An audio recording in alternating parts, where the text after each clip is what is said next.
pusieron a mí. ¿Cuál es mi letrero? Me imagino que Yo estás creo aquí, que ahí ¿no? está Olga y después estás tú. Ahí a continuación estás Aquí. tú. Aquí estoy yo.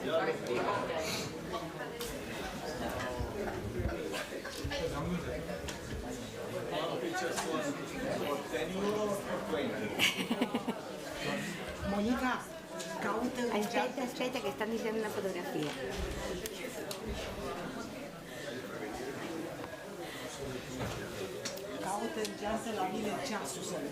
Oiga, please.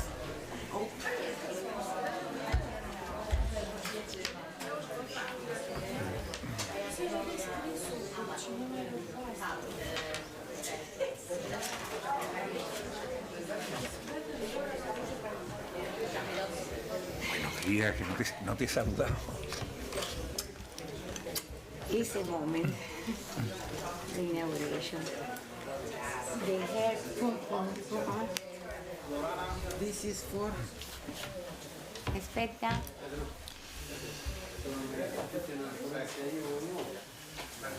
Thank you. Buenos días. Vamos a empezar la sesión especial de inauguración ad memoriam del profesor Humberto Solimene. Solo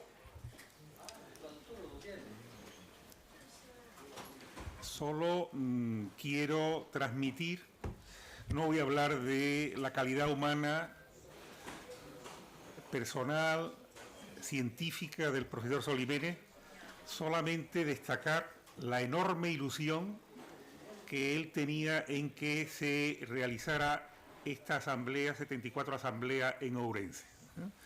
La sesión va a consistir en unas exposiciones de vídeo y ya cuando empiece las sesiones científicas, también en representación de la Sociedad Internacional de Hidrología Médica, el profesor Cantista tiene algunas imágenes en relación al tema. De modo que cuando quieran, por favor, que empiecen a exponer los vídeos en memoria del profesor Humberto Solimene. Llegó Marita. Un segundito porque llega la doctora Marita Souto, que es nuestra anfitriona, y por tanto esperamos que ocupe su lugar en el estrado.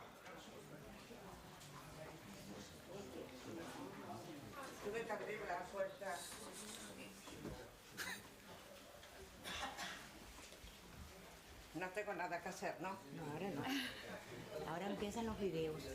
Vamos a inaugurar ahora. Bueno, una vez que se incorpora la doctora Marita Souto, estamos todos y podemos empezar con esa sesión de vídeo que está programada.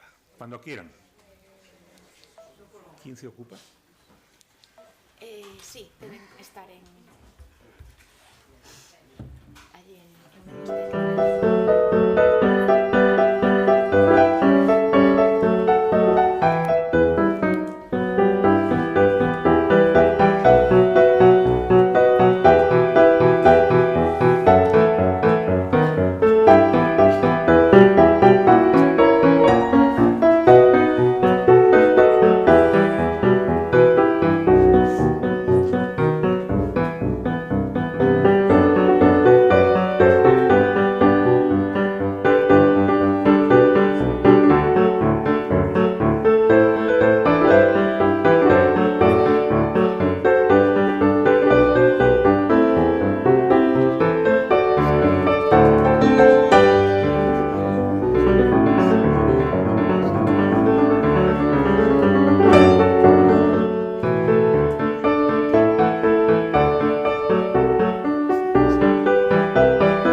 le note, così lo potete fare il piano. ¿Y por qué no se oye? Sí, pero lo soluciona. Problema di connessione. Sí. Esto, como se dice, son los problemas del directo, es esto, ¿no? Parece que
Уважаемые коллеги, друзья, члены ФИМТЕХ, Всемирная Федерация водолечения и климатолечения понесла невосполнимую утрату. 15 июля 23 года, на 82 году, ушел из жизни профессор Умберто Салимини, президент ФИМТЕХ, директор Центра медицинской биоклиматологии, биотехнологии и традиционной медицины Миланского университета, директор Центра по сотрудничеству Всемирной организации здравоохранения ВОЗ. Уважаемые коллеги, мы потеряли истинного друга, единомышленника и соратника. На протяжении 16 лет, будучи генеральным секретарем ФИМТЕХ, профессор Умберто Салимини сделал очень многое для интеграции мировых национальных ассоциаций климатолечения и водолечения в одну международную организацию. Имея разносторонний практический опыт, высокий профессионализм и огромный международный авторитет, в 2014 году профессор Умберто Слемини был избран президентом Всемирной Федерации водолечения и климатолечения ФИМТЕК и бессменно возглавлял ее на протяжении 9 лет. Благодаря его усилиям ФИМТЕК стала представителем ВОЗ по интегративной медицине. В этот период активно происходила интеграция действий и проведение мероприятий, научных форумов между Всемирной организацией водолечения и климатолечения и Национальной курортной ассоциацией. Свою организаторскую деятельность Умберто Сальвини сочетал с научной деятельностью и по праву является одним из ведущих специалистов курортного дела. Проявил себя как энергичный, чуткий, мудрый руководитель, добрый и внимательный друг, бесконечно преданный профессии, увлеченным своим делом. Уважаемые коллеги, дело, начатое Умберто Сальвини, будет и дальше развиваться усилиями Национальной курортной ассоциации России. В память о нашем друге, коллеге, президенте ФИМТЕК прошу почтить минутой молчания.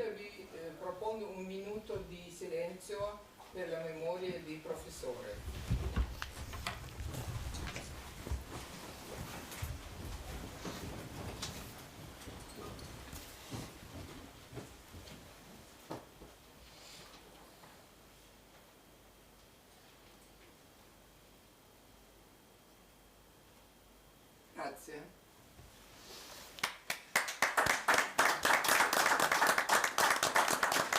Volevo dimostrare queste foto, diciamo, personale, tanto io spero che mi capiscono tutti in italiano, parlo lentamente.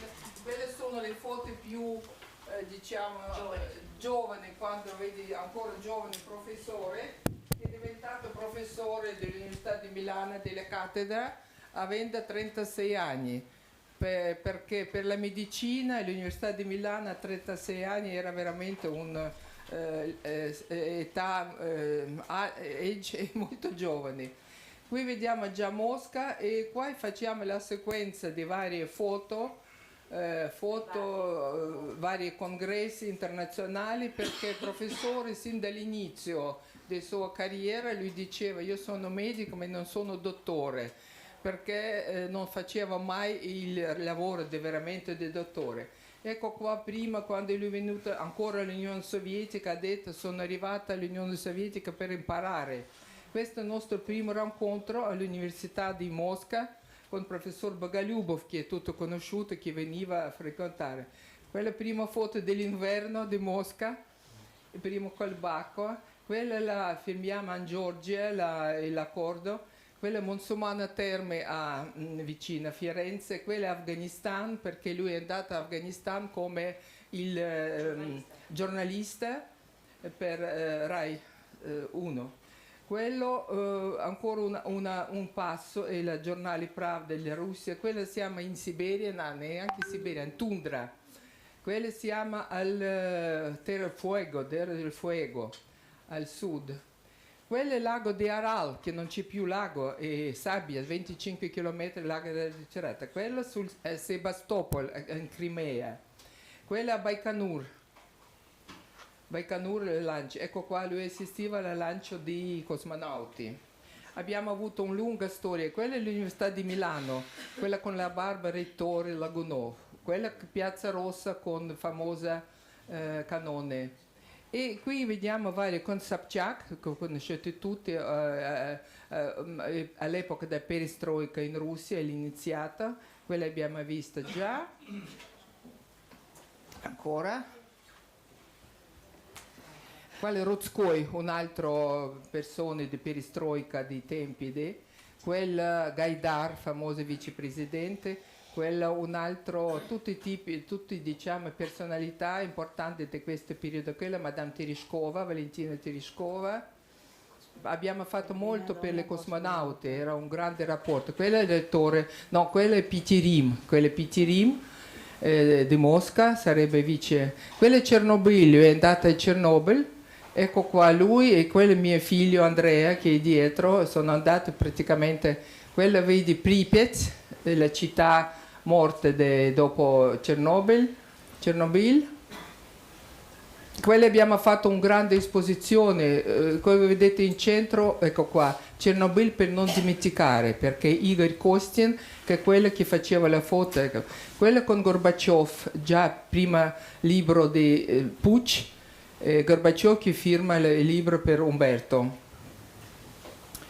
Quello Yeltsin prima, quando non era ancora presidente, abbiamo fatto l'intervista anche con lui, quello tanto si vede benissimo, nostri amici americani,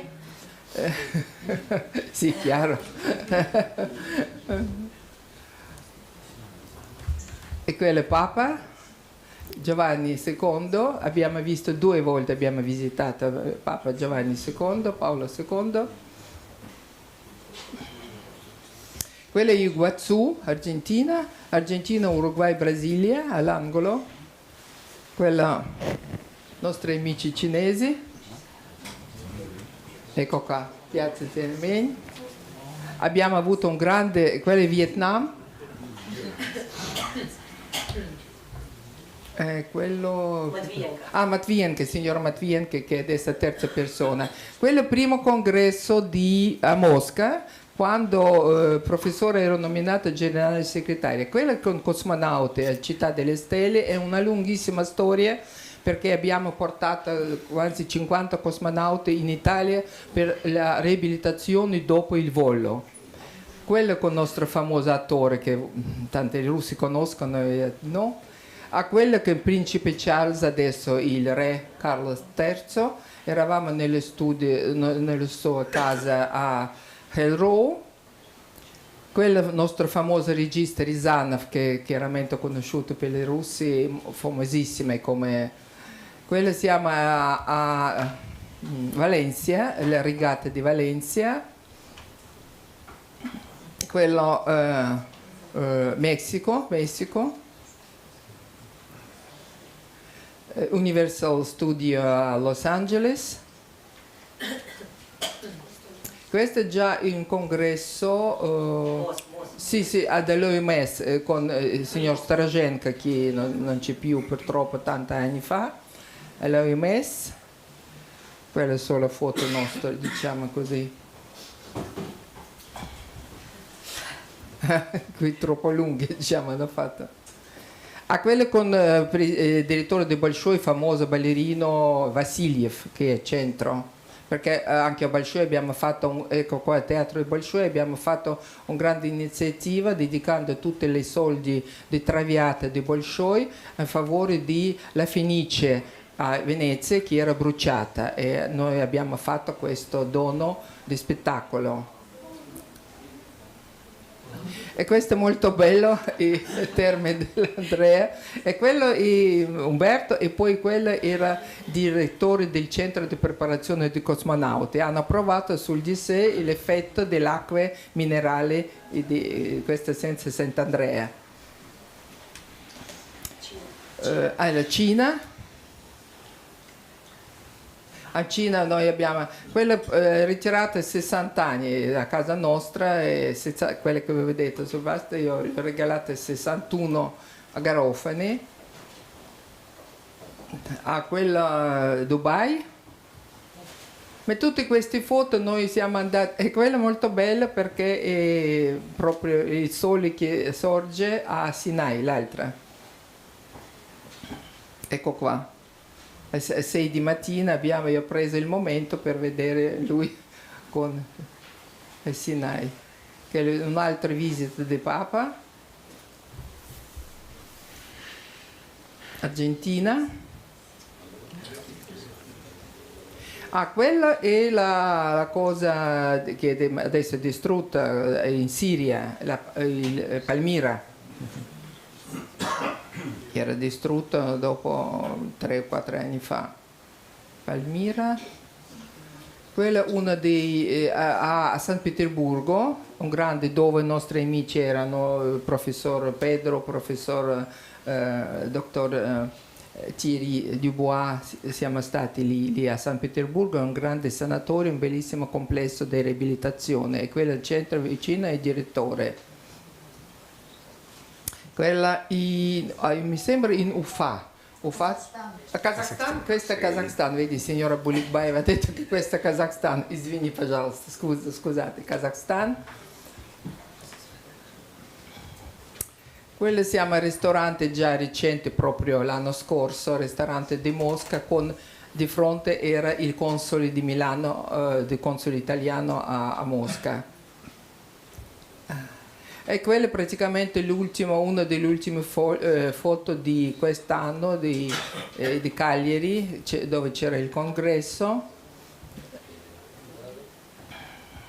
Ecco qua, talassoterapia in Sardegna, e noi volevano loro continuare a fare quello del primo congresso, e volevano continuare a fare questi congressi a Forte Village, che è il famoso centro in Sardegna.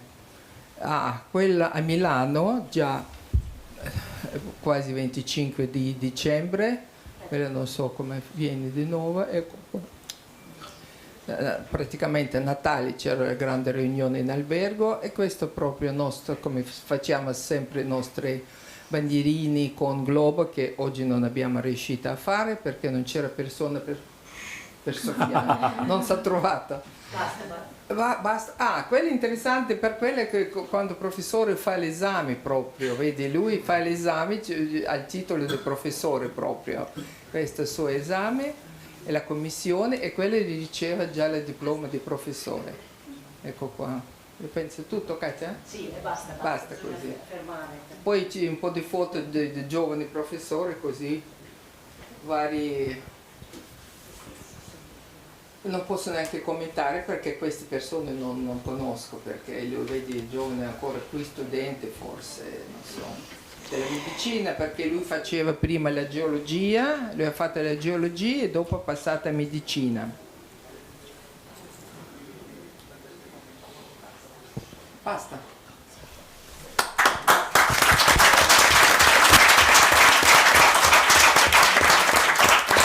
Allora vi ringrazio tutti. Chi vuole dopo firmare, c'è un tabello dove si può firmare in memoria dei professori, ecco qua, così. Grazie a tutti. Muy bien, le voy a dar. ¿Qué? Algo filmado por que lo hicieron antes. Le doy la palabra ahora. Hemos firmado ya todos, casi. ¿No? Digo eso Otro. que va a pasar ahora. Correcto. Que nos mandaron de la. Sí. Es 2 minutos. Perfecto, perfecto. Y luego le doy la.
Benvenuti a tutti.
ringrazio voi tutti per la pazienza, per la fiducia.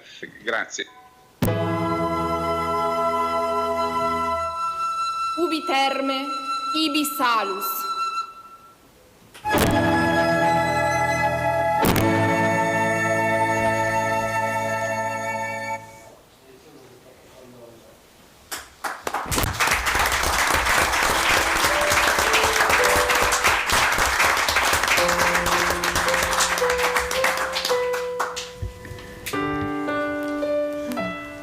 ¿Y ese cuál es? Ese es el de la solfa.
Es difícil no emocionarse con tan hermosas imágenes en reconocimiento de una persona que se lo merece todo.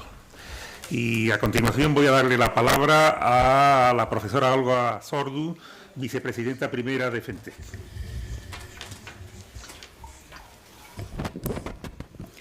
speaking about Umberto, it's appropriate to stay, not to stand, for me. I was thinking how to speak about him, because for him, his action, in fact, already spoke and will continue to speak. He was a visionary. He offered us, in front of us, the future of a modern balneology that is together with new sciences and help us to understand the place of our new sciences in balneology. He was a friend. He was a smiling friend of all of us and of each of us in part. Always smiling when we ask him for help, for guidance. He was near us when we need him and offer his support. And this is the most important thing. He support all of us equally because we were equal in this federation. So I think that speaking of him, the words are less possible thing we can do. But keeping his legacy, following and continuing the way he showed us is more important now when he is not with us here. Maybe, as I said last night, he looked at us. And it's our turn to make him proud of us and to assure the continuation of his work.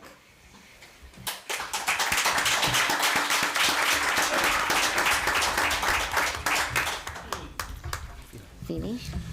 Con estas palabras de la profesora Sordo damos por finalizada la sesión. Cantista pidió hablar en 3 minutos. El profesor Cantista es el primer ponente y va a hablar al inicio de su ponencia unas palabras, como hemos dicho al principio, en relación y dedicadas al profesor Solimene. Estaba previsto, Marita, no te preocupes. Finalizamos la sesión inaugural y la vida continúa y vamos a continuar con el programa científico, con la primera sesión. En la cual vamos a permanecer en la mesa. Por un lado, la doctora Marita Souto, que es la delegada Galicia y España de FENTEC y por tanto es nuestra anfitriona. La vicepresidente primera, la profesora Olga Sordo, que es la máxima autoridad ahora mismo en FENTEC. Continúa la profesora Florana Menéndez como presidenta del Congreso y yo colaboro como presidente del Comité Científico. De modo que vamos a empezar y damos las gracias a Emma y vamos sin nexo de continuidad pasamos a iniciar a las 10 en punto la primera sesión científica, que está integrada por 5 ponencias y vamos a demandar al primer ponente, que en este caso es el profesor Cantista, profesor de la Universidad de Oporto. Ha sido presidente de la Sociedad Internacional de Hidrología Médica, presidente de la Sociedad Internacional de Rehabilitación, es presidente de la Sociedad Portuguesa de Hidrología Médica. Va a intervenir con una ponencia titulada Balneología en la próxima década y inicialmente va a dedicar unas palabras también en contribución a el profesor Humberto Solimene. Cuando quiera, Pedro. Gracias, profesor Maraver. Yo voy a hablar en castellano, en mi pueblo castellano, una vez que la mayoría de las personas que están aquí hablan castellano, entienden castellano, y hay traducción simultánea, entonces voy a optar por hablar en castellano. ¿Me pueden poner, por favor, las diapositivas, 3 diapositivas que están en un file?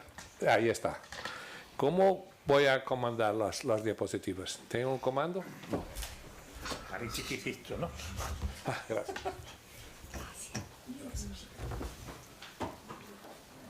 Bueno, antes de mi ponencia, solo quería decir muy rápidamente, algunas palabras institucionales por la parte de la Sociedad Internacional de Hidrología Médica, por la parte del actual presidente, profesor Christian François Roch, y de mi parte como past president, por la parte de nuestra Sociedad Portuguesa de Hidrología Médica. Recuerdo que profesor Humberto Solimene fue elegido como miembro honorario de nuestra sociedad, y por la parte del nuevo Comité de Balneología de la Unión Europea de los Médicos Especialistas. Y de eso les hablaré en mi charla. Pues las palabras de la profesora Olga Surdú son las palabras que yo suscribo, entonces no voy a añadir nada a lo que dice. Solo para decir, como usan decir los publicitarios, que una imagen puede valer más que 1000 palabras. Y yo escogí esta imagen para traer aquí lo que decía Olga. La personalidad de profesor Humberto Solimene está aquí bien retratada. Siempre con una sonrisa, siempre con una grande alegría, joy, siempre disfrutando esta amistad. Y esta es el mensaje que yo creía que Humberto, nuestro querido Humberto, quería que nosotros tuviésemos de su vida. Una vida plena de realizaciones, una vida rellena, siempre al lado de Natalia. Natalia, se dice también que por detrás de un gran hombre está una grande mujer, pues yo quería mucho asociar a Humberto también Natalia. Yo no consigo pensar en Humberto sin Natalia. Pues vosotros sabéis la gran amistad que nos tenía juntos, y yo creo que hay un ejemplo que puede quedarse también de esta imagen. Hace muchos años, y ese match, la Sociedad Internacional de Hidrología Médica, el AFENTEC, pues no estaban cooperando como debían. Eso es realidad. Yo creo que Humberto, durante los últimos 20 años, hicimos la aproximación. Yo creo que el futuro de balneología tiene que ser verdaderamente con una federación, con una reunión de todos. Y nada más vos quiero decir, solo que estoy seguro que Humberto está con nosotros y sigue con nosotros. Para Humberto, una grande salva de palmas.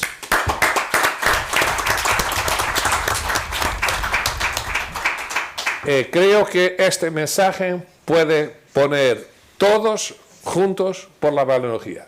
Tenemos muchas organizaciones que deben cooperar. La Asociación de Clientes de Termas, la SPA con Thierry Dubá, la Organización Mundial del Termismo con Antonella, la SICE, bueno, todos los otros organizaciones internacionales, médicas, de turismo, de gestión, organizaciones nacionales, todas deben cooperar verdaderamente federadas, como deseaba Humberto. Muchas gracias y ahora daré inicio a mis 10 minutos para hablar de balneología en el futuro, en la próxima década. ¿Puede poner la presentación FENTEC 2023, por favor?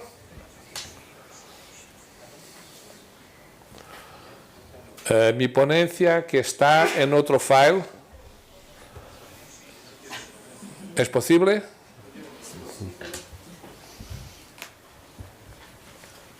Bueno, mientras bueno, poner, yo voy hablando para la primera ponencia que dice del primer. No tenemos segunda ponencia. No, está ya porque lo dejé en los traductores. Se llama FENTEC 2023, la balneología en la próxima década. ¿Veis? Si hay un problema, tengo aquí la pendrive. Porque se lo dieron a los traductores, pero no me lo dieron No, pero está ahí.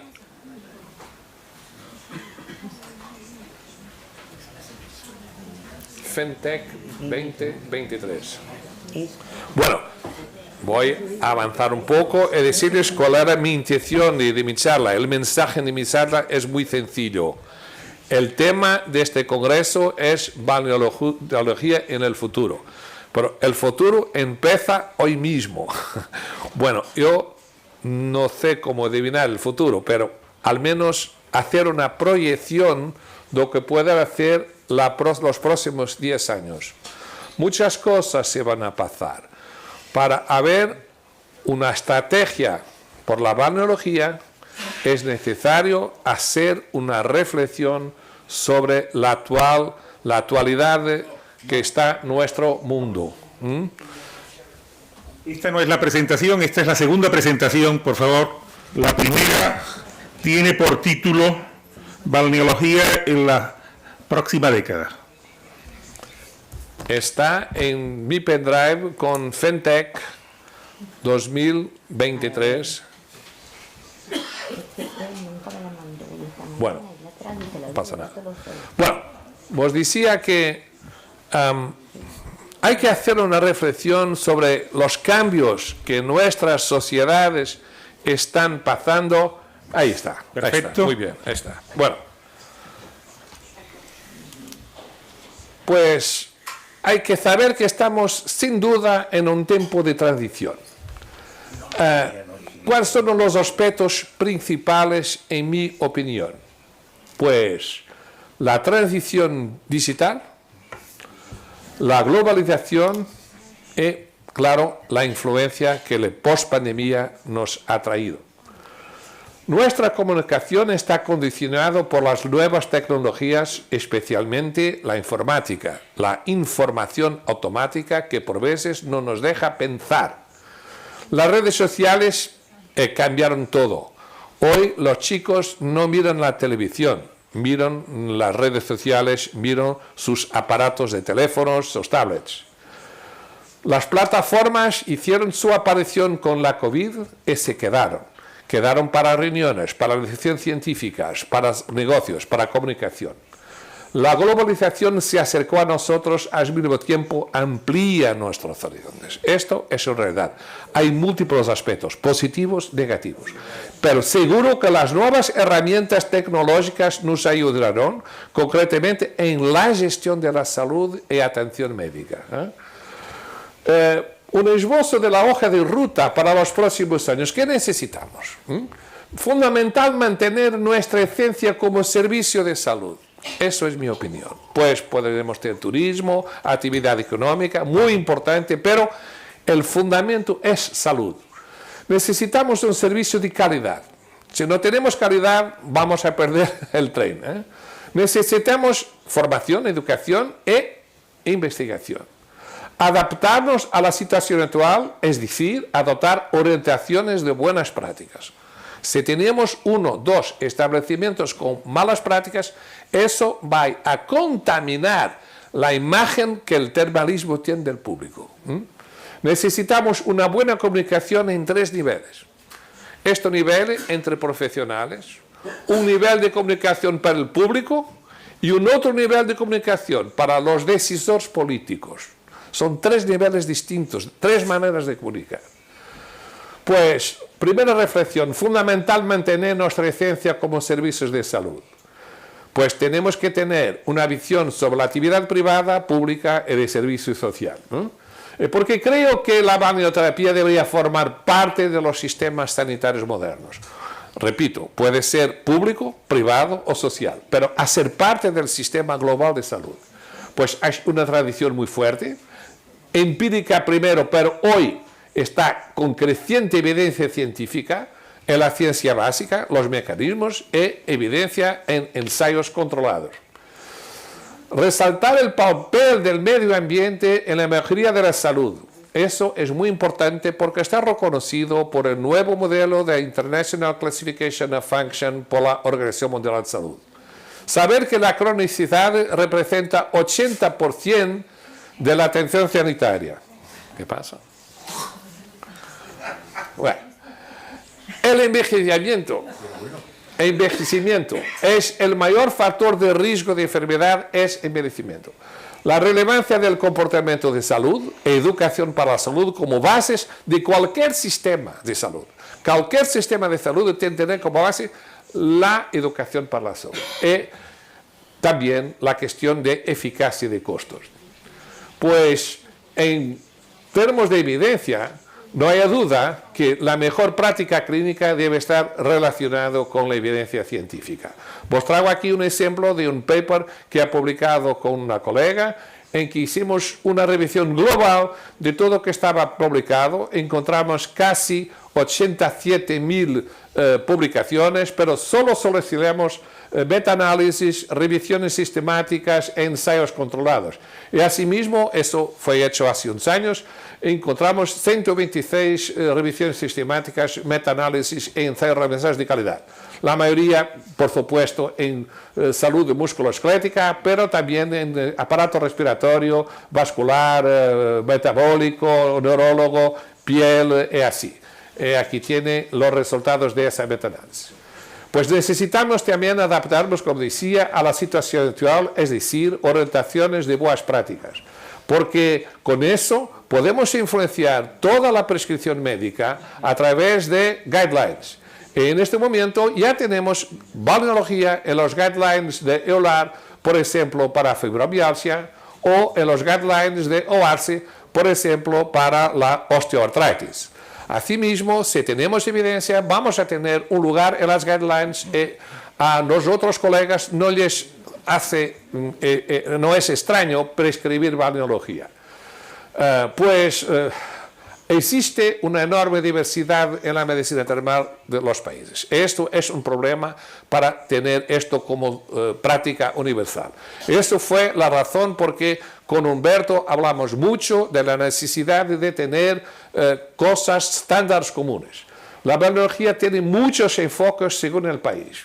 Tradición, aspectos culturales, uso médico y no médico, aceptación y reconocimiento médico, actividad terapéutica versus actividad lúdica, programas educativos, reglas de certificación, instalaciones, equipos profesionales, modelos operativos, aspectos legales. Todo esto tiene una gran diversidad, una enorme diversidad. Es necesario tener una raíz común de educación y formación. Necesitamos más médicos hidrólogos. No tenemos médicos hidrólogos en número suficiente. Eso, en mi opinión, no es bueno para el sector. Entonces, yo creo que la prescripción debe seguir siendo un acto médico. Esta es la definición de acto médico de la Unión Europea de los Médicos Especialistas, aprobado en 2005. Y por eso en nuestro país estamos intentando recuperar la formación universitaria médica de balneología.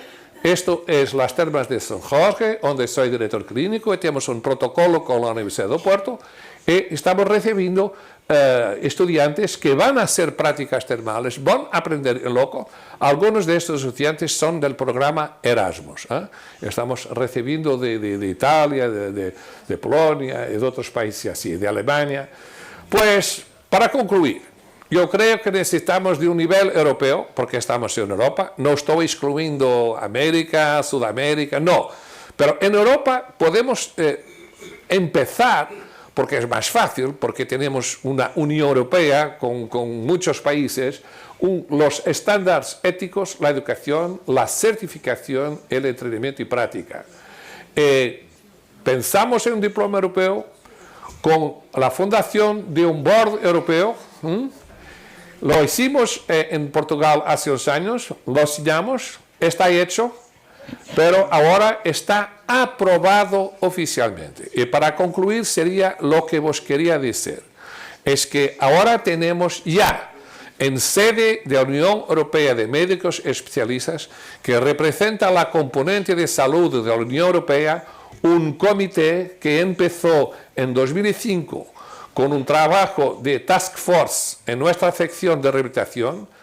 Estuvimos con una subdivisión en 12 años, pero ahora fue propuesto en el año pasado en Atenas por nuestro presidente de sección, Mara Zampalini, la creación de un comité multidisciplinar aquí en esta diapositiva, y fue aprobado este año, en abril de 2023, por el Council de Ourense. Para hacer este desarrollo, vamos a tener con nosotros la reumatología, la dermatología, la pneumología, la ortopedia, la psiquiatría y la rehabilitación. Y así vamos a tener también ya aprobada una escuela europea de balneología que preparamos en Vidago, en Portugal, después de muchos años. Tuvimos una creación juntamente con el arquitecto. Esto es el arquitecto. Trabajamos siempre juntos con el arquitecto para el dibujo de una escuela. Escogemos una antigua estación de tren que estaba desactivada y tenemos magníficas instalaciones e equipos. Esta escuela puede tener otras escuelas en otros países. Yo pensaba con Humberto hacer una red con este diploma europeo de escuelas certificadas. Ese es el camino. Pues termino otra vez con la misma imagen. Este es un proyecto que Humberto abrazaba. En este abrazo tenemos todas las personas del termalismo focadas en estos 10 años próximos que, en mi opinión, tenía en este comité de Ourense un punto fundamental estratégico para el desarrollo de la balneología. Muchas gracias por vuestra atención. Gracias. Muchas gracias, profesor Campista. Si va todo bien, habrá un turno de preguntas al final de la sesión. Pasamos a la segunda ponencia que imparte el don Thierry Dubois, presidente de la ESPA, y que se titula Conservación de energía y agua en los centros termales franceses.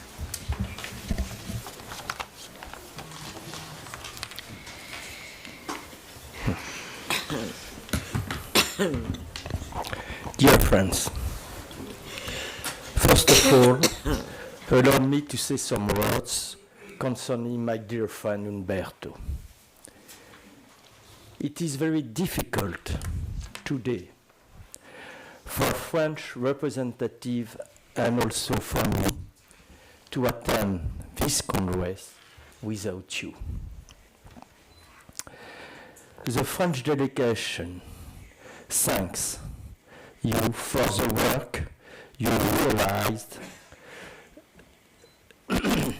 with a very friendly atmosphere, always with a very friendly atmosphere.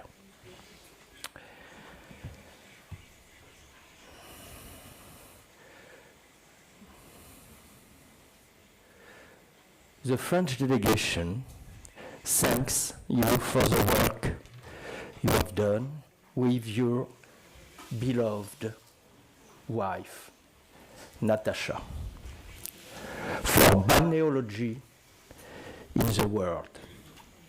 Today, we feel our thin. We have now to follow the work you undertook. Thanks, dear Umberto, for your invents and your very nice smile. Thank you very much.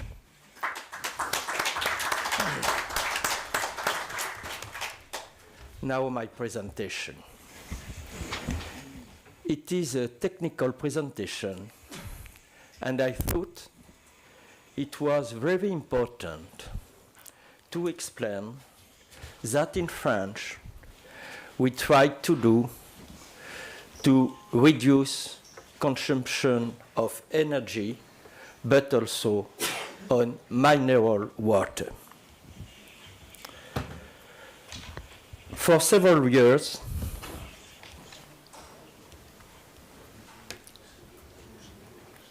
flûte.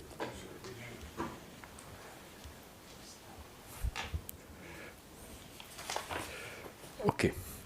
For several years now, our government, driven by ecological consideration, have been asking the French and business leaders to take steps to reduce their carbon footprint. But the measures taken by all these players are making slow progress. Since the crisis leading to the latest pandemic and the consequences of the war in Ukraine, the cost of energy has soared, multiplied by 4 or even 5. And spa operators are redoubling their efforts to reduce their energy consumption. In addition to this, the Minister for Ecological Transition and Territorial Cohesion asked our French Association of Spa Operators to commit to measures aimed at reducing our consumption of natural mineral water in order to preserve our resources. This is a result of the draft we have been experiencing in recent years. I am going to tell you what we are trying to do in the spa industry to reduce energy cost and the consumption of natural mineral water. Measures taken to save energy. It's important to remember that depending on the company energy cost, account for between 10 to 25% of total expenditure. The return on investment for reducing energy consumption is therefore rapid, although less than 4 years.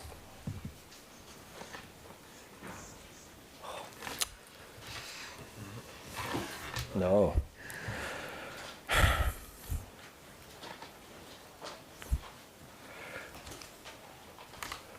Sorry. No. What happened?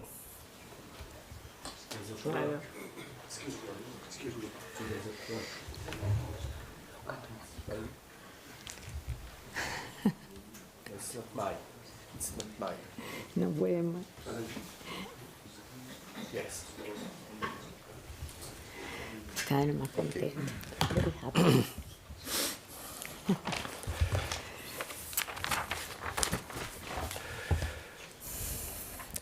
Key measures. Reduce the length of time the spa is open during the winter period, December, January, February, by concentrating activity on the other month. This is even more important when the spa center is located in the mountains or in an area with cold winters. Concentrate activities over a shorter time period during the healing period, allowing the temperature of the buildings to be lowered and the natural mineral water to be heated or cooled for longer outside of the treatments. Refocusing care on a smaller building area to reduce heating costs. Insulate buildings, roofs, change windows, insulate walls, insulate floor slabs. In older buildings, reduce the height of ceilings by installing highly insulated ceilings, thus helping to reduce heating volume. Qué raro.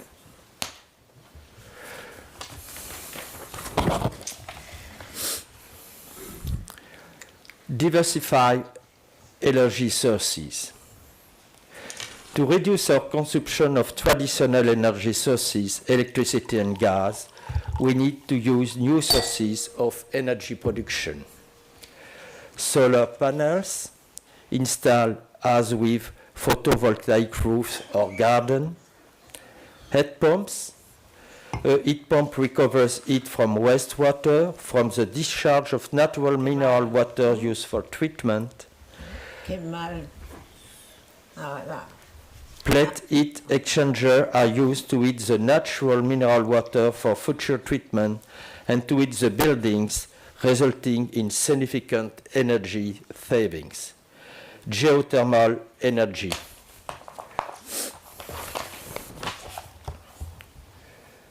Home automation. Thanks to sensors and valves linked to a computerized system, the volume of heated water required for treatment can be adjusted in real time, eliminating energy wastage and reducing energy consumption. The same applies to the heating of buildings with temperature lowered when the center is closed. It's important to note that 30% of French power centers currently use geothermal energy.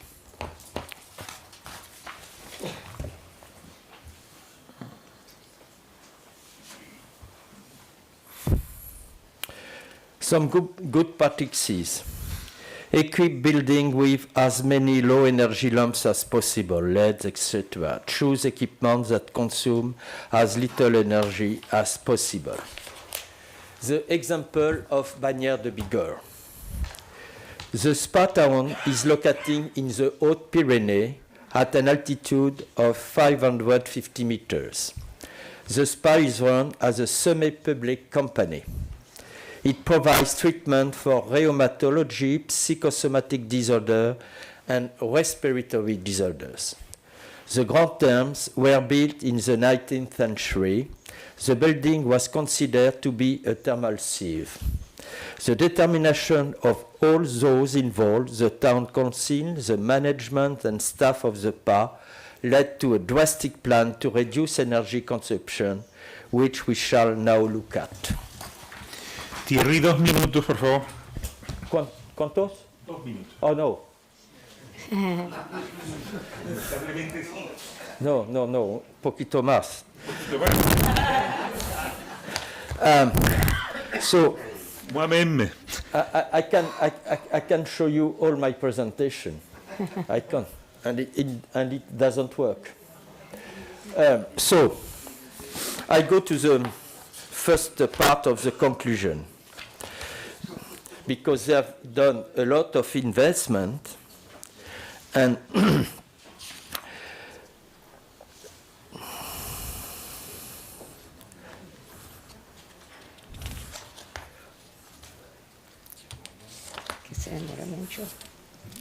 in the end, all the work that they have carried out on the spa and aqualudic center cost €1,152,000 and led to save $500,000 a year.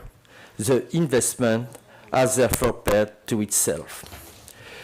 Just a few words to explain that La Roche-Posay made to reduce consumption of natural mineral water.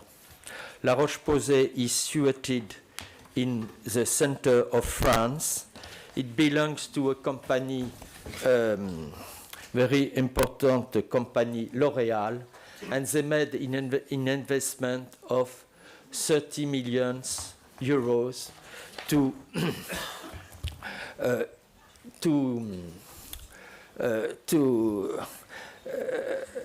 make an important and drastic plan of quality in the water, quality in the treatment, and to reduce the consumption of the water, mineral water.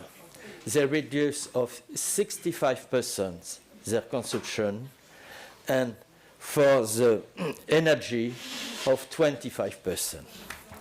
That I wanted to say to conclude, it is with these two examples, in both cases, carbon emissions have been greatly reduced or cancelled, and the thermal resources has been protected. To find examples that should be emulated. Thank you for your attention.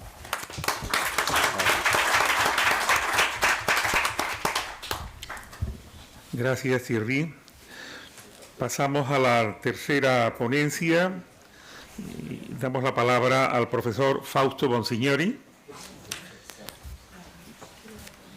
que presenta un trabajo titulado El termalismo en la Toscana y estudio del grupo de Toscana. Good morning to everybody. For me it's a very pleasure to be here with you. First of all, in memory of Umberto.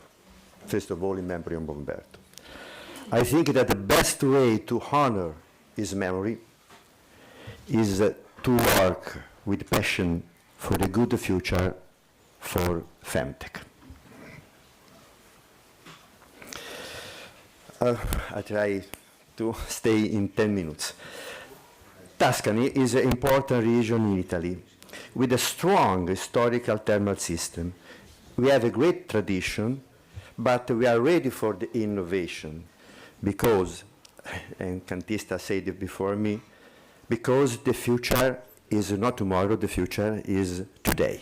Cantista, I am agree for your expression before, I agree. And we have the big tradition. We have a very high number of thermal spa centers, but our spa centers are recognized by the National Health System. Our thermal spa centers are health center. We have a strong historical tradition.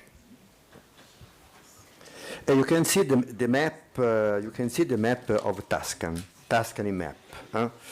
And the stars indicate the main thermal spa center in the region.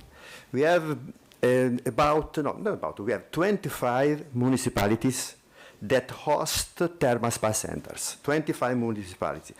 Some are very famous, a very famous city like Montecatini, you know, like Chianciano, are thermal historical town.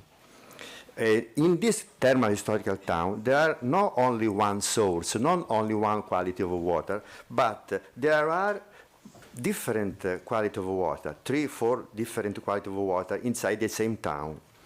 And other are small village, but full of tradition and full of history. And this, I said before that this thermal spa center are recognized by the Italian health sanitary system. In Tuscany, we have a high presence and high quality of the thermal waters. We know we have many criteria for classified thermal waters. In the slide, you can see 3 important criteria, especially the first and the third, because it's very important for therapeutic use. I repeat, for therapeutic use of the thermal water. The important, the first is the temperature and the mineral composition, because the mineral composition is very important for the different therapeutic use of the water. Okay, I know. And this is the classification, the simple classification, the practical classification. This kind of water are present.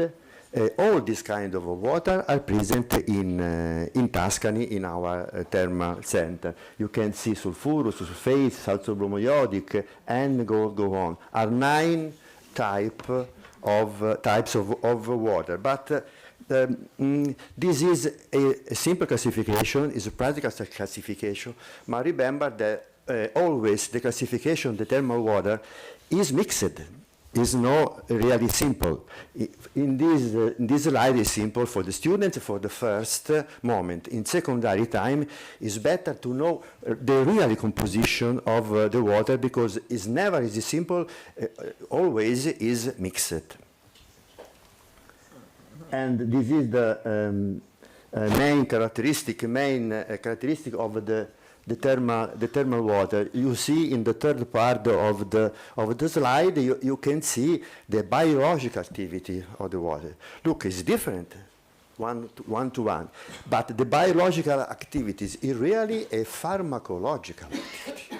Is really a pharmacological activity. For this reason, because we have a large variety of water, we have a great opportunity for therapeutic use.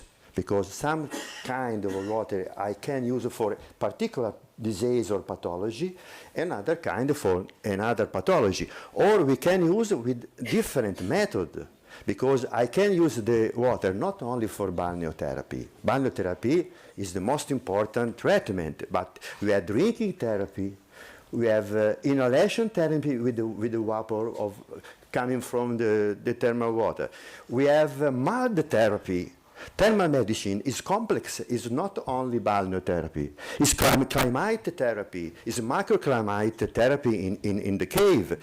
Thermal medicine is the most important, I know, is balneotherapy, but especially mud therapy and inhalation therapy is very, very important for the health. It's the same, because remember, it's the types, the kinds of the water. You can see the difference. Some of this water is better that the doctor uses with or by drinking therapy. Some is good for balneotherapy, okay? For this reason, it's important that we need, and Cantista said, we need more medical hydrology, because it's very important to have a good partnership between university for the formation of the specialists in medical hydrology. And this is the third, you see the different, okay? Now, you can see the many centers in Tuscany.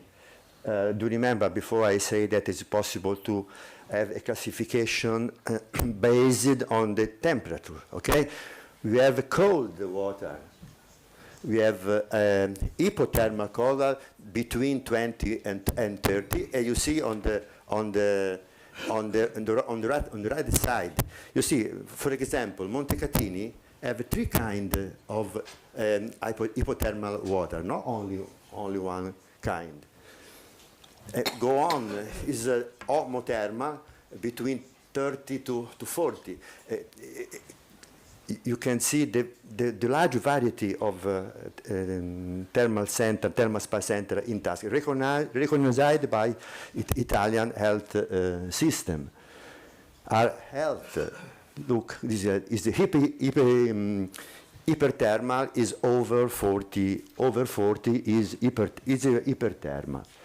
But we have also another kind of for classification, for chemical composition.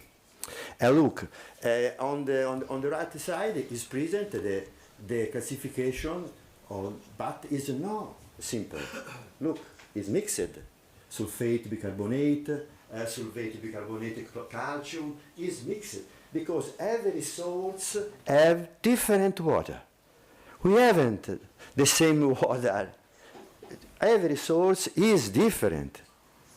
It's very important because the doctor must say to the patient what is the water and for what's the reason, because the doctor prescribe this kind and non another kind. Okay?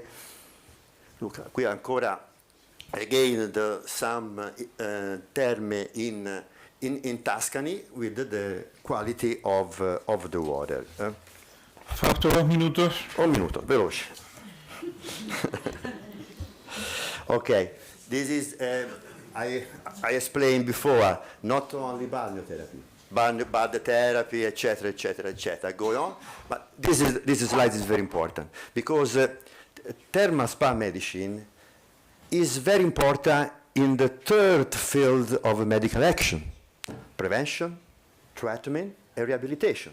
But we are open to new indication, aesthetic medicine, well-being medicine, post-cancer medicine, post-COVID, sport medicine. It's a new indication, but the basis is scientific validation.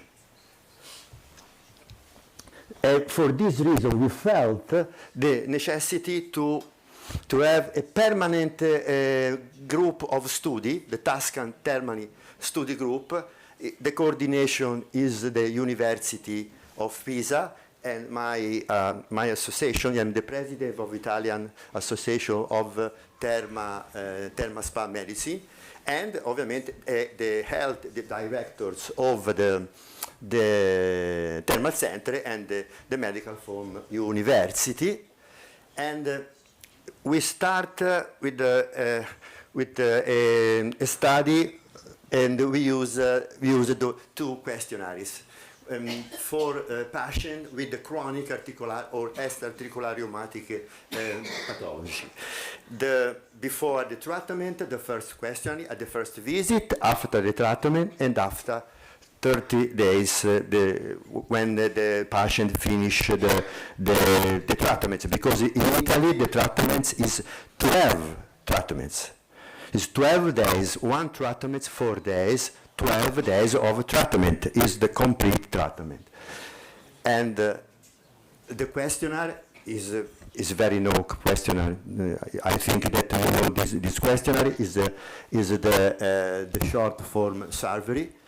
Is validate questionnaire. It's very important because we have 36 questions in 8 points, and we can to say the quality of life, not only symptoms, but anche the quality of life of the patients.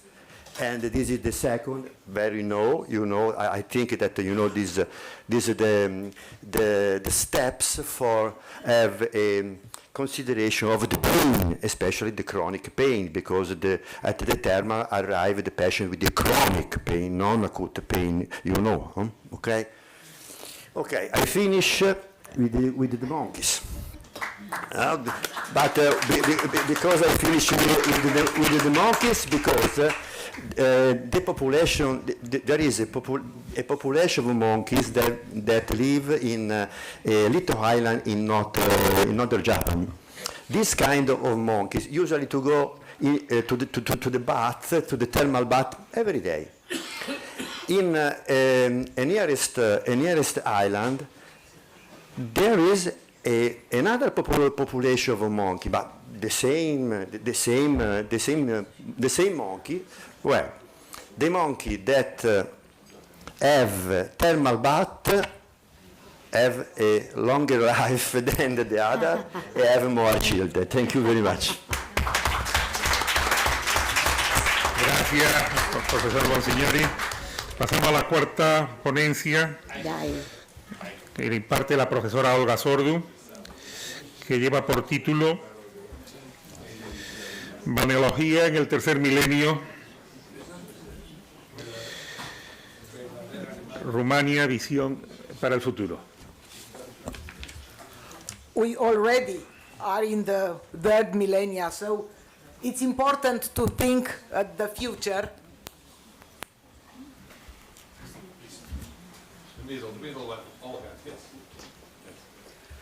All over Europe, but all over the world also. They are archaeological remains that speak about balneology. Now? To keep the distance. Ancient people used for healing what were in their proximity. They were earth, mud, pit, or leaves of tree, of bulks of tree, or organs of the different animal they hunt. They need to keep this product. So we have here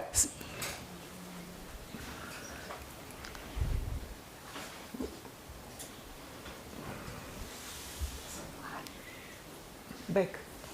Sister. Bueno.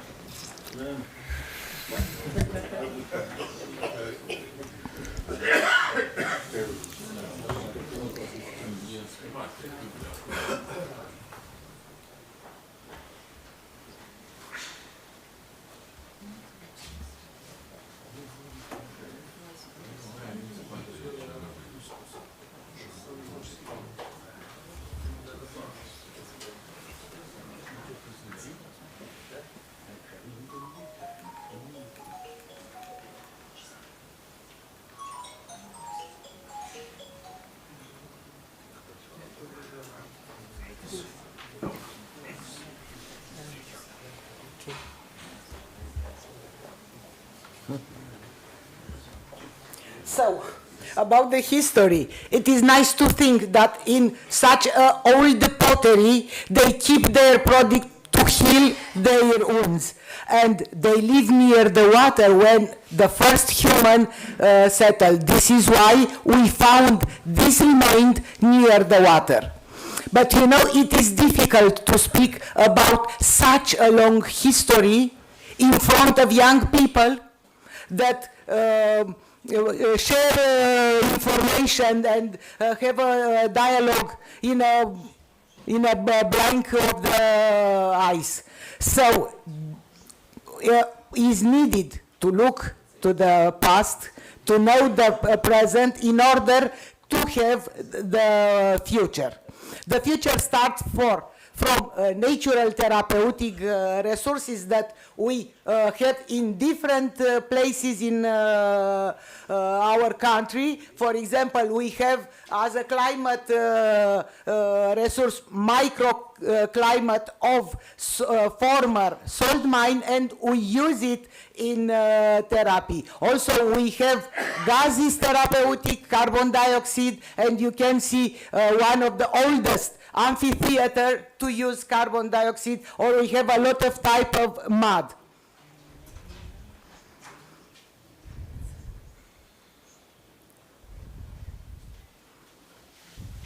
And we have also, we are recognized at the national plan and international level. But what to do with this? Because all Europe country has a long history of balneology. All of European country, and not only, have natural therapeutic resources. What is specific for us in Romania is the intrinsic unity between balneal medicine and physical and rehabilitation medicine. And this unity, it's not only one idea. It's a fact, it's a methodological concept that have a specific educational pathway. It means that the education in this field is coherent in such a way that every person that will work in a thermal station receive a minimum of information referring to natural therapeutic factors. It doesn't matter if it is a therapist or it will be a specialist physician.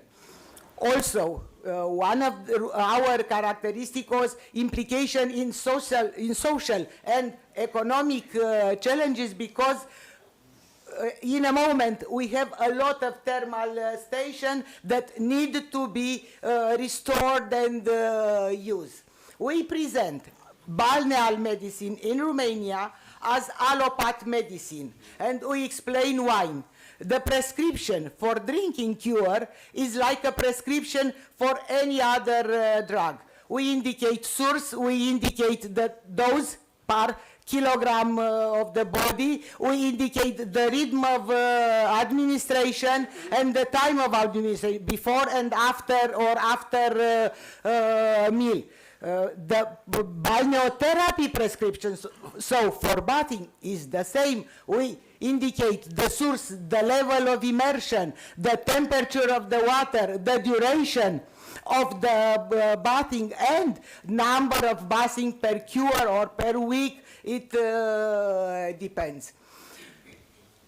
Balneal medicine is, for sure, in our opinion, integrative medicine. We are looking for best evidence in medicine in other complementary and alternative sources to put together with balneal medicine. And I think that it's very important to say that we present balneal medicine as holistic medicine, and we try to stick together such type of remedy that we can find in different culture. Quality of life, that is an important parameter of life of patient, itself is a holistic concept. So the essential dimension, physical condition and capacities performance, its concept involves all these aspects of balneal medicine leading to a physiological well-being, meaning self-esteem or cognitive performance in all the people. We were involved sometimes in other related items that our colleagues do not appreciate at the time. Because to speak about wellness 20 years ago, it means you must have a little bit of bold. To speak about stress, distress, also were not balneological, but we try to speak about it in order to keep the focus on balneology, because otherwise the risk was all the people forgot about balneology and look at it like a luxury therapy, not a common and good therapy. Slowly we could stick together the importance and to speak about the stress-distress relation with the well-being. So there were some other person that said, it's something here maybe. This is what we have, but it's important what we intend to do, because the modern science, it's huge. Has a huge quantity of information, and it's needed to put together new science with what I showed you in the first slide, with the pottery, with animal product. They are needed information and study that show us what means really evidence-based medicine, mathematical modulation, risk analysis, for example, or in thermodynamics, because the main mechanism of action is heat exchange, and to do this information in such a way that they can be applied in clinic. So we can speak of new horizon of pathology more than osteoarticular disease, respiratory disease, and so we need to enlarge the indication and the application of balneotherapy. And this is end. I think that if we think of the future, we have a future. Only speaking of it is needed acting. Muchas gracias, Olga, por seguirte al tiempo programado. Y pasamos a la última ponencia. Le damos la palabra al profesor Javier Rodríguez Rajo. El profesor es vicerrector de la Universidad de Vigo, con sede en Ourense y responsable del campus de Ourense. Cuando quiera, buenos días. Buenos días. Bueno, buenos días a todos y a todas. Muchas gracias a la FETEM por permitirnos participar en este congreso, y desde la Universidad de Vigo nos unimos también a las condolencias por la pérdida tan grande, tan humana y científica del profesor Humberto, que seguro que la FETEM va a seguir con su legado durante los siguientes años. ¿Se me pone la presentación? ¿Diapo? Paco, dile que se ponga el micrófono, que no oyen. Sí.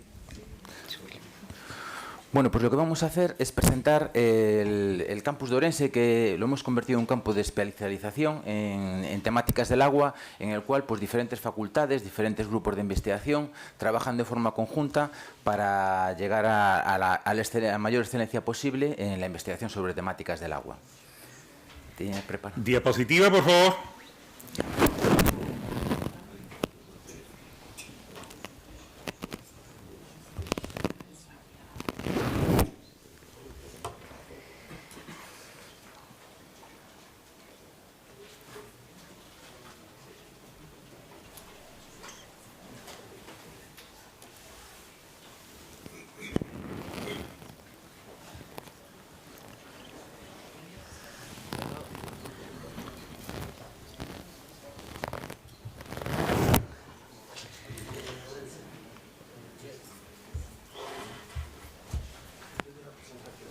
Sí, se me ha pasado.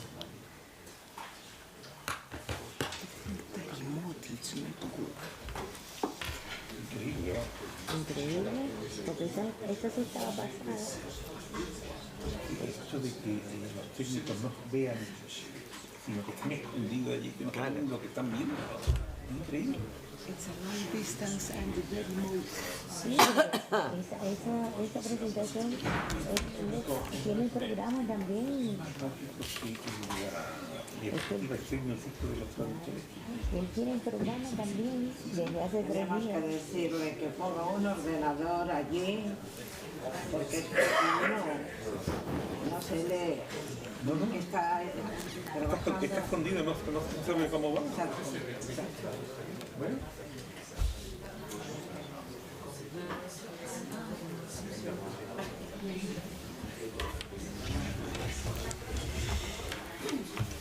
¿Qué? Sí, no, es que al hombre Bueno, se le perdió. muchas gracias. Ahora, sí. Bueno, pues... ¿Continuamos? Continuamos. ¿Qué es el Campus Agua? Pues el Campus Agua representa un foco de especialización multidisciplinar en temáticas relacionadas con el agua. Lo planteamos desde el punto de vista de singularizar y diferenciar el campus de Ourense como un campus universitario con una especialización determinada. Y para ello nos basamos en las ventajas competitivas que tiene nuestro entorno, de las cuales van a disfrutar durante estos días de congreso. Pues la gran riqueza de aguas termales, aguas mineromedicinales y de ríos que tenemos en nuestro entorno. A pesar de que estamos en la esquina de Europa, pues nos consideramos que el Campus Agua va a tener un potencial de internalización muy grande, porque, como dije, a pesar de estar en la esquina de Europa, estamos en el centro de una zona clave como es una euroregión, la euroregión Galicia, norte de Portugal, que esto nos va a permitir ser un referente internacional en generación de conocimiento y transmisión de conocimiento sobre todas estas temáticas del agua. ¿Cuál es la misión del Campus Agua? Pues el Campus Agua tiene su razón de ser para intentar llegar a una excelencia en investigación, transferencia y docencia sobre temáticas relacionadas de algo tan importante como el agua. ¿Cómo lo planteamos? Pues haciendo 3 áreas de especialización. Una que relaciona las aguas termales y las aguas con la alimentación, otra con el medio ambiente y otra con lo que es la gestión del agua. Apoyadas a su vez todas estas 3 áreas termales por equipos de investigación, grupos de investigación que trabajan en inteligencia artificial y también en innovación social y en educación, que creemos que es muy importante para obtener y formar científicos que nos ayuden pues, en el avance de todas estas tecnologías. Dentro del primer campo de alimentación, pues trabajamos básicamente, intentamos generar conocimiento en alimentos o productos funcionales con un gran valor añadido, eso es lo importante que da las aguas termales, seguros, con alta calidad y que se formen mediante el uso sostenible del agua. De hecho, tenemos grupos de investigación que están identificando, sintetizando enzimas termoalinas de aguas termales o microorganismos procedentes de aguas termales que nos permiten ser utilizados en la industria de los alimentos en reacciones que tienen lugar a altas temperaturas, con lo cual esto implica pues, una mejora de la competitividad de estas industrias y una promoción del conocimiento en el sector agroalimentario. Dentro del campo del medio ambiente, pues generamos conocimiento para la protección y conservación del medio ambiente y el impacto de la calidad y distribución del agua y también de los recursos termales. De hecho, somos referentes, tenemos laboratorios que son capaces de hacer cualquier tipo de análisis físico-químico o microbiológico de cualquier tipo de agua termal. Y tenemos grupos de investigación que están desarrollando pues, diferentes líneas de cosmética basadas en aguas termales que tienen, pues, que están ya siendo testadas y que tienen una importancia muy grande pues, en la preservación de la salud. Todo ello teniendo en cuenta un reto muy importante para los próximos años como es el del cambio climático y la sostenibilidad de todos nuestros recursos tanto termales como de agua.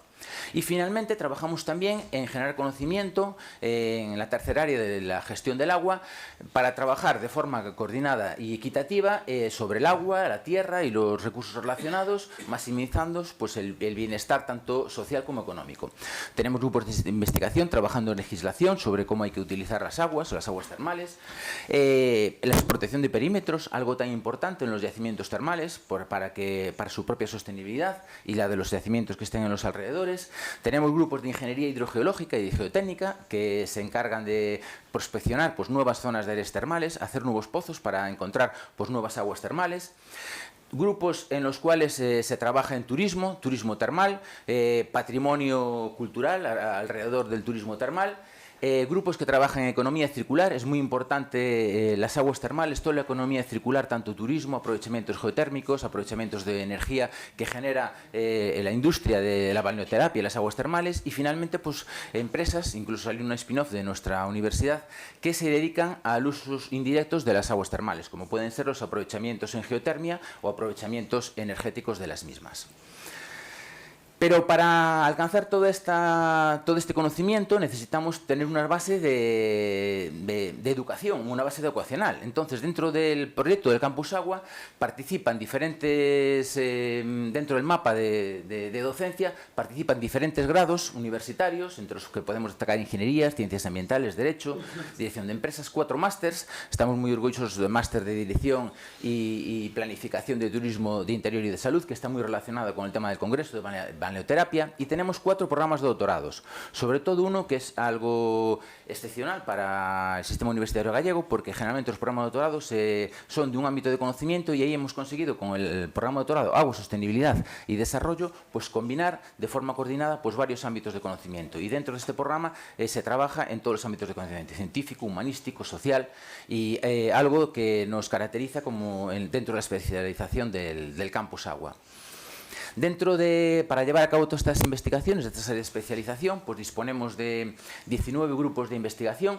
9 de ellos son grupos de referencia competitiva, que son los grupos de investigación de máximo nivel que hay en Galicia, que tienen una financiación ya por ser grupos de referencia competitiva anual, sin necesidad de hacer ningún tipo de presentación de resultados ni nada.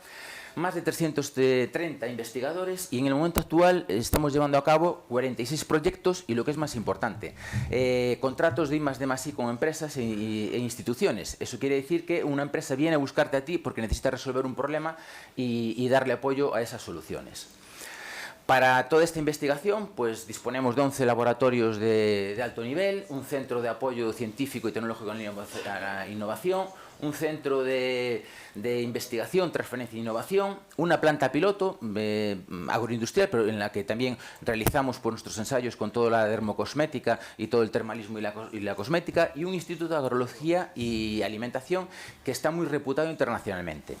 Tan reputado internacionalmente que de este instituto forman parte muchísimos de los investigadores que participan en el proyecto de especialización del Campus Agua, y si dentro de los rankings mundiales que hay, el más importante de las universidades es el ranking conocido como ranking de Shanghái, el Academic Ranking of World Universities, en el cual la Universidad de Vigo está posicionada dentro del sistema gallego en el punto más alto, entre las 500 y 600 mejores universidades del mundo, entre las 25.000 que hay en el mundo.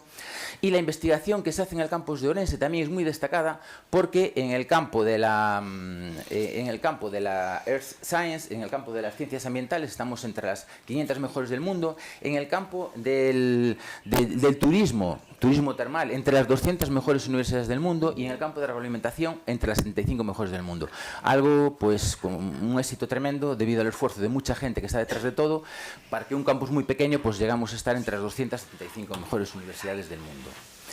Finalmente, todo esto no sería posible sin el apoyo pues, del tejido productivo. Además de la actividad docente y de investigación que tenemos, pues la parte de transferencia y la interacción con el tejido productivo, pues para nosotros es la base de todas nuestras actividades. Estar en contacto con ellos, incluso para modificar nuestros grados, modificar nuestras líneas de investigación, para intentar adaptarnos a lo que la industria pues, nos demanda. De hecho, somos miembros de la plataforma tecnológica del agua en España, e incluso tenemos acciones para potenciar potenciar la investigación en el agua y en el termalismo, como por ejemplo los premios del Campus Agua, que otorgamos todos los años, premios hacia la excelencia en investigación. Hay 5 categorías: transferencia, incluso la divulgación científica sobre el agua y el termalismo.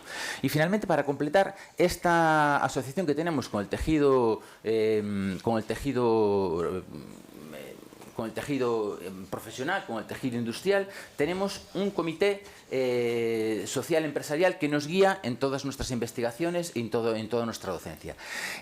Aquí veis un esquema de las 3 líneas de especialización de alimentación, medio ambiente y gestión del agua, y quienes apoyan pues todas estas líneas para que estemos actualizados. Pues diferentes clústeres, como el clúster alimentario, el clúster del agua, diferentes compañías privadas, Bodegas Gallegas, Viacuas, Deltaria, Caldaria, y muchos entes del sector público, los principales entes del sector público que trabajan en el desarrollo del termalismo y del uso sostenible del agua, como Aguas de Galicia, el INOR de aquí de Ourense o la Confederación Hidrográfica. Todo esto pues contribuye a crear un ecosistema estable dentro del Campus Agua que nos permita conectar nuestro conocimiento y lo que estamos haciendo pues con el sector productivo. Y mirando hacia adelante, ¿cuál es nuestra perspectiva de futuro? Pues nuestra perspectiva de futuro es continuar a promocionar este carácter pionero y dinámico que tenemos del Campus Agua, el primer campus de especialización a nivel español con la temática del agua, en la Universidad de Vigo y concretamente en este campus de Ourense, prepararnos para los retos futuros, porque el agua es uno de los bienes más importantes que va a haber en el futuro. Zonas como estas del norte de España, que este año hubo sequías, no se quería que pudiera haber todo esto. El agua va a ser un recurso muy importante, tanto la medicinal como la termal, como el agua de los ríos, que tenemos que preservar en el futuro y usar de forma sostenible. Se estima que en el año 2050 el 85% de los trabajos a nivel mundial van a estar relacionados con el agua. Ahí nos damos la importancia que tiene el agua en todos los ámbitos del bienestar, salud, empresa, todo. Y estamos haciendo un plan estratégico para el próximo periodo 2024-2028, que el director del Campus Agua, el profesor Roberto Ignacio Fernández, pues está al frente del mismo para desarrollarlo, para que el Campus Agua pues, se consolide a nivel internacional y sea una referencia pues, en cualquier investigación o cualquier tema de docencia o de transferencia en las temáticas del agua. Muchas gracias por su atención y de nuevo muchas gracias a la FENTEC por la oportunidad de permitirnos este foro para poder... Agradecemos al profesor Rodríguez Rajo por ceñirse al tiempo. Vamos con un retraso de 10 minutos, de manera que no vamos a dar lugar a preguntas. Si alguien tiene alguna pregunta concreta que hacerle a alguno de los ponentes, yo ruego que directamente accedan a ellos, que todos son personas que con mucho gusto probablemente satisfarán. Vamos a levantar la sesión y continuaremos, haremos un coffee break y continuaremos con la segunda sesión a partir de las 11:30. Muchas gracias. Gracias.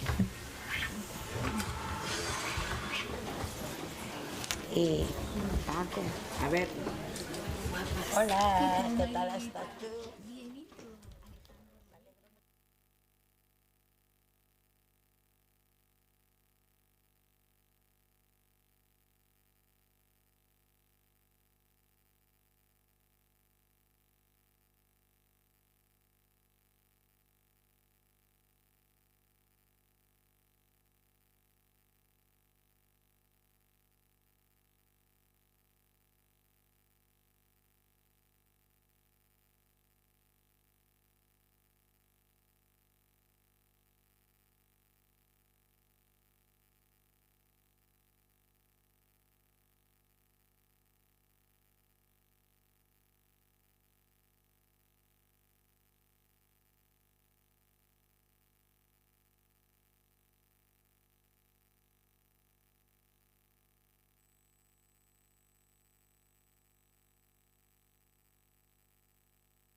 I will start immediately this roundtable, this second session, trying to avoid delays.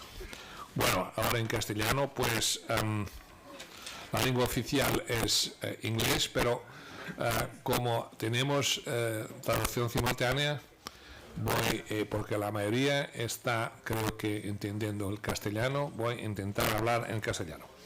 Pues vamos a dar inicio de inmediato a esta segunda sección científica del Congreso de FENTEC.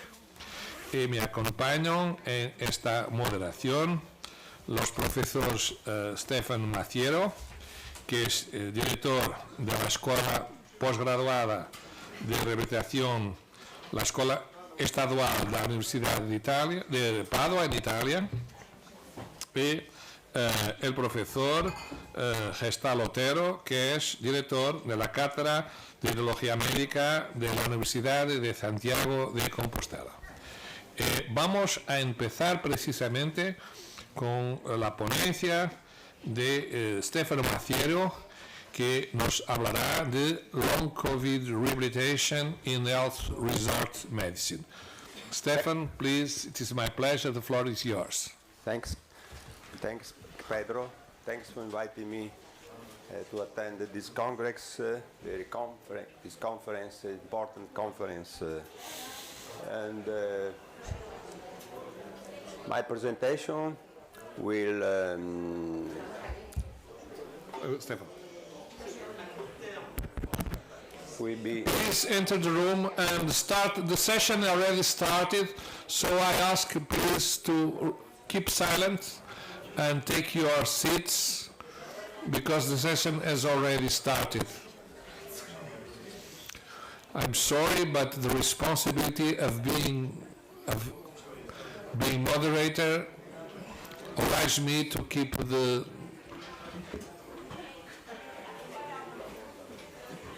time on time. Okay. ¿Puedo pedirle para pedir silencio y cerrar la puerta?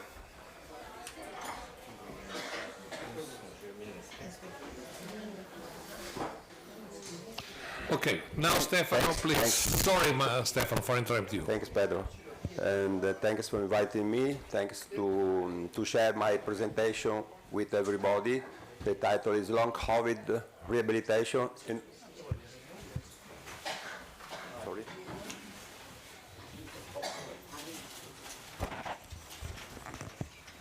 Okay. Sorry. Okay, sorry. Next, coronavirus is a high contagious respiratory disease caused by severe acute respiratory syndrome.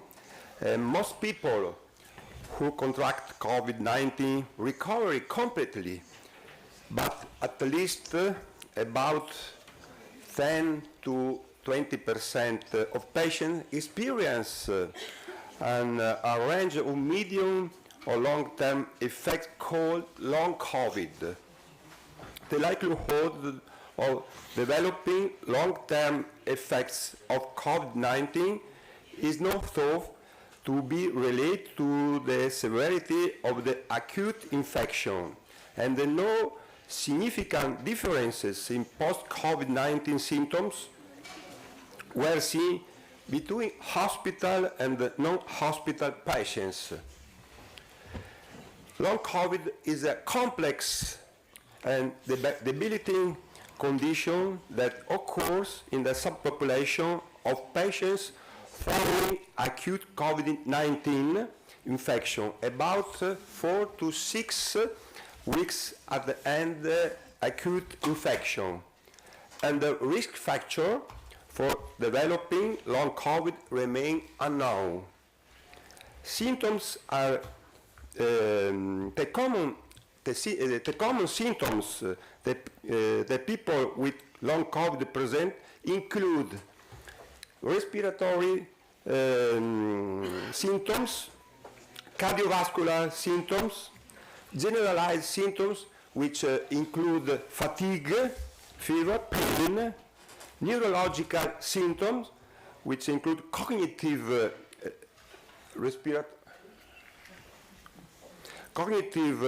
impairment, and for example, brain fog, loss, it is a loss of concentration, memory issues, headache, sleep disturbance, and many others. Musculoskeletal symptoms, which include joint pain, muscle pain, and important psychological symptoms, which include symptoms of depression or anxiety, and many others. What is the cost of the long COVID? In this study from Germany, the analysis estimates of production loss of 3.4 billion euros and estimates financial burden on the healthcare and the pension system due to SARS-CoV-2 infection were approximately 1.7 billion euros. This slide summarizes the structure and the medical condition that require rehabilitation. The symptoms and the structure includes fatigue, is a very important symptom in people with long COVID, respiratory function, which include shortness of breath, and the muscle and nerve joint pain, for example, myalgia or sarcopenia or peripheral neuropathy, and other symptoms which include pain in the back and the shoulder, and a very important mental health effect, post-traumatic stress disorder, anxiety, and depression. And finally, I would like to remember the brain fog, headache, and the amnesia. So, how can we manage our patients with long COVID? The international guideline by NICE, National Institute for Health and Care Excellence, suggests the treatment include interdisciplinary and multidisciplinary, multisystemic or multidisciplinary rehabilitation model, which include motor and functional rehabilitation, muscle strength, endurance, gradual recovery, adaptation of activities daily living, respiratory rehabilitation, which include muscle training, bronchial clearance and hygiene, cardiovascular rehabilitation, aerobic exercise, resistance, neuropsychological rehabilitation, cognitive behavior technique, and education of nutritional support. And finally, very important, comorbidity treatment, which is present in many patients with long COVID. This is the crucial and the most important slide of my presentation. It summarizes resort medicine and long COVID rehabilitation in our proposal, our multi-axial proposal, by our experience, and on the left of my slide you can see the paper our published in the literature. And the multidisciplinary and the tailor-made approach in the spa setting, and the spa setting is ideal setting to treat long COVID syndrome. The integration of traditional spa treatment and the rehabilitation strategy may represent an opportunity to treat neuromusculoskeletal and cardiorespiratory outcomes, as well as to recover psychological well-being and education to healthy lifestyle in individuals with chronic outcomes after resolution of acute SARS-CoV infection. What is the benefits of treatment in the health resort? I summarize 3 points. The point 1, improvement of motor function, facilitate recovery of working balance, reduce pain, reduce use medication, and the specialist consultation, and the others. Improvement respiratory function, inhalation, increase mucociliary clearance, improvement of dyspnea, and the exercise, and finally, improving neurocognitive and psychological function. And this is finally my slide. Health resort is an opportunity to treat patients with long COVID. The exploitation of health resort setting spa facilities can represent a valid out-of-hospital alternative. The traditional rehabilitation setting can treat all the aspects of the post-COVID syndrome. It is ideal setting to treat the comorbidity and the psychological condition in long COVID, and finally can reduce the pressure in the hospital rehabilitation. And finally, I would like to remember Professor Solimene and the brilliant professor. Thanks for your attention. Thank you very much, Stefano, for accomplish and save time. Now you present Rosa, please. Buenos días.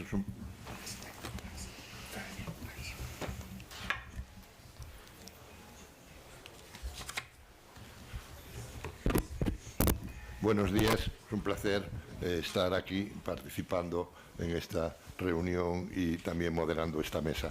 La siguiente ponente es la profesora Rosa Meixide. Rosa Meixide es catedrático de Hidrología de la Universidad de La Coruña y académico numerario de la Real Academia de Medicina de Galicia en el sillón de Hidrología Médica. Cuando quiera. ¿Leo ya? Buenos días. Bueno, es un placer para mí estar aquí en este congreso de la FENTEC.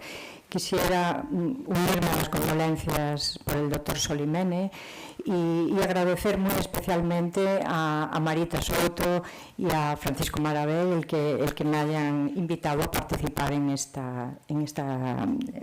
evento tan importante. Voy a presentaros el grupo de investigación al que pertenezco. Es el grupo, soy profesora de la Universidad de La Coruña desde hace bastantes años, médico especialista en hidrología médica por la Universidad Complutense de Madrid, he ejercido en balnearios, pero desde hace bastantes años soy docente de la Universidad de La Coruña y pertenezco a un grupo de investigación en el que evidentemente lo que voy a presentar, los progresos en investigación en hidrógeno sulfurado no están hechos por mí sola, ni muchísimo menos, sino que toda la investigación hoy en día tiene que ser en grupo, ¿no? En grupos importantes y con infraestructuras muy importantes como es a la que yo pertenezco, ¿no? Somos dos médicos, el jefe de servicio de reumatología del hospital y yo, y 3 biólogos que son también profesores a tiempo completo, con muchos postdoctorales, etcétera, que son los que realmente nos ayudan, ¿no? Aparte de colaborar con el grupo de reumatología de Francisco Blanco, una persona muy reconocida mundialmente en el tratamiento y patología de la artrosis. Los equipamientos, evidentemente, también que son muy importantes. Contamos con muchos laboratorios, con muchas técnicas de biología celular, molecular, con biobanco, con cirugía animal, etc. Una de las líneas es precisamente la balneoterapia en las enfermedades reumáticas. Y en concreto, el efecto del hidrógeno sulfurado tanto in vitro como in vivo sobre la artrosis y estudios in vivo sobre el efecto de las aguas sulfuradas. Partimos de que la artrosis es una enfermedad, una de las enfermedades más prevalentes en el mundo y en el mundo desarrollado y que se caracterizan pues, por mucho dolor, incapacidad funcional y además, al final la destrucción del cartílago, ¿no? Es una enfermedad que clásicamente se consideraba degenerativa, pero actualmente sabemos que hay una importante secreción de componentes inflamatorios, de radicales libres y que lleva finalmente a la muerte celular y a la destrucción del cartílago. los tratamientos, no hay un tratamiento etiológico, con lo cual los tratamientos son sintomáticos, ¿no? Y el último tratamiento es intentar evitar la cirugía, que es una prótesis, normalmente es lo que nos lleva. Bueno, nuestros conocimientos de hidrología médica nos llevaron a saber que realmente las aguas sulfuradas son aguas muy terapéuticas y que mejoraban mucho a los pacientes. Entonces, nos planteamos si el sulfuro era el responsable, ¿no? Para ello, bueno, pues, ¿cómo estudiamos si el sulfuro es el responsable? Pues a través del hidrógeno sulfurado, ¿no? El hidrógeno sulfurado es un gasotransmisor endógeno que tiene múltiples funciones fisiológicas y que participa directamente en la inflamación. De hecho, el hidrógeno sulfurado desde hace unos años, desde que se descubrió esto, se ha estudiado mucho y está disminuido en muchas enfermedades crónicas, ¿no? Nuestro primer estudio fue ver, y además pionero en el mundo, si el hidrógeno sulfurado estaba disminuido o no en la articulación. Y encontramos que realmente la producción de hidrógeno sulfurado estaba muy disminuido en el cartílago.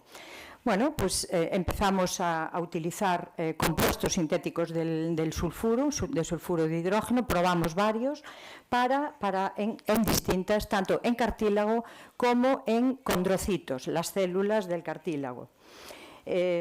Mediante diversos métodos, pues estudiamos las especies reactivas del oxígeno, que son las que realmente luego destruyen el cartílago, los parámetros inflamatorios, la interleuquina, la prostaglandina y las metaloproteinasas, que son las que van a componentes del cartílago. Bueno, nuestros resultados fueron claramente disminución de la muerte celular, disminución de la inflamación y disminución del dolor. O sea, efecto antiinflamatorio, antioxidante, anticatabólico, citoprotector y del cartílago. Esto dio lugar a varias publicaciones en revistas científicas de prestigio a nivel internacional y también, con mucho orgullo, a 3 premios internacionales, incluido uno, el de la ESPA, ¿no? El siguiente paso lógico fue, ya que estaba demostrado en células, pasar a los estudios in vivo. Entonces diseñamos un modelo animal con ratas Wistar a los que se les provocó una artrosis. Bueno, entonces estudiamos si la administración de hidrógeno sulfurado, primero, sintético, y también aguas mineromedicinales sulfuradas de un balneario gallego, balneario de Carballo en concreto, pues tenían efecto sobre la artrosis. Bueno, hicimos 5 grupos de ratas, un grupo control, que era el que recibió agua oral simplemente, y a todas se les provocó artrosis, y luego hicimos 2 grupos, uno con bañoterapia con agua sulfurada, bañándolos durante 20 días a 37 grados, siguiendo la sistemática de un tratamiento bañoterápico, ¿no? Y a otras en agua del grifo, a la misma temperatura, los mismos tiempos. Y otro grupo recibió 2 grupos, uno sulfuro intraarticular y el otro agua destilada.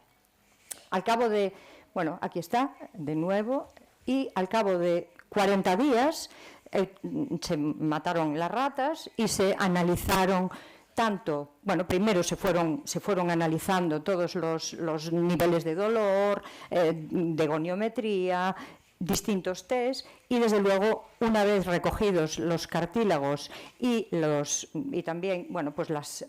se estudiaron mediante diversos scores, distintas la degradación, la inflamación sinovial, el estrés oxidativo, etcétera. Bueno, resumiendo, la balneoterapia en el agua pues atenúa el dolor y claramente mejora la disfunción después de la artrosis.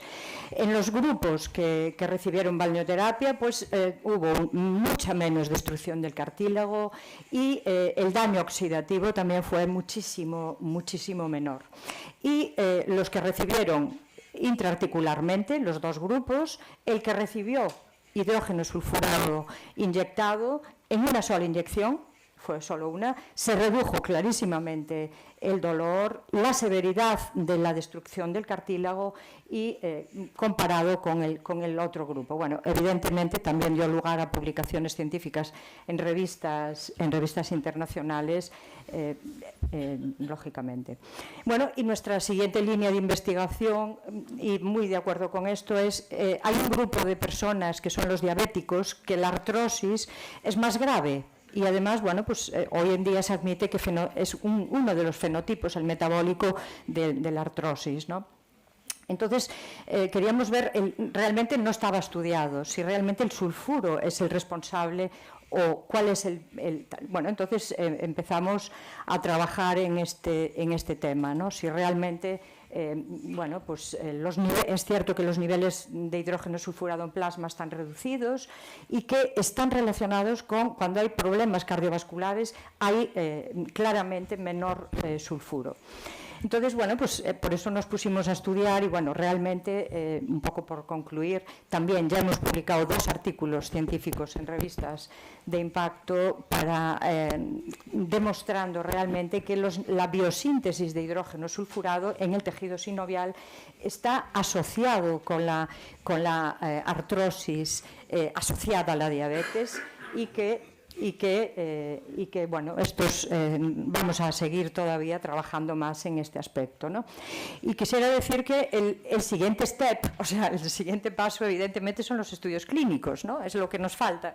Y lo hemos intentado aquí con más personas de Portugal, España, Italia, todos esos países que están ahí. Hemos intentado pedir un proyecto europeo y aunque ha tenido muy buena valoración, no nos lo han concedido finalmente y nos quedamos, después del enorme esfuerzo que supuso prepararlo, pues no tal. De todos modos, yo sigo abierta a cualquier proyecto que haya internacional para presentar, para preparar algún proyecto que lleve a cabo un estudio clínico con aguas sulfuradas o no. Aguas sulfuradas es en lo que más hemos estudiado, pero puede ser.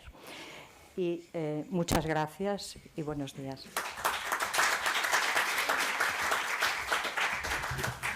Thanks, Professor Rosa, for your very complete presentation in the osteoarthritis and treatment with balneology. And very happy to introduce my resident. He is very brilliant. Resident from Italy, from University of Padua, Dottoressa Maria Chiara Maccarone, and the title of presentation is the potential role of health razor medicine in the management of lymphedema. Please, Maria Chiara. So thank you very much, and thank you for your presentation, and thank to all the chairs of these sessions. Today it's quite difficult for me to speak since I'm really touched by the commemoration of Professor Solimene, but I'm also really happy to be here with you, and I thank the organizer of this Congress for allowing us to meet here in Ourense. So I'm going to speak about an important topic, that is the potential role of health resort medicine in the management of lymphedema, and in particular I will talk about the experience we are making at the University of Padua on this topic. So, just a few words in order to give you an overview of this condition. As you know, lymphedema is a chronic, degenerative, and progressive medical disease that is characterized by the accumulation of lymphatic fluid, mainly in the upper and in the lower limbs, but also other body parts can be affected, and the prevalence of this condition is really important all over the world, with about 250 million people suffering from this condition, and therefore it can be recognized as global health concern. So we have to do something to treat and to prevent and to rehabilitate these patients.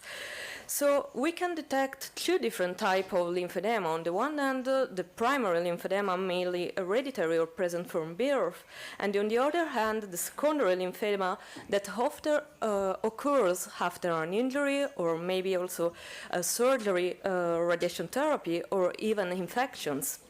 And as you know, despite the visible edema and swelling of the limbs, lymphedema is also related to several complications, such as changes in tissue that became more prone to infections and also to stiffness, therefore limited quality of life and mobility of patients, but also patients suffering from lymphedema often may experience some concerns in their body image, and therefore they can have psychological distress.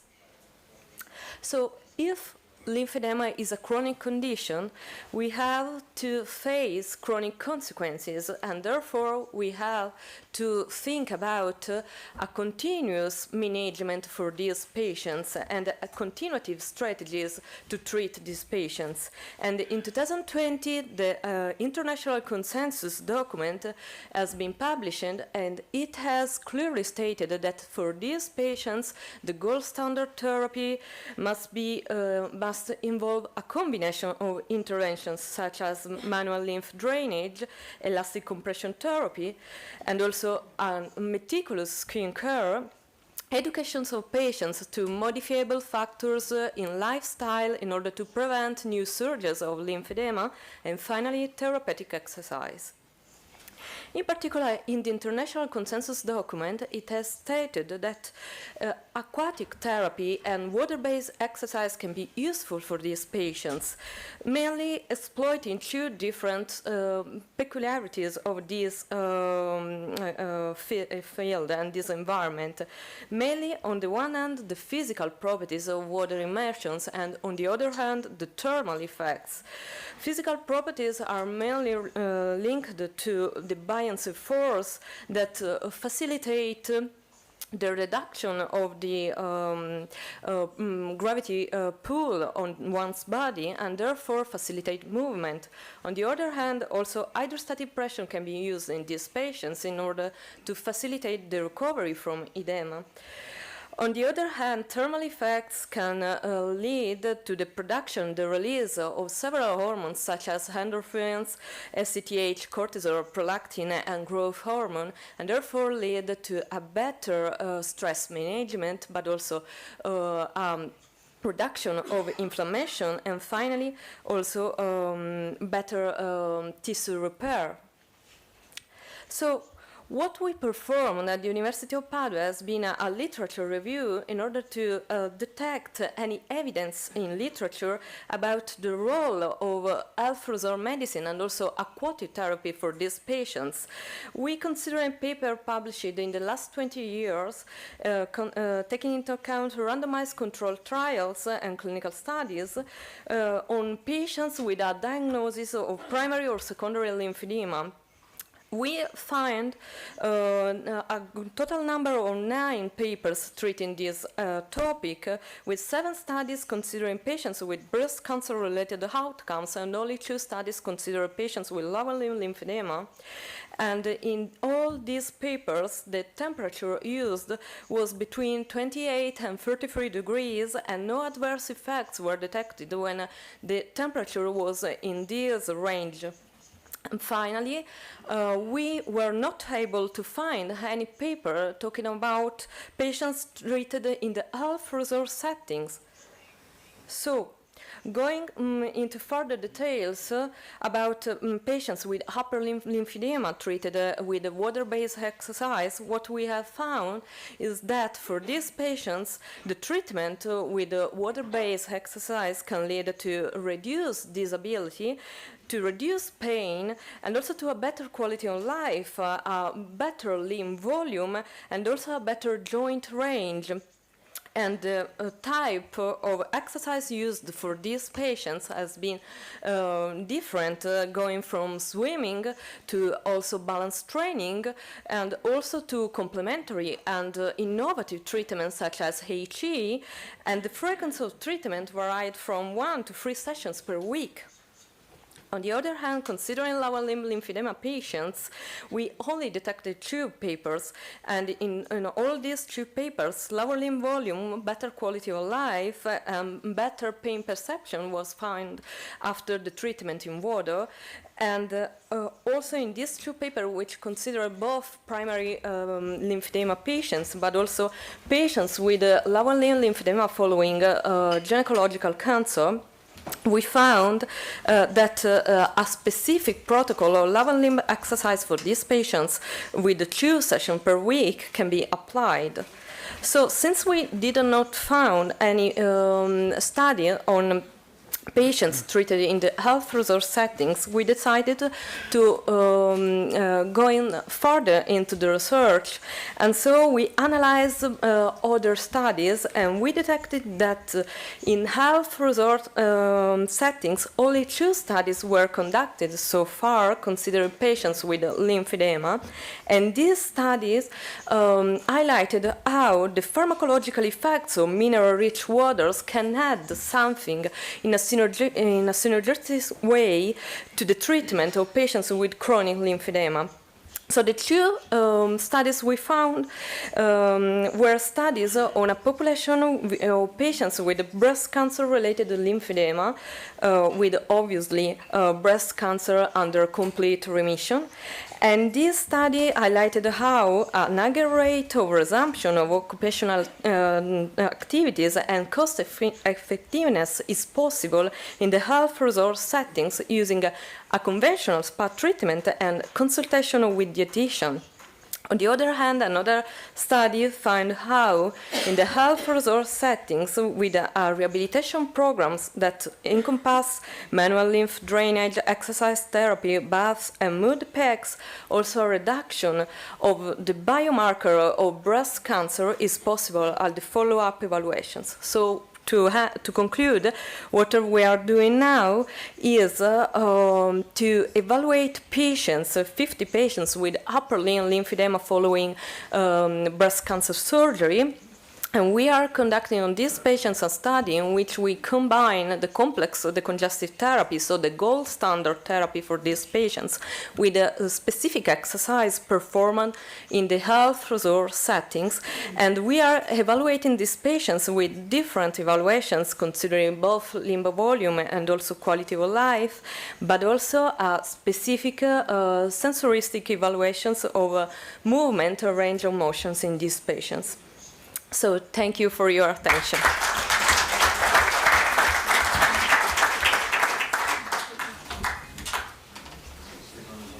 Now it's my pleasure to present the next speaker. The next speaker will be Professor Sultan Bulekbayeva from Kazakhstan. Professor Bulekbayeva is the director of the National Children's Rehabilitation Center in Astana, Kazakhstan. Thank you very much. It's a pleasure to have you as speaker in this session. Thank you. Thank you.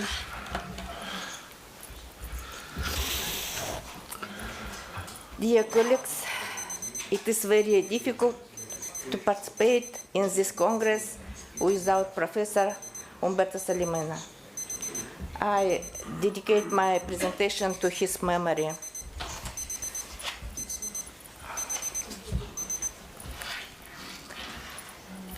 A significant loss for the global medical community. Professor Umberto lives on our hearts.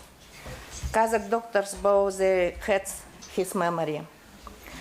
I express my condolences to Natalia and the family, as well as the large Femtech family.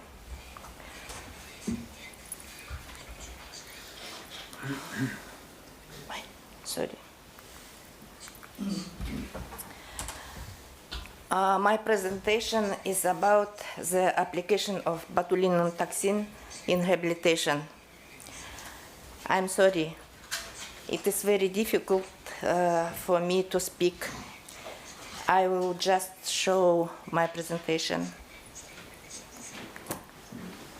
And we use in our work 3 aspects of rehabilitation: It is a medical, social, and pedagogical aspects.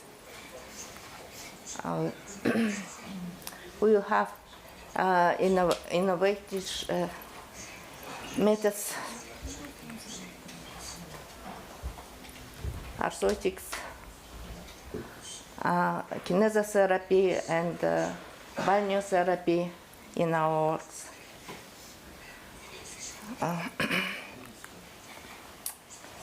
And it is, can you see, social adaptation, correction pedagogical. We use botulinotherapy 990 years. And our published, it is my dissertation. I use a lot of muscles and the injection botulotoxin. The interval between repeating injections. We have good results after treatment.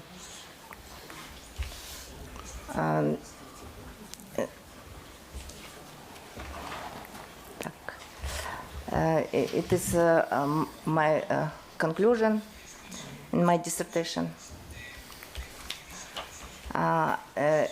The article published in Lancet Global Journal about our multidisciplinary rehabilitation. It is my Balgaeva, my student, your PhD dissertation. And can you see as we use botulinotherapy and results before and after treatment. Before and after treatment. Social adaptation results after rehabilitation. Our children socialized and integrated in social. Thank you very much.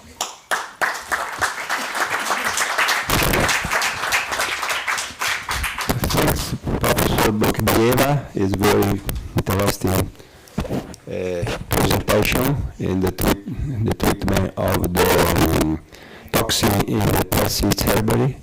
Is important issue in Kazakhstan, but also in every country. And the treatment of the toxin is the treatment of spasticity. Thanks for the figure. Photo is very interesting. Thanks. Okay, I'm very happy to introduce my brilliant research from University of Padua. Is research in my team.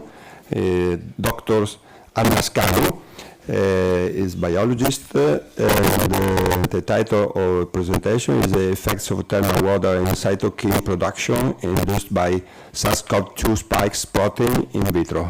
Please, Anna. Good morning, everybody. Thank you for the presentation. It's a pleasure to be here today. So, several studies have highlighted that the beneficial effects of balneotherapy are due to its immunomodulatory and anti-inflammatory properties. In addition to traditional bathing, the treatment using mineral-rich water can also include inhalation of its vapor.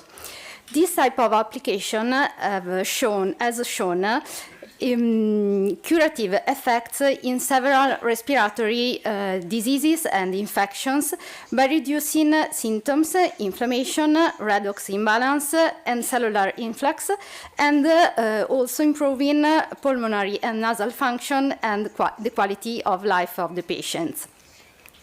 In particular, the use of balneotherapy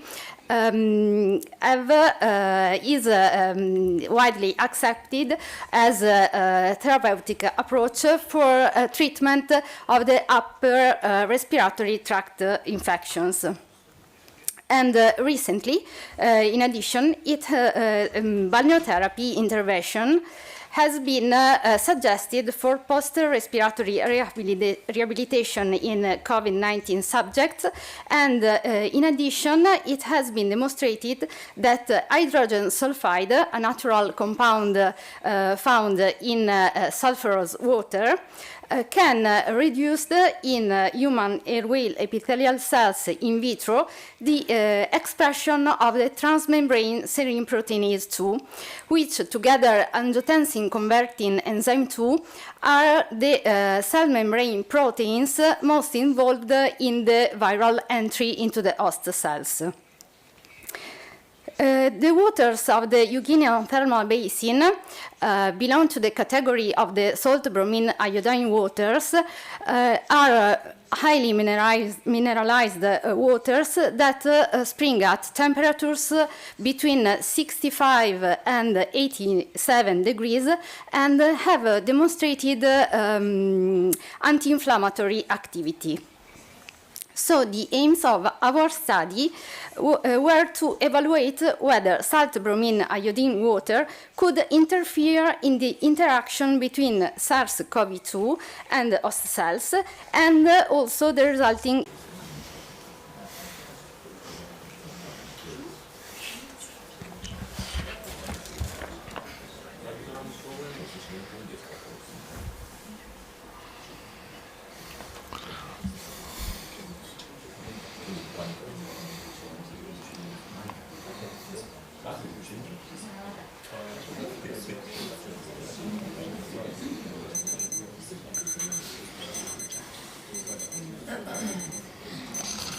Scusi, dottor Scano, scusi.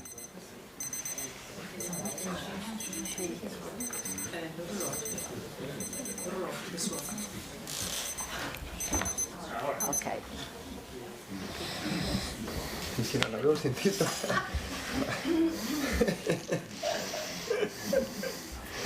This is the advantage of novelty. So please. Okay.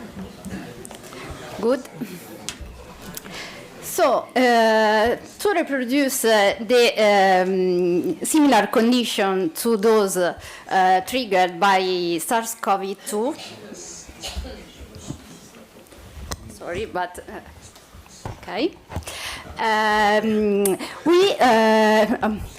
Okay, human nasal epithelial cells. Okay. Okay. Human nasal epithelial cells were stimulated in vitro with the spike protein of SARS-CoV-2 from Omicron variant in the presence or in the absence of thermal water. Alternative tap water was used instead of thermal water. Unstimulated cells or cells treated with only with thermal water or tap water were used as control. Then cell viability, cytokine levels, angiotensin converting enzyme 2, and transmembrane serine proteinase 2 levels, and the activity of the angiotensin converting enzyme 2 were evaluated. As treatment with thermal water can induce osmotic stress in cell cultures in vitro, the cells were stimulated with a different percentage of thermal water, and the cell viability was evaluated. So the results obtained demonstrated that the cell viability was only slightly decreased when the content of thermal water in the supernatant of cell did not exceed the 1%. So we use this percentage of water for all the subsequent experiments. In the absence of stimulus, the cells release low level of IL-6, IL-8, and IL-1 beta, which were increased when cells were stimulated with spike protein. The treatment with thermal water, but not with tap water, caused a decrease of the cytokines evaluated. When cells were stimulated with spike protein, we observed a reduction of the level of the cell membrane-bound angiotensin converting enzyme 2, and the treatment with thermal water slightly restored the concentration of this protein. Otherwise, the treatment of cells with spike protein did not affect the concentration of the transmembrane serine proteinase 2. However, the treatment of cells with thermal water reduced the concentration of this protein in both spike protein treated cells and also in untreated cells.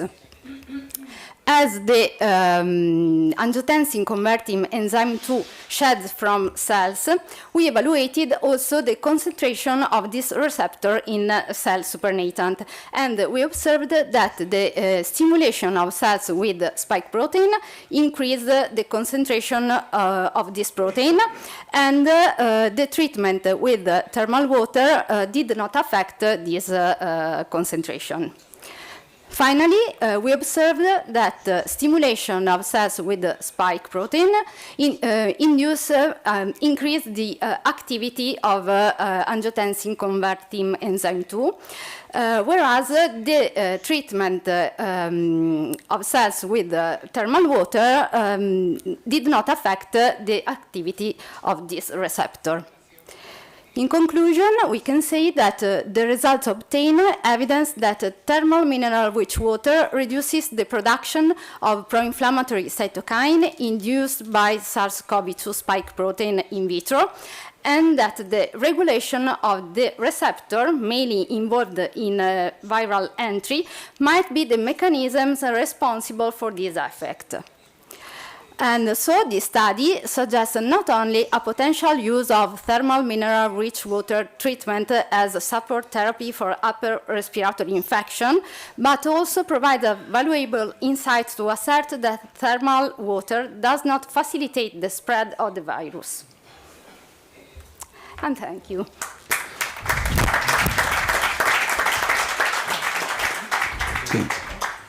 Thank you, Anna.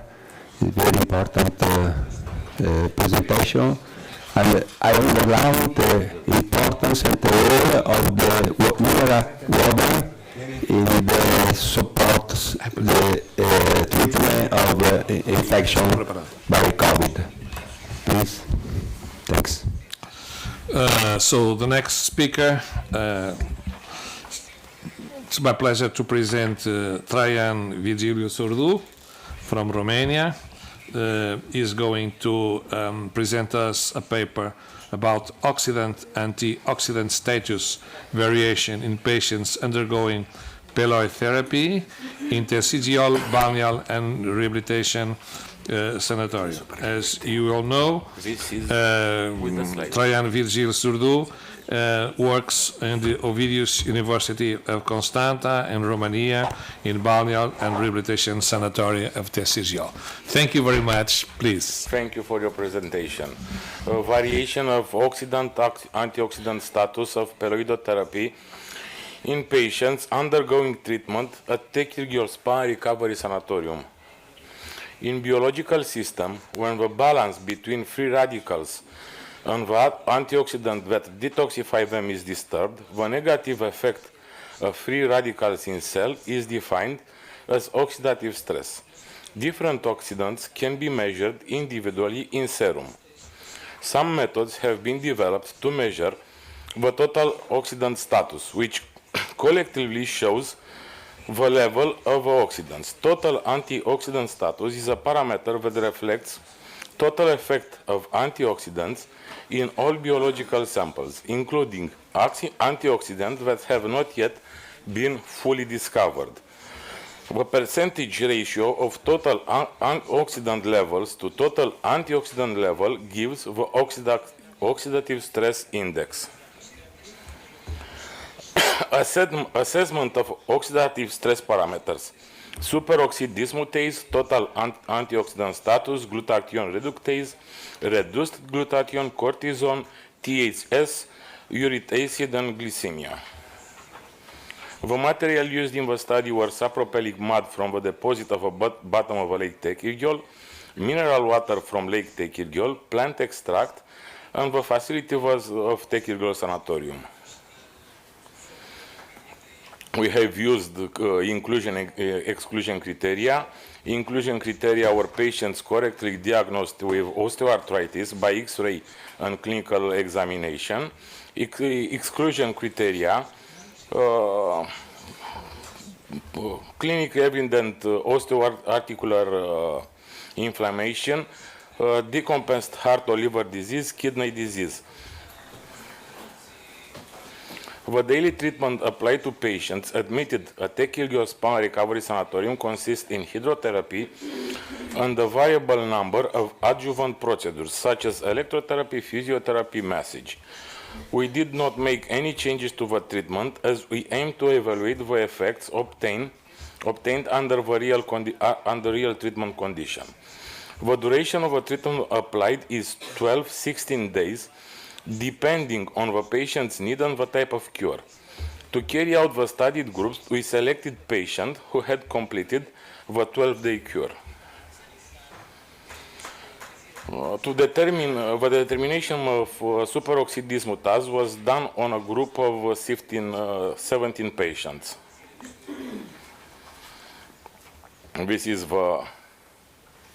It's supposed to be the statistical analysis of superoxide dismutase. Yeah, that's the graphic, the statistical analysis. There is a significant increase by 40% in day 1 of a treatment and by 74% on day 12 of a treatment. Increased levels of MAD treatment suggest a positive body response. The significant decrease in total antioxidant status levels suggests that the consumption induced by additional stress caused by the impact of a treatment on the body. Glutathione reductase, we find that glutathione reductase levels are maintained without significant variations. Reduced glutathione has a decrease, a significant decrease. Cortisol. Statistically insignificant variation immediately after the first application. Statistically insignificant 18.75 decrease at the end of a course. Code application produce intense stimulation. Thermoneuter application is gentle. THS variation. The decrease in consumption of the two thyroid hormones due to the increase in the metabolic and thermoregulatory needs causes a progressive increase in the level of thyroid stimulating hormone until the end of the treatment. Glycemia under physiologic condition, glucose can reduce molecular oxygen with the generation of superoxide ion in the presence of metals like iron, copper, and the creation of ketoaldehydes and oxidation intermediates. Uric acid is a readily oxidable substance, and its ability to scavenge free radicals makes it a protective factor against the continuous oxidative stress to which most body tissues are exposed. The determination shows the effect of MAD therapy on oxidative stress and on oxygen-free radicals involved in the pathogenesis of inflammation and osteoarthritis. Significant increase in superoxide dismutase levels, maintenance of glutathione reductase levels, maintaining constant plasma cortisol, uric acid, and blood glucose. Assessment of oxidative stress makers confirmed the anti-inflammatory potential of Tekirgiol sapropelic MAD in patients with osteoarthritis. Increased levels of superoxide dismutase with MAD treatment suggest a positive response of the organism given the enzyme's positive role in neutralizing reactive oxygen species and inactivating nitric oxide. Glutathione reductase, uric acid, or blood glucose levels, protective factors in the balance of oxidative stress, were not influenced by MAD treatment. This conclusion underlines the protective character of MAD therapy and oxidative stress with enzymes with a positive role in the metabolism increasing, such as superoxide dismutase, or maintaining glutathione reductase and the total antioxidant status levels within normal limits. Increased TSH levels from both hot and cold application reveal a stimulation of the hypothalamic pituitary axis by MAD therapy.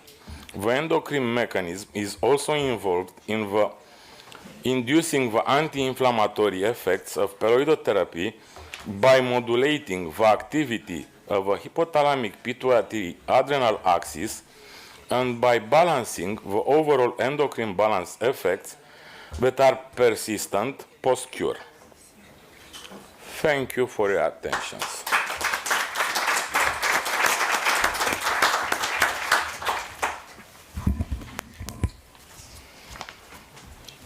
A continuación va a intervenir la doctora Daniela Profit,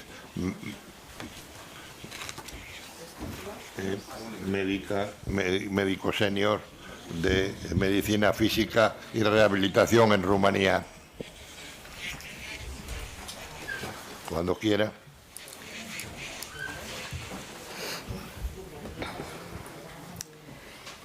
So, hello. Where shall I? Okay. My name is Daniela Profir. I'm part of the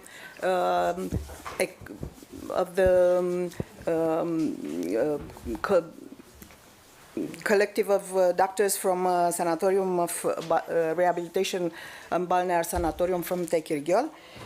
No.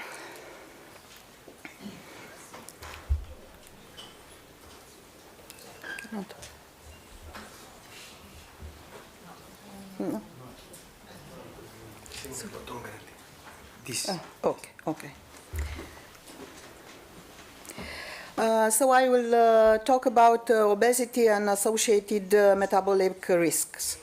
As you will know, excessive body weight. As we know, excessive body weight is a global health problem. Due to the sedentary lifestyle and unhealthy diets, 2 billion people worldwide are affected by obesity.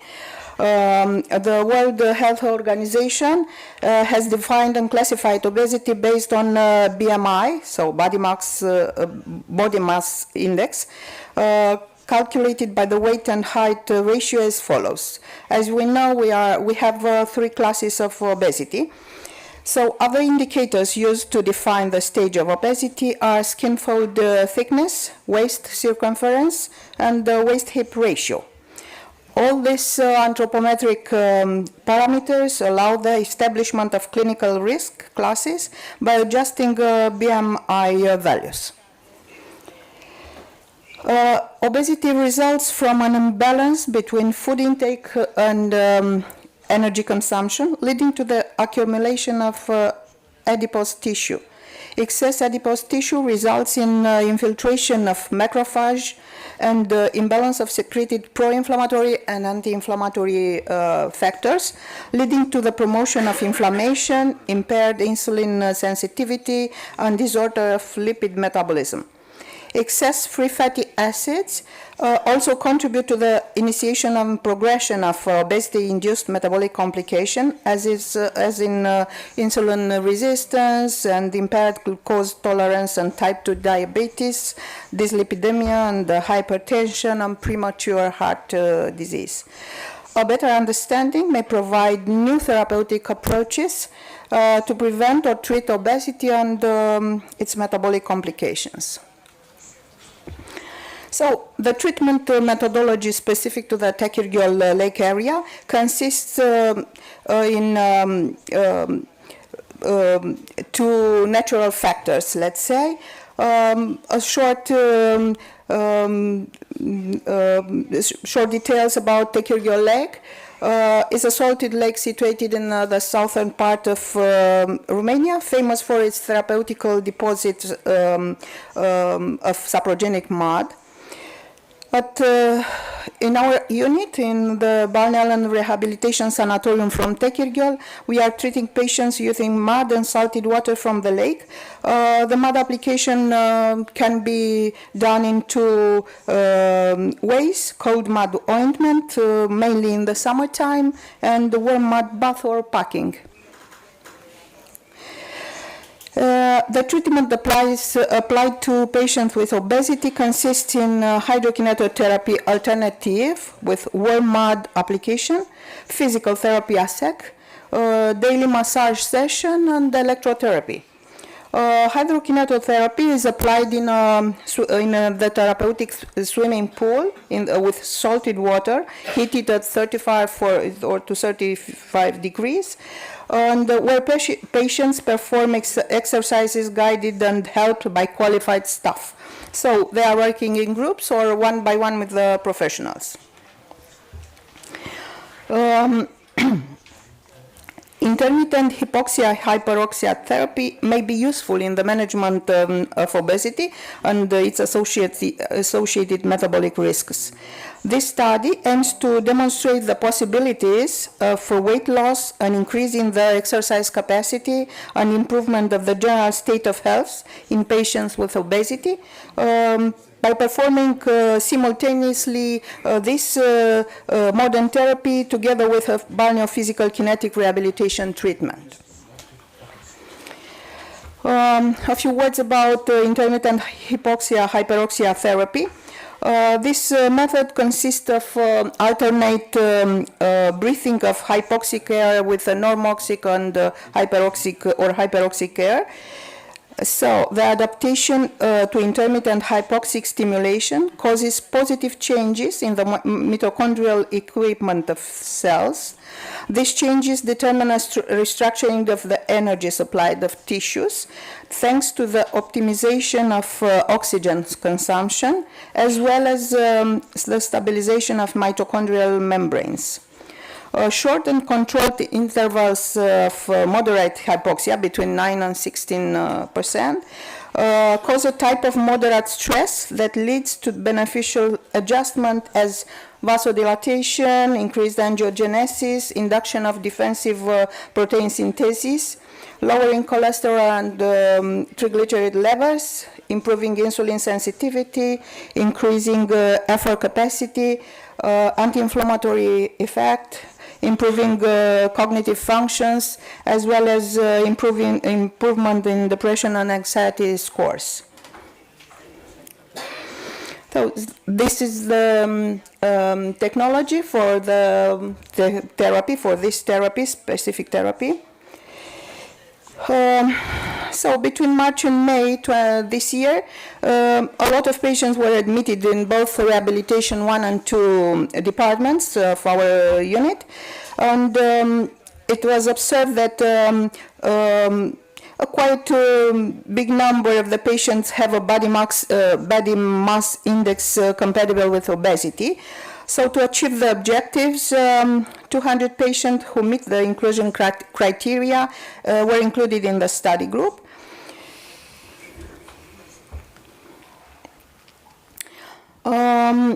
The patients were divided into two groups, both of 100 obese patients, that performed complex medical rehabilitation treatment.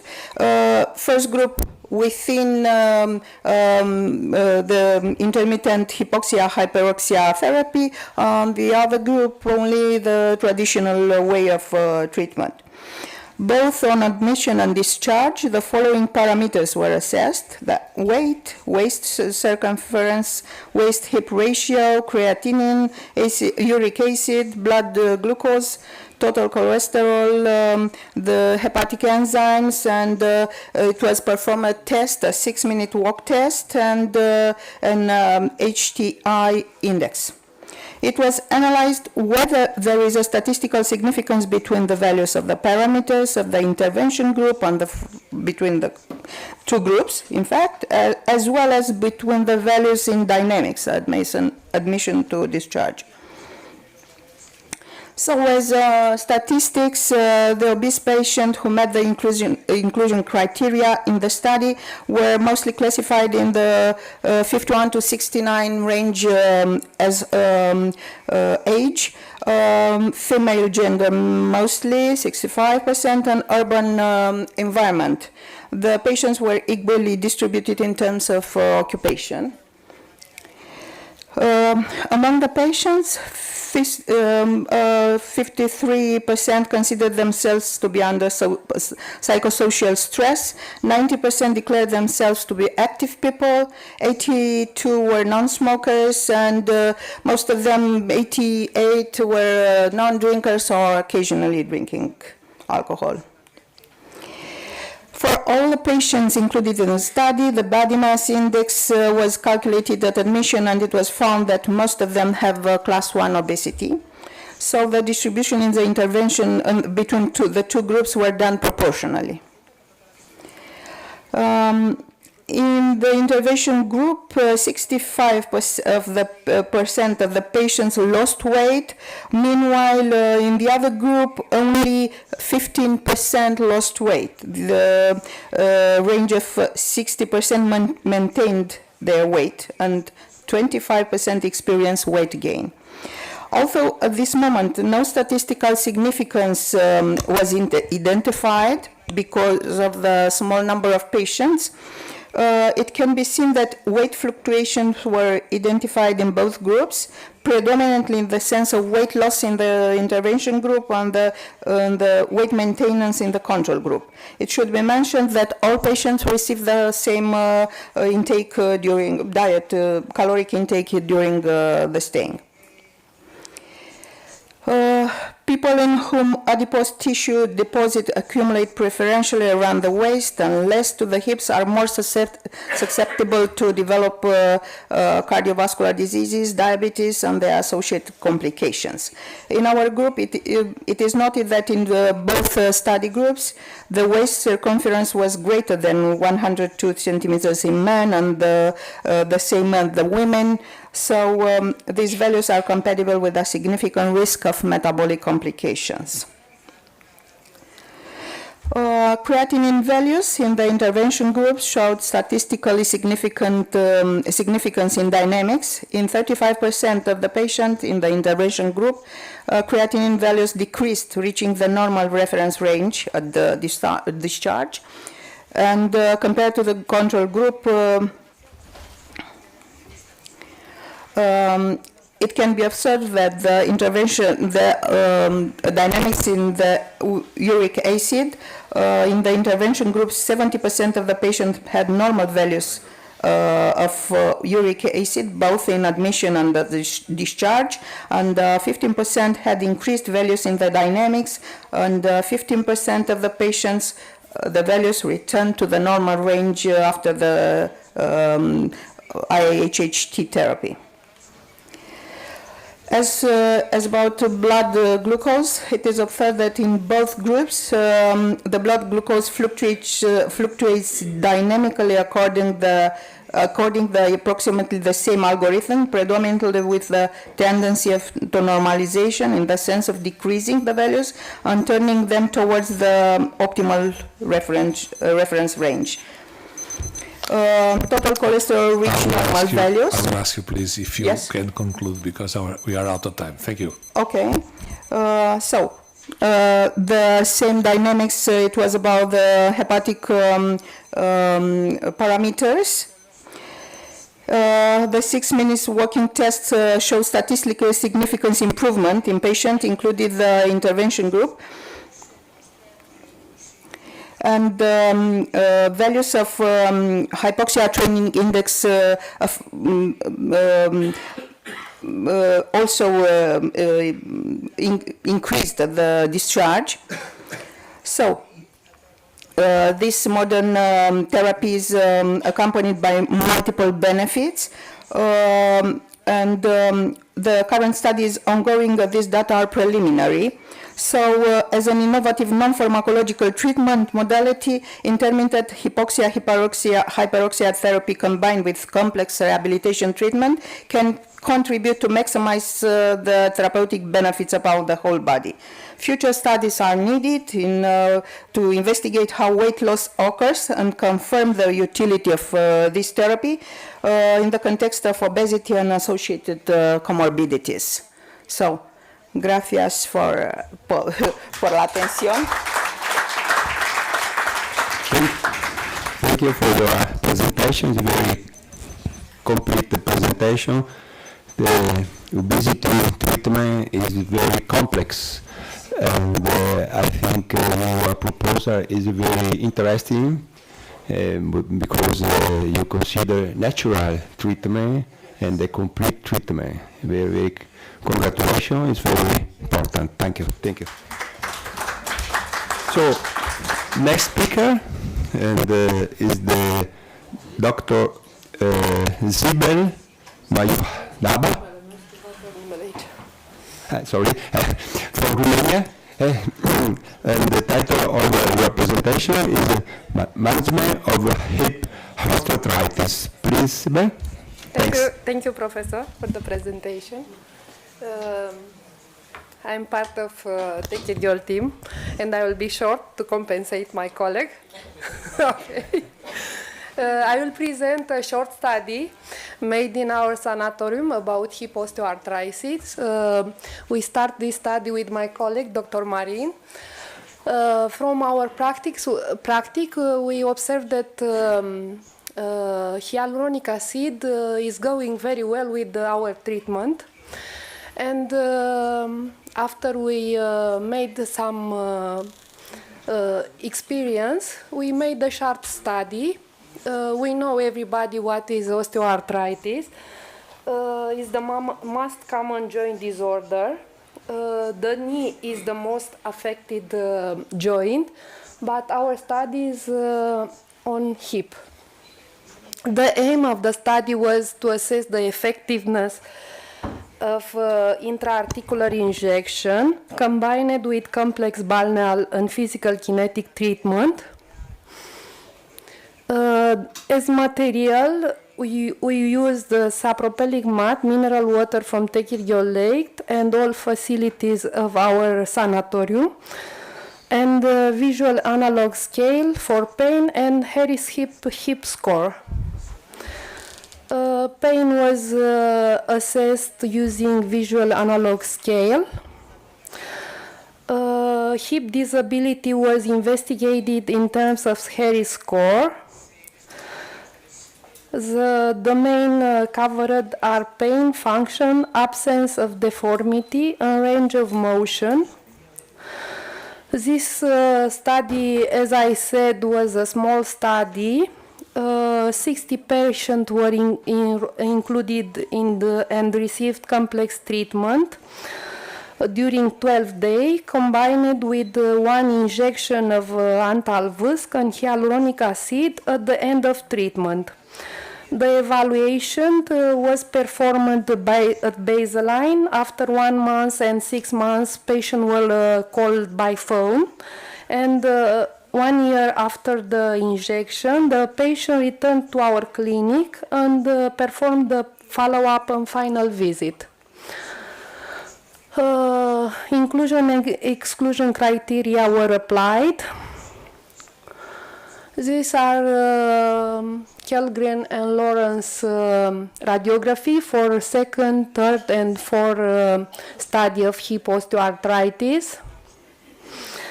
Treatment applied was the usual treatment applied in our sanatorium. Consists in hydrokinetothermotherapy, mud therapy, electrotherapy, and kinetotherapy. These are the characteristics of antalvusc. Is a hyaluronic acid cross-linked from non-animal biofermentation. The concentration in hyaluronic acid was 20 milligram per milliliter with weight more than 4 million Daltons. The statistical analysis of the data from the present study used the program CPSS 17. Each subject underwent an ultrasound-guided injection using an anterior approach. The injection was performed at the end of 12 days of balneal treatment. The results, when we start the statistical analysis, 58 patients remain in the treatment, 29 male and 29 female. This is a coincidence without any. The average age was 61.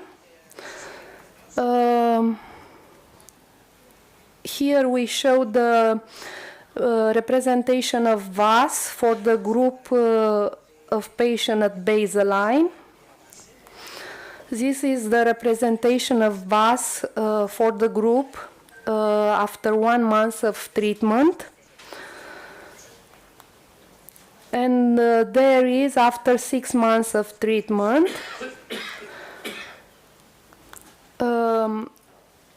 In the present study, we notice that after 1 month of treatment, the mean value of VAS decreased statistically significant than the corresponding mean values of VAS at baseline. The mean values of VAS 6 months after treatment continue to decrease statistically significant. This is the representation of Harris score at baseline. The values of Harris score were between 20 and 91 with mean values at 62 and standard deviation 16. There are the representation of Harris score at baseline. And here we observe that 43 patients has a significant increase of Harris hip score. Published data on viscosupplementation in the hip osteoarthritis is limited. Only a small number of scientific papers containing statistically significant results about hip injection are available in the literature, despite the hip being the second most common seat of osteoarthritis. One of the reasons is because the intra-articular injection of the hip is not so easy as for the knee or other seats of osteoarthritis. The intra-articular injection of hyaluronic acid, called viscosupplementation, was first investigated in 1970. As conclusion, the primary endpoint consisted in the evaluation of Harris hip score over 1 year follow-up. Even finished the study, we observed a significant improvement. The second endpoint was the pain. Also presented a statistically significant improvement in all follow-up visits. Also, we can note the reduction of anti-inflammatory intake by patient to modulate their symptom. It is an indirect demonstration of pain control. No adverse events we recorded. The association of hyaluronic acid in hip osteoarthritis with sapropelic mat from Tekirgiol Lake has been shown to have favorable effects. Also, sapropelic mat from Tekirgiol Lake has proven benefits in patients affected by osteoarthritis by its anti-inflammatory and chondroprotective effects. These benefits were shown during last years in many studies developed in our sanatorium. Thank you for your attention.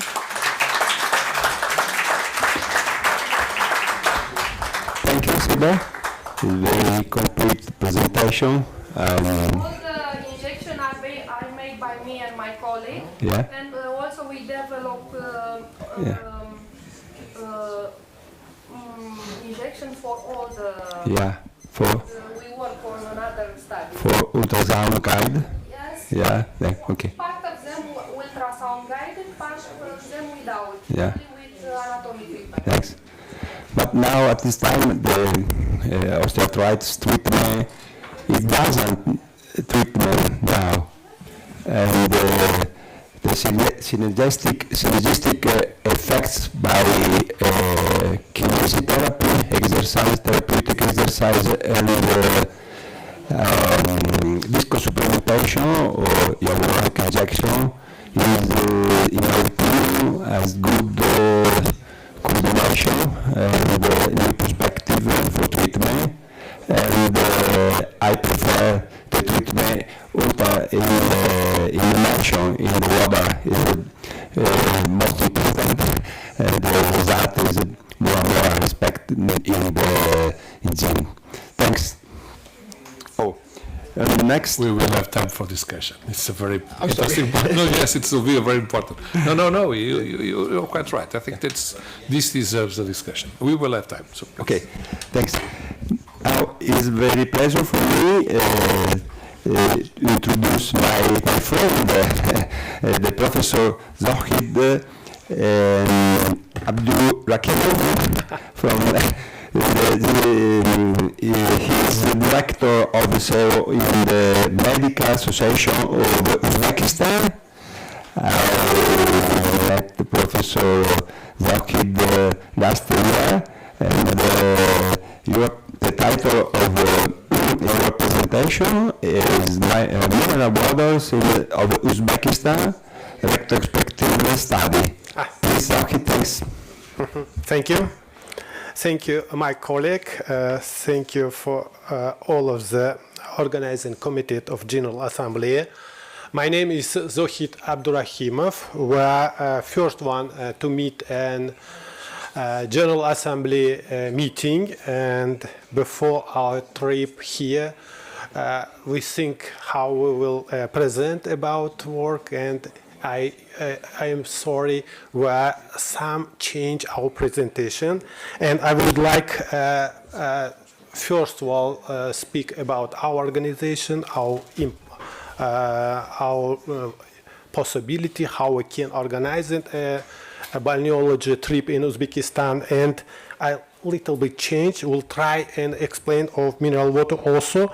I will hope it's not last our meeting, and in the future we will talk and present about our not only balneotherapy and scientific world, physiotherapy and heat therapy also.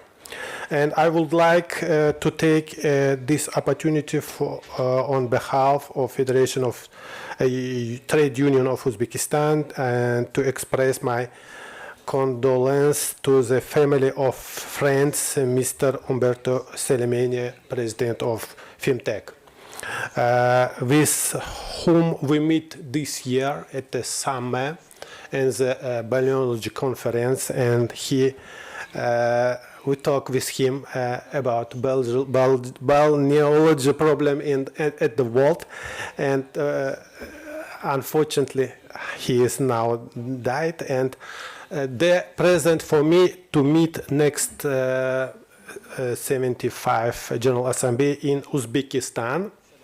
And he say me a name of the conference also.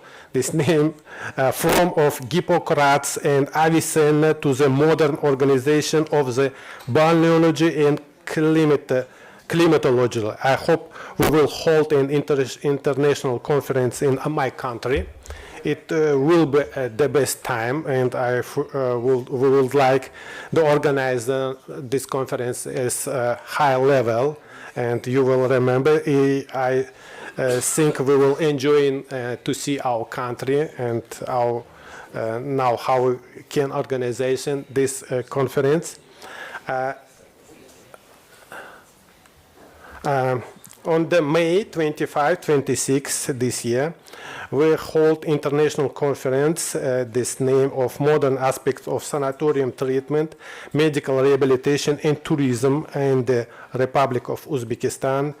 We have a memorandum of cooperation with between of Padua Medical University and Federation Trade Union of Uzbekistan, which I have the honor to introduce Professor Stefano Masiero, took part in the conference and made the best of excellent presentation. Let me also deeply thanks for Masiero. We believe in the maintaining of bilateral activity and friendly relation and hope in the future and all of the organizations who work in balneology. Health and wellness service on the territory of Central Asia in the center of the which is the Republic of Uzbekistan has a rich history. The great thinker, medical, scientific Avicenna was born and grew up in Bukhara, its center of Uzbekistan, who, based on the study of the activity of Hippocrates, Galen, on other Persian and Arab scientists, as well as on the basis on the personal experience, wrote more than 150 books on the theoretical of practical foundation of medicine. In the Republic of Uzbekistan, Avicenna works the treatment with great respect, presentation and transfer of information about your works, and young doctor for medical university in Bukhara is named after the Avicenna. The Avicenna Foundation successfully operated, which annually holds scientific and practical conference dedicated to the great scientist. Nowadays, there are 31 sanatoriums that successfully operated under the Federation of Trade Union Uzbekistan. If you see in all of the Uzbekistan, we have more 200 sanatoriums that's organizing and spa and sanatorium service. Every year, in our sanatoriums to get treatment, more 200,000 workers and employees. Over the past 6 years, the scale and improvement of the material and technical equipment of the Sanatorium Research Institution has increasing scientifically. Over the past 7 years, 7 new sanatoriums have been built, as well new medical building and have been put into operation in 6 sanatoriums. The construction of more 3. And some sanatoriums is one of the year more 1,200 patients were treatment. Thanks to the work carried off by 2023 has been found our sanatorium, the resort institution of the Federation of Trade Union Uzbekistan, amounted to over 7,000 beds, which is 1.5 times more than 2018, which allow us additional provide highly quality sanatorium resort treatment in the sanatoriums of the Federation Trade Union Uzbekistan. Additionally, it should be noted the sanatorium resort system Federation of Trade Union Uzbekistan developed activity cooperation with sanatorium and resort of various partner countries. The construction of commission of the new sanatorium improve on this effectively use capacity and as well as the continuous improvement to the quality of sanatorium resort care introduction of matters wellness technology. We are studies in Czech Republic, and you know maybe a joint commission of Uzbekistan, a joint commission of USA prepare for us methodological recommendation implementing accreditation system in sanatorium and resort department.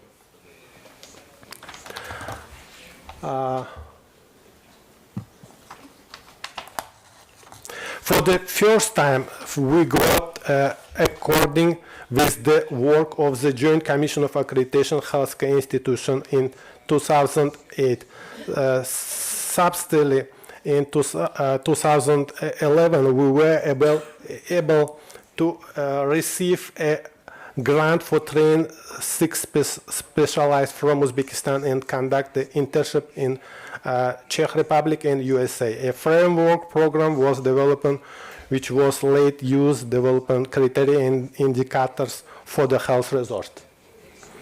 While searching the solution acceptable in real condition to the problem of evaluation the activity of the sanatorium resort institution, we were convinced of the need to use as a methodological base the evaluation system of the Joint Commission used to determine the rating a medical institution. The key different from other evaluation method as that criteria of determining a rating set at the opportunity activity level. Excuse me, sir. Excuse me. I don't speak about result, but it is possible I will read a conclusion. No. I read conclusion, sir. This is very important for us. This the implement. I think you know Joint Commission of United States. Maybe more is now. This is very important and for our to know how we correct or not working. This is system who organize it very important for us also. And if you have any questions or something, I will ready to discuss again with our period. Yes, thank you very much. Professor Abdulnikov, for sure we will have a topic on this, on the discussion. I think it is crucial to discuss this certification of doctors, other professionals, facilities, equipment, and programs. Yeah. I think we definitely need to discuss this. And this is the right place to do it, because we are a federation. So we pass immediately. Thank you very much.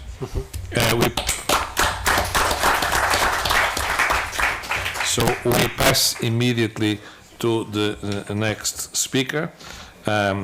Pues es un placer presentar a don Rogelio Martínez de Termatalia, Feria de Turismo de Salud y Bienestar de Ourense, que nos va a hablar precisamente de Termatalia.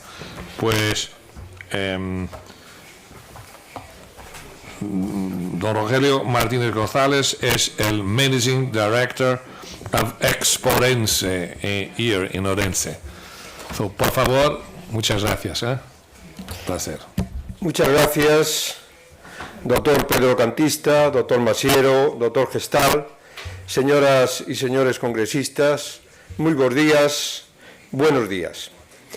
Como director de Termatalia me va a resultar relativamente sencillo explicarles en qué consiste esta cita internacional, porque estoy rodeado de amigos y miembros de la familia Termatalia. Es un gusto saludarles de nuevo con el valor añadido de hacerlo en nuestra sede oficial en Ourense. Antes de empezar, quiero agradecer a la FENTEC la invitación a Termatalia para mostrar el trabajo del equipo humano de Expo Ourense en el mundo del termalismo, en relación con ese amplio mundo del termalismo. Queremos enviar además un agradecimiento especial a nuestra querida Marita Souto, con la que llevamos años y años de colaboración. Termatalia es la Feria Internacional de Turismo Termal, Salud y Bienestar. Está organizada por la Fundación Expo Ourense y lleva ya 21 ediciones. Su sede habitual es Ourense, pero desde el año 2012 alterna esta sede europea con otra de América Latina. Se han celebrado ya 5 ediciones en el nuevo continente, en Perú, México, Argentina, Brasil y la última de ellas, a principios de este mes de octubre, en Uruguay. Termatalia nace de la necesidad de concienciar a las distintas administraciones públicas, local, provincial, autonómica y estatal, del beneficio de las aguas mineromedicinales para la salud, para concienciarnos todos de la inmensa riqueza que brota de las entrañas de nuestro planeta y que debe aprovecharse para la mejora de nuestros territorios, mayoritariamente rurales, y la salud de todos los ciudadanos.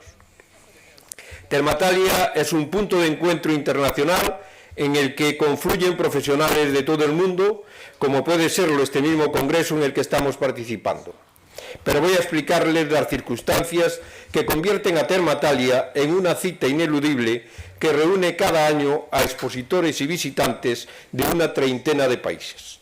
Lo primero que define a esta cita es que es el puente termal entre América y Europa Latina. Perdón, entre Europa y América Latina. Termatalia siempre se ha diferenciado de otras citas relacionadas con el turismo de salud o el termalismo precisamente por eso.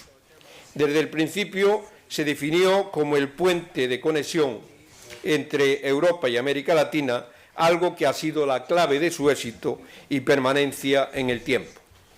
Es un evento único que conecta el saber hacer y la tradición termal europea con la inmensa riqueza natural y las enormes ganas que tienen los países de América, como fue el caso del Uruguay en esta última edición, por desarrollar y promocionar internacionalmente sus recursos termales, añadiendo además el uso terapéutico de las aguas mineromedicinales. Termatalia guía a estos países en ese proceso, poniendo a su alcance las herramientas, consultoría, investigación, equipamiento, transferencia de conocimientos que necesitan para posicionarse como destino termal. La progresiva implicación y participación de expositores y profesionales de América nos llevó en el 2012 a dar ese paso, a cruzar el Atlántico y organizar allí cada 2 años para facilitar precisamente esa presencia americana y abrir también más oportunidades a las empresas españolas. Termatalia gira sobre 3 ejes fundamentales: la formación, el negocio y el capital relacional.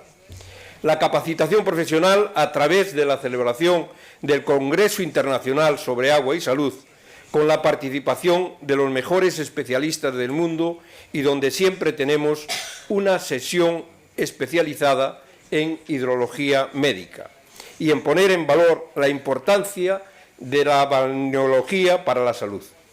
También se organizan cursos de capacitación profesional. El negocio, con la organización de un workshop especializado en turismo de salud y bienestar, que convoca a turoperadores internacionales que se reúnen con los destinos expositores en la feria. Se organiza también un encuentro de políticas públicas de termalismo y, entre otras acciones profesionales, destaca la Cata Internacional de Aguas y la misión de prensa especializada. Y por último, el capital relacional, que supone cada año la celebración de la feria, ya sea en Ourense o en cualquier otro punto de América Latina. Se trata de una cita que reúne a profesionales de más de 30 países y que es mucho más que una feria. Es un lugar de encuentro de la familia termal internacional, como muchos de ustedes han podido comprobar a lo largo de todos estos años. Es una marca del termalismo mundial que seguirá potenciando la formación profesional y el negocio internacional en materia de turismo de salud. Tras 21 ediciones, Termatalia se ha posicionado como marca del termalismo mundial y como la gran referencia del sector más allá de los días de celebración de la feria. Cuando alguien quiere plantear un proyecto termal o ampliar información sobre esta materia, recurre a Termatalia, no ya como feria, sino como fuente de información y contacto, porque en nuestra red estratégica de colaboradores, entre las que también se encuentra la FENTEC, se pueden encontrar a las principales asociaciones de empresarios y profesionales del turismo de salud de muchos países. Por otro lado, Termatalia es una excelente oportunidad para posicionarse como destino de turismo de salud, siendo el termalismo el principal atractivo o siendo este un complemento que se combina con otros recursos turísticos como puede ser la naturaleza, la gastronomía o el turismo deportivo. Es el escenario ideal para los destinos termales, tanto maduros como en fase de desarrollo, que apuestan por fomentar la capacitación profesional de los empresarios del sector en materias como el termalismo, el turismo de salud o la hidrología médica. Me gustaría destacar además que Termatalia es un perfecto ejemplo de cooperación público-privada en el que la administración local, provincial o autonómica colaboran con Expo Ourense para promocionarnos como destino termal y contribuir al desarrollo de las empresas del sector. Para finalizar ya mi intervención y dado que este foro participan numerosos profesionales especializados en la defensa de la balneoterapia y la hidrología médica, quiero destacar una vez más la apuesta de Termatalia por promover el uso terapéutico de las aguas termales, algo que defiende desde la primera edición celebrada en el año 97 y que hemos mantenido a lo largo de la historia de la feria. Los principales representantes de la hidrología médica mundial han participado ya como ponentes en esta cita, un apoyo que comenzó con el querido doctor Luis Rodríguez Míguez y que hoy en día continúa de la mano del doctor Francisco Maraver y del doctor Juan Gestal, a los que una vez más agradecemos su apoyo incondicional a Termatalia, al que se han venido sumando nuevos agentes, como es el caso de la Universidad de Vigo, a través del Campus del Agua, que también está participando activamente.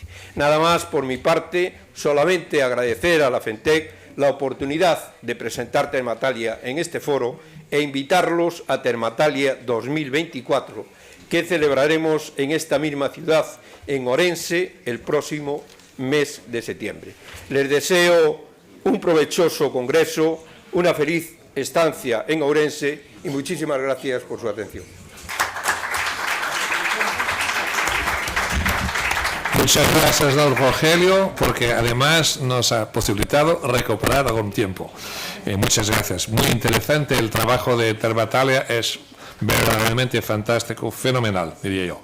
Pues para terminar, para finalizar esta sección, es mi placer anunciar de nuevo mi colega moderador, profesor Juan Gestal, que como vosotros sabéis muy bien, es el catedrático aquí de la Universidad de Santiago de Compostela. Por favor, Juan. ¿Hay un problema con la presentación? ¿Hay un problema? No, no hay problema. Todo se resuelve. Creo que vamos a tener algún tiempo para discusiones, eso es muy importante. Espero. Buenos días. Buenos días de nuevo. Mi agradecimiento a la profesora Marita Souto y al profesor Francisco Maraver por invitarme a participar en esta reunión y poder presentarles lo que estamos haciendo de la Universidad de Santiago con la Cátedra Institucional de Hidrología Médica. A ver si lo doy bien. No.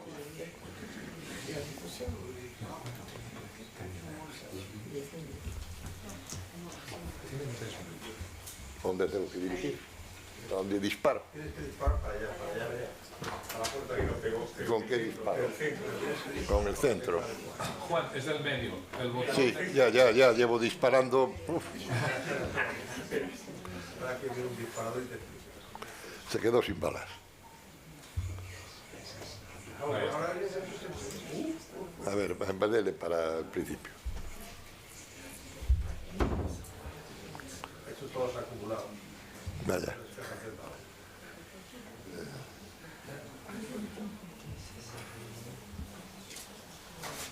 Pues este es el que más sabe.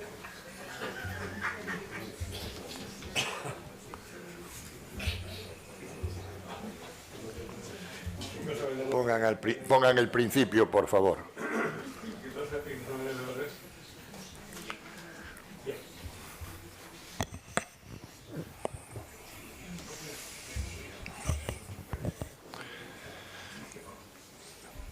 Bien, el uso de aguas termales es muy antiguo, su edad de oro con la balneoterapia va a ser a finales del siglo XIX, principios del siglo XX, y va a ser el balneario de Mondariz, la capital de la hidrología médica de España. Bueno, ahí no se ve muy bien, pero estaba el general Primo de Rivera en la mitad, reyes, jefes de gobierno. Bueno, las guerras y los avances importantes que se producen en el desarrollo de fármacos hacen que se deje a un segundo plano, se relegue a un segundo plano todo el tema de la cura balneoterápica. Y hasta los años 50 había enseñanza reglada de la balneoterapia en las universidades. El último profesor en Santiago fue el profesor Novo Campelo, que era director también del balneario de La Toja, entre otros balnearios. Bien, en los años 80, en la búsqueda de unas terapias menos agresivas, resurgió la balneoterapia. Se volvió la vista hacia la cura termal. Bueno, en Galicia un personaje, el doctor Luis Rodríguez Míguez, con aquellos cursos de hidrología médica do Carballiño durante a lo largo de 10 años seguidos, más otra serie de actividades, tuvo un papel importante en este resurgir del termalismo. En 1989 el Instituto de Mayores y Servicios Sociales puso en marcha el programa de termalismo social. Bien, allá por el curso 2005-2006, el doctor Míguez promovió, junto con la Asociación de Balnearios de Galicia, que se pusiese en marcha de nuevo docencia de hidrología médica en la Facultad de Medicina. Yo, desde la Cátedra de Medicina Preventiva y Salud Pública que dirigía entonces, le dimos buena acogida desde el decanato de la facultad también, y pusimos en marcha, en primer lugar, este curso, un curso de hidrología médica para los estudiantes de últimos años, que tuvo muy buena acogida, y en noviembre del 2009 se llevó a cabo la creación de la Cátedra Institucional de Hidrología Médica USC Balnearios de Galicia. Un acontecimiento con las primeras autoridades. Tenemos ahí, que aquí llamamos consejero, al ministro de Educación de Galicia, a la secretaria del Ministerio de Sanidad de Galicia, al presidente de la Real Academia de Medicina, al decano de la Facultad de Medicina, al presidente del Consejo de Colegios Médicos de Galicia, el presidente del Colegio de Fisioterapeutas da Coruña, presidentes de otros colegios médicos. Vemos ahí un acto realmente muy concurrido. ¿Cuáles son las actividades que realizamos en estos años? Pues la Cátedra de Hidrología Médica de la Universidad de Santiago, unas actividades de formación dirigida a los profesionales sanitarios, dirigida a los alumnos de últimos años, dirigida a los médicos, actividades de difusión de las principales indicaciones de la balneoterapia entre la población, dirigidas a los escolares, dirigidas a la población adulta, y otra serie de actividades como el desarrollo de la historia médica termal electrónica, una serie de publicaciones, difusión en los medios de comunicación de todas las actividades, y nuestra página web, que luego les voy a presentar, en donde pueden encontrar pues toda nuestra información. Las actividades de formación del personal sanitario: empezamos con este curso, un curso con 3 ECTS, 15 horas 15 horas lectivas y prácticas de 10 horas de prácticas en seminarios. Era una asignatura de libre elección dentro de entonces el plan de estudios de la licenciatura de medicina. Tuvo muy buena acogida. Cuando cambiamos el plan de estudios al grado, entonces ya no había asignaturas de libre elección, entonces organizamos unos fines de semana en los balnearios. A los alumnos les llevamos sin coste alguno para ellos, ni en el transporte, ni en la estancia y manutención en el balneario. El viernes a primera hora de la tarde se les lleva a diferentes balnearios, generalmente son 6 los balnearios que suelen participar, y allí cada balneario recibe a 20 estudiantes que van a estar pues toda la tarde del viernes y la mañana, y a veces incluso parte de la tarde también del sábado, y durante ese tiempo reciben un seminario teórico práctico de 10 horas. Estos son pues los temas que tratamos en ese último año, los diferentes seminarios. Luego también hemos puesto más recientemente, ahí le dábamos un premio a los estudiantes, ¿no? Iban a ir al balneario, pero vamos a ver sin darles nada, si vendrían a un curso sobre de introducción a la balneoterapia. Pues sí, hemos tenido muy buena acogida. Organizamos este curso con todos los temas, lo más importante, básico, de conocimiento, de tener un conocimiento de lo que es la balneoterapia. Hasta la fecha, alrededor de unos 2.000 estudiantes que terminaron la carrera en la Facultad de Medicina de Santiago desde que estamos funcionando, pues han recibido alguna información sobre balneoterapia, sobre hidrología médica, han visitado un balneario.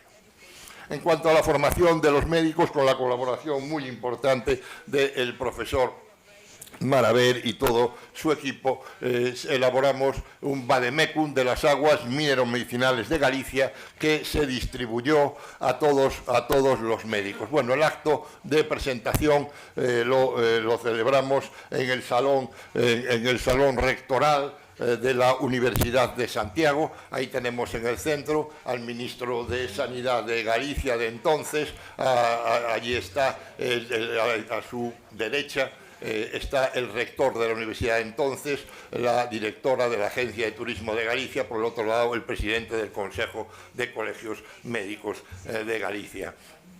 Este balneario lo repartimos a todos los médicos a través de las gerencias de los hospitales del Servicio Gallego de Salud.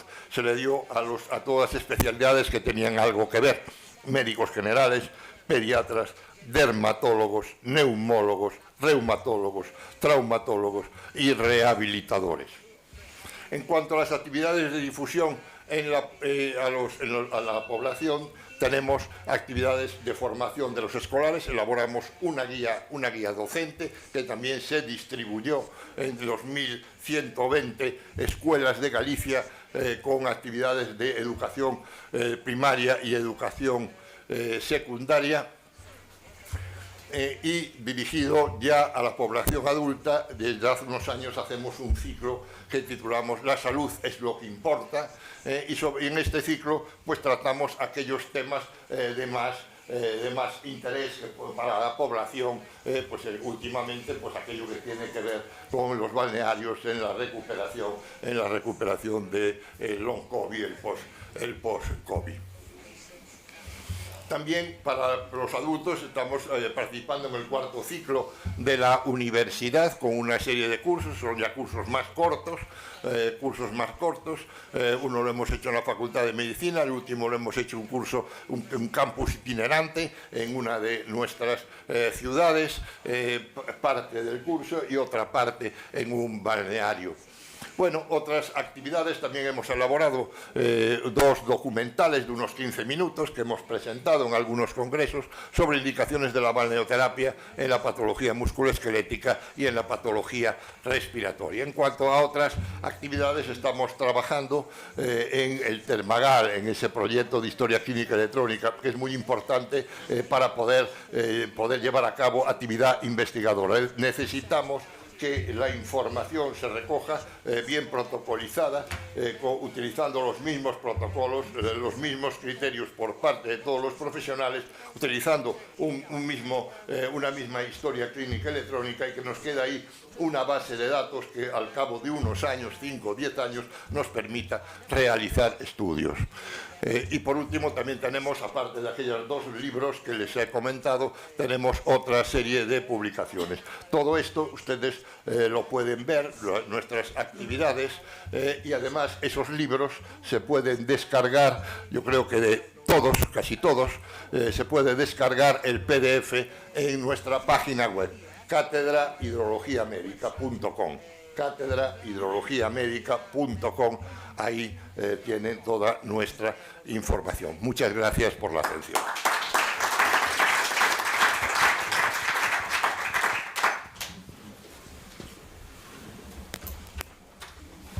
Now in English, I have to thank you, all the speakers and also the moderators, which allow us to accomplish the time with 11 communications. So this is remarkable.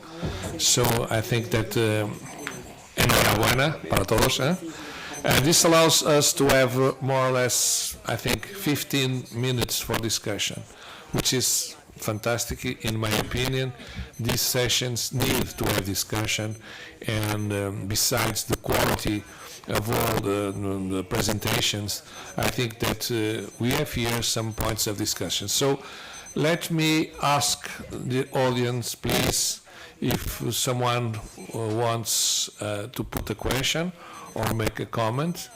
Anyway, I would ask short questions, short answers, to allow the biggest number of people to participate. So, does anybody? Yes, Professor Kitsuno Garbo, please put your question. Thank you. Thank you very much. I have a big one. Yes, a very, very powerful voice. Well, good afternoon. And the question is for the last presenter. I just want to know if they have any courses in English. Thank you. Si tienes algún curso en inglés, No. So we must start. Yes, well, I'll make a comment. I think that we need to establish a network with all these courses, and we can have perhaps mixed methodology in having at least English, because in fact the scientific language now is English, no more Latin. If we were here 200 years ago, probably we were speaking in Latin, but nowadays it is the English. So I think that all the courses of the University of Santiago de Compostela, of Coruña, of Vigo, of Madrid, here in Spain and others, well, they deserve to be learned by people all over the world. And in fact, with the Erasmus experience, we started that. I can't resist to tell you a story. You know me, I am a storyteller, and with the age, this is worth it. But I think 3 or 4 years ago, there was a group of Erasmus students at my university, and they didn't calculate very well the program for them.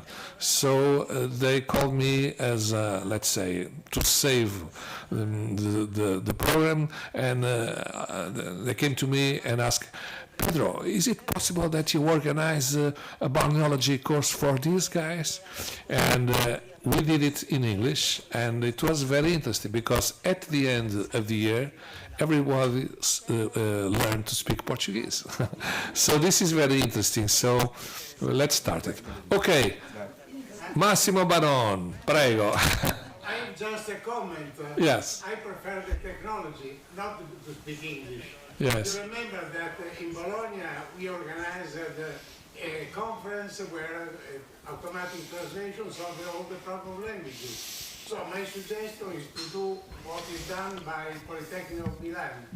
We supply to Polytechnic of Milan the technology. They organize lessons with automatic translation, and it works perfectly. Why don't do that? It's excellent suggestion. Excellent. We have already, of course, automatic translation, as you know. We use automatic translation in GPS, for instance, but sometimes it's not very easy. But I think that, as I mentioned, technology is already there, and we must take advantage of all technology. Thank you very much, Massimo. Monsieur Thierry Dubois, s'il vous plaît. Thank you, Pedro. A very short question. In Europe, most of countries have not enough balneological doctors. My question is, you have a course in Spain. I know Pedro in Madrid, you in Santiago. Santiago, thank you. Do you have enough balneological doctors in Spain or not? I know that Italy is difficult too. Bueno, voy a tratar de contestarle, aunque creo que el profesor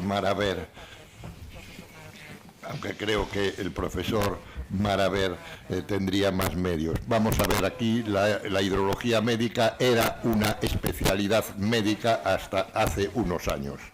Desde hace unos años dejó de ser y todavía no está bien regulado todo el proceso, parece que con un máster, con algún tipo de formación. En realidad hay una escasez importante de médicos en los balnearios, de médicos hidrólogos, y ya no digo médicos hidrólogos, sino médicos en los balnearios. Pero es que en este momento, aquí en España, tenemos un problema en cuanto al número de médicos para la atención primaria, entonces del Sistema Nacional de Salud. Entonces, en este momento es muy complicado. Nosotros pensamos en algún momento organizar un máster, pero de hidrología médica. Pero yo creo que no habría suficientes alumnos, no tendríamos el número de alumnos adecuado, suficiente, para llevarlo a cabo. Y por eso, de momento, yo no he organizado nada en este sentido. Profesor Manaver. ¿Está encendido? La situación ahora mismo en España es la siguiente. Hasta hace 2 años, la hidrología médica es una especialidad a la que se accedía vía MIR como cualquier otra especialidad. Hace 2 años, en julio, apareció un Real Decreto en el cual las especialidades que se hacían en régimen de alumnado tenían que readaptarse al sistema de residencia. Con lo cual, para mantener la especialidad de hidrología médica, serían imprescindibles la dedicación a tiempo completo de 4 años para ser especialista en hidrología médica. Dada esa situación, la Sociedad Científica, la Sociedad Española de Hidrología Médica, en la última asamblea, celebrada precisamente en Galicia en el mes de septiembre del año pasado, en octubre del año pasado, decidió que a partir de ahora los esfuerzos de los especialistas en hidrología médica y de la docencia de hidrología médica iban a orientarse en la dirección de obtener una capacitación que en menor tiempo cualquier profesional ya especialista en otras áreas afines, como es la atención primaria, rehabilitación, geriatría, neumología, medicina interna, pudiera hacer la capacitación en un periodo razonable de tiempo. Mientras se produce este interfaz, porque desgraciadamente desde que apareció este Real Decreto aún no se ha creado ni una sola capacitación en el país de ninguna otra especialidad, lo que sí hay a partir de la Escuela Profesional de Hidrología Médica de la Universidad Complutense, un acuerdo con la patronal de balnearios, con la Asociación Nacional de Balnearios, de forma que se organizan anualmente unos cursos intensivos de 80 horas durante 2 semanas, sobre todo para dar algún tipo de formación a aquellos médicos que acceden al medio termal y que no han tenido formación ninguna en hidrología médica. De modo que estamos en un impasse que yo creo que en el momento que se pueda tener una capacitación, pues iremos en esa dirección, ¿eh? Pero, como decía el profesor Juan Gestal, el momento es muy delicado porque, claro, si no existen médicos de atención primaria, si no existen pediatras, si no existen especialidades elementales, acudir a la administración a hablar de hidrología médica es en estos momentos una entelequia. Muchas gracias. Gracias. Bueno, I will speak in English. So this comment of Professor Maraver and the question of Thierry Dubois, I think that allows me to say that probably now you understand better the message I gave in the first speech of this session. We have a problem in Spain, we have a problem in France, we have a problem in Italy, we have a problem in Portugal, we have different problems, but we need now to stand in common standards. I think even from the economic and social and touristic point of view, we are in a global world, and we cannot, I think the investors cannot think only in terms of internal markets. We need to have, international perspective. And that's why we are here. So the situation in Spain, I know quite a lot, and we made 2 surveys, me together with Thomas Bander, some years ago, to know better the situation in 35 countries, not mainly in Europe, but not only in Europe, in Brazil, in Argentina, in Uruguay, North America, Australia. And we arrived to the conclusion that there was an enormous diversity on the approach of medical balneology. So that's why we definitely need to discuss among us what could be the common standards. And in my opinion, we should establish ethical, deontological, scientific, and pragmatic, okay, for the medical purpose. Then discuss this with health authorities. Now we pass 25 years of to struggling to have one field where we can put this on a common standard. Well, my opinion, I won't take your time, but I think this is important. In my opinion, having a specific specialty on medical biology nowadays is very difficult. I would say that I would advise, if you have the possibility, why not? But at least, as Professor Maraver said, we need to have on the umbrella of the other specialties, rheumatology, rehabilitation, orthopedics, dermatology, pneumology, psychiatrics, general medicine, a special competence. Like, for instance, pain medicine. Pain medicine should be a competence, not a specialty, or sports medicine if you want. So medical hydrology in my country for a long time is a competence, and we are dealing quite well with this. Now, we need to have a pre-graduate education on medical biology. A seminarium, a set of classes on pharmacology or therapeutics or general medicine, but we need to create some information to medical doctors what all it is about and put them sure that this has a scientific basis. Otherwise, we started to make to have the adversity of our colleagues, and this remains. So I won't take you much time, but I think that this recent founded multidisciplinary committee on Europe, on European Union, has now the political conditions to develop. So I think that we need to establish a network of scientific societies in different countries, a network of universities who are doing, who have learning programs on this field, also with the researchers and with institutions like non-medical or non-organization, not necessarily, of course, FENTEC, ISMH, UMS, Termatalia, all these things. So please focus, in my opinion, focus on this common goal. If we want to defend thermalism as a health phenomenon, we need to have this on scientific terms, on learning terms for medical and other professionals, health professionals.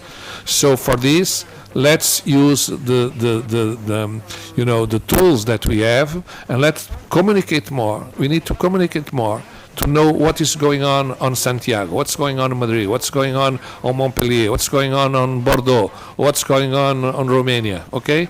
So enough. I think you understand my point, and FENTEC is one of the organizations that can cooperate very well with this.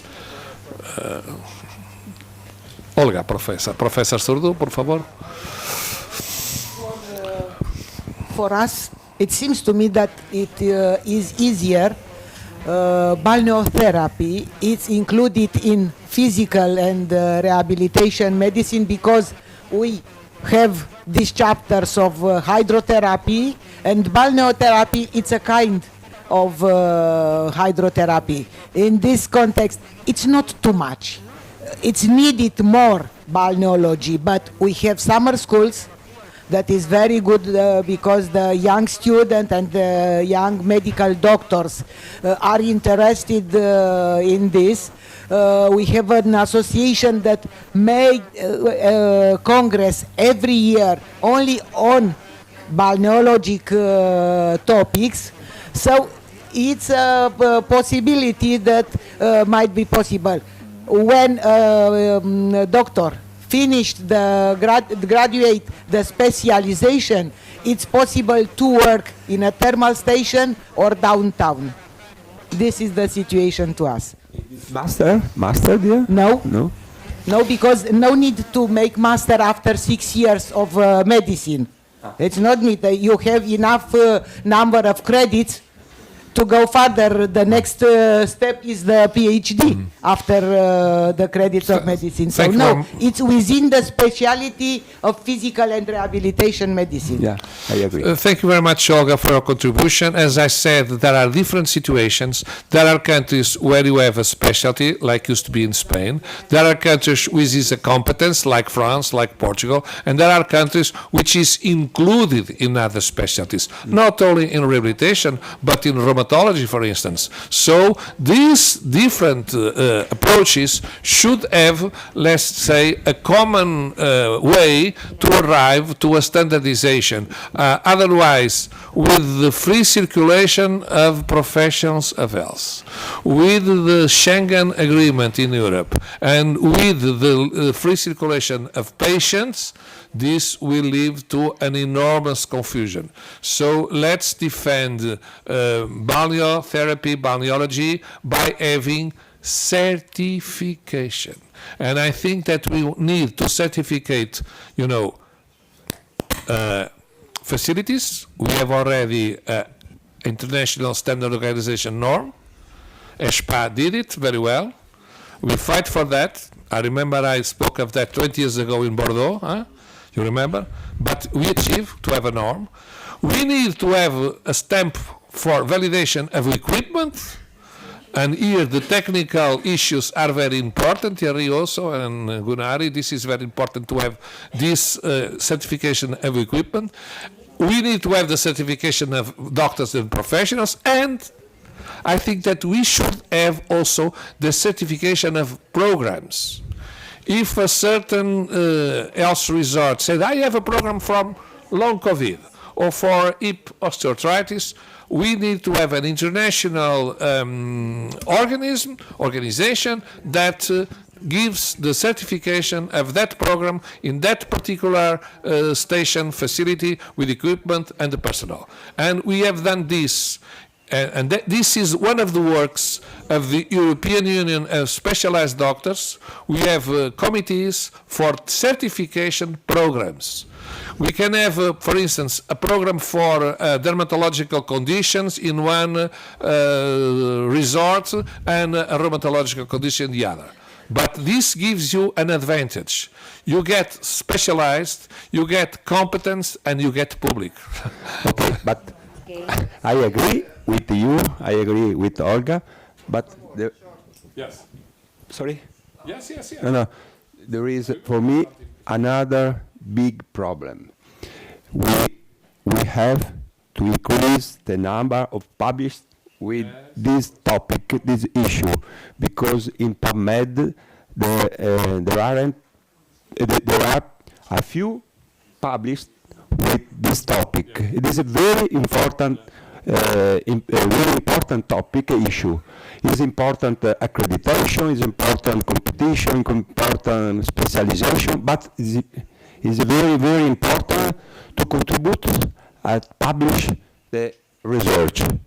Only this modality is useful to increase our importance. Sorry. Okay.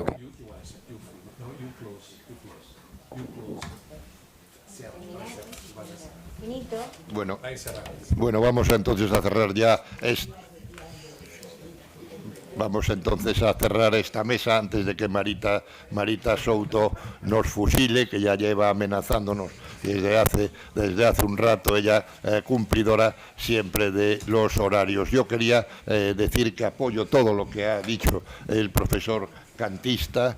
Yo no soy hidrólogo, yo soy profesor, yo soy catedrático de Medicina Preventiva y Salud Pública, ahora desde hace una serie de años profesor emérito, pero bueno, la parte preventiva también tiene importancia en el termalismo. Yo echo mucho de menos la existencia de unos protocolos, de que se utilicen los mismos protocolos en los mismos sitios, que bueno, es dicho con otras palabras lo que de modo más amplio nos ha explicado el profesor cantista. Nada más, muchas gracias a todos los ponentes y muchas gracias a todos los ponentes. One moment, please. There will be now a group photo in the... okay. Please.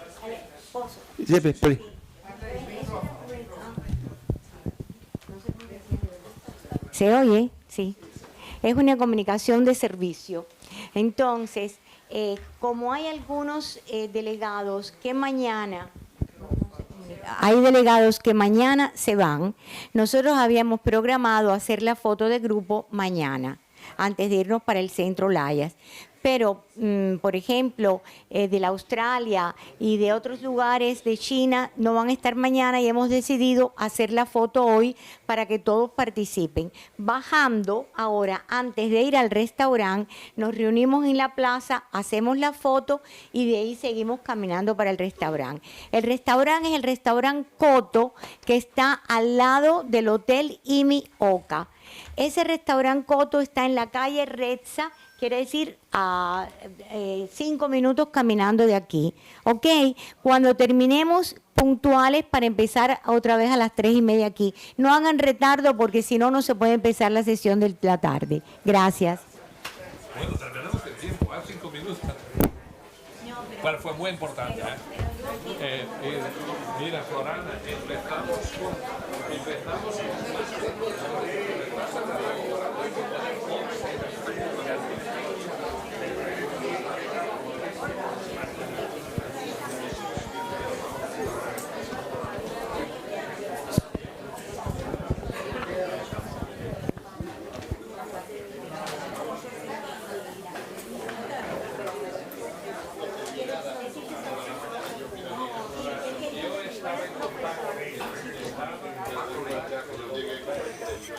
Дорогие коллеги, я хотела бы вам присутствовать, сказать, что профессор Разумов выступает здесь и сейчас. Делает, Катюш, несколько фото, да? Профессор Разумов, который представляет здесь сейчас нам, да, говорит о том, что мы должны, приступать, все.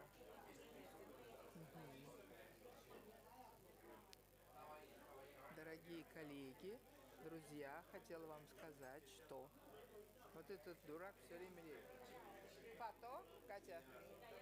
Фото? Перфетto.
Claro. De streaming. Exacto. Y con esto grabamos las diapositivas perfectamente.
Sí, pero bueno, dejamos una silla aquí ya. Está perfecto. Vale, ¿hay algún joven? ¿Alguna?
Sí, hola. How are you? Bienvenidos, damas y caballeros.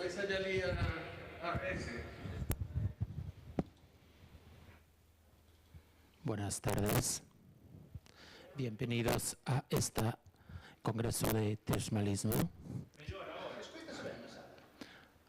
Sí, a ver, ahora, sí, hola, sí. Bueno, un poquito bajo.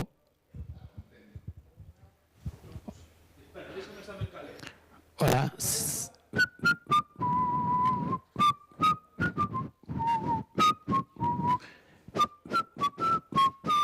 Hola, sí, hola, hola, hola, hola, sí, hola, hola.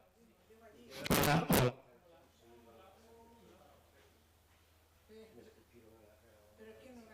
Hola, sí, hola. Hola, hola, hola, hola, hola, hola, sí, hola, hola, hola, sí, sí, hola, hola, hola, hola, hola, hola, hola, hola, sí, sí. Hola, sí, hola, hola. Es que ahora no se escucha aquí, ¿eh? Hola, sí, sí, hola, sí, sí, hola, hola.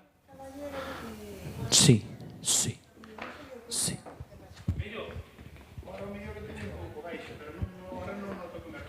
Espera, mira.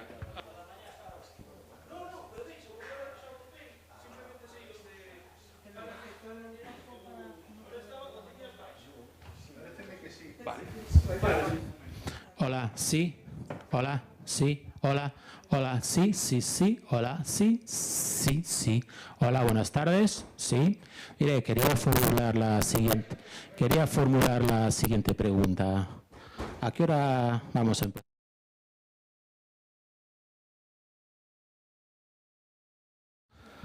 Sí, hola, sí, sí, hola, sí.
Hola, hola. Hola, hola. Buenas tardes a todos. Bienvenidos. Hola, hola.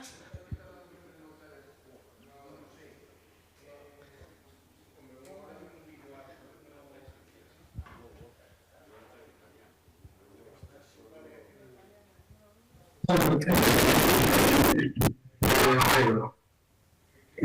podemos tardar? ¿Una hora? No llegamos a una hora. ¿Estás escuchando, Rosana? Sí, vale, gracias. Soy mucho eco.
Buenas tardes.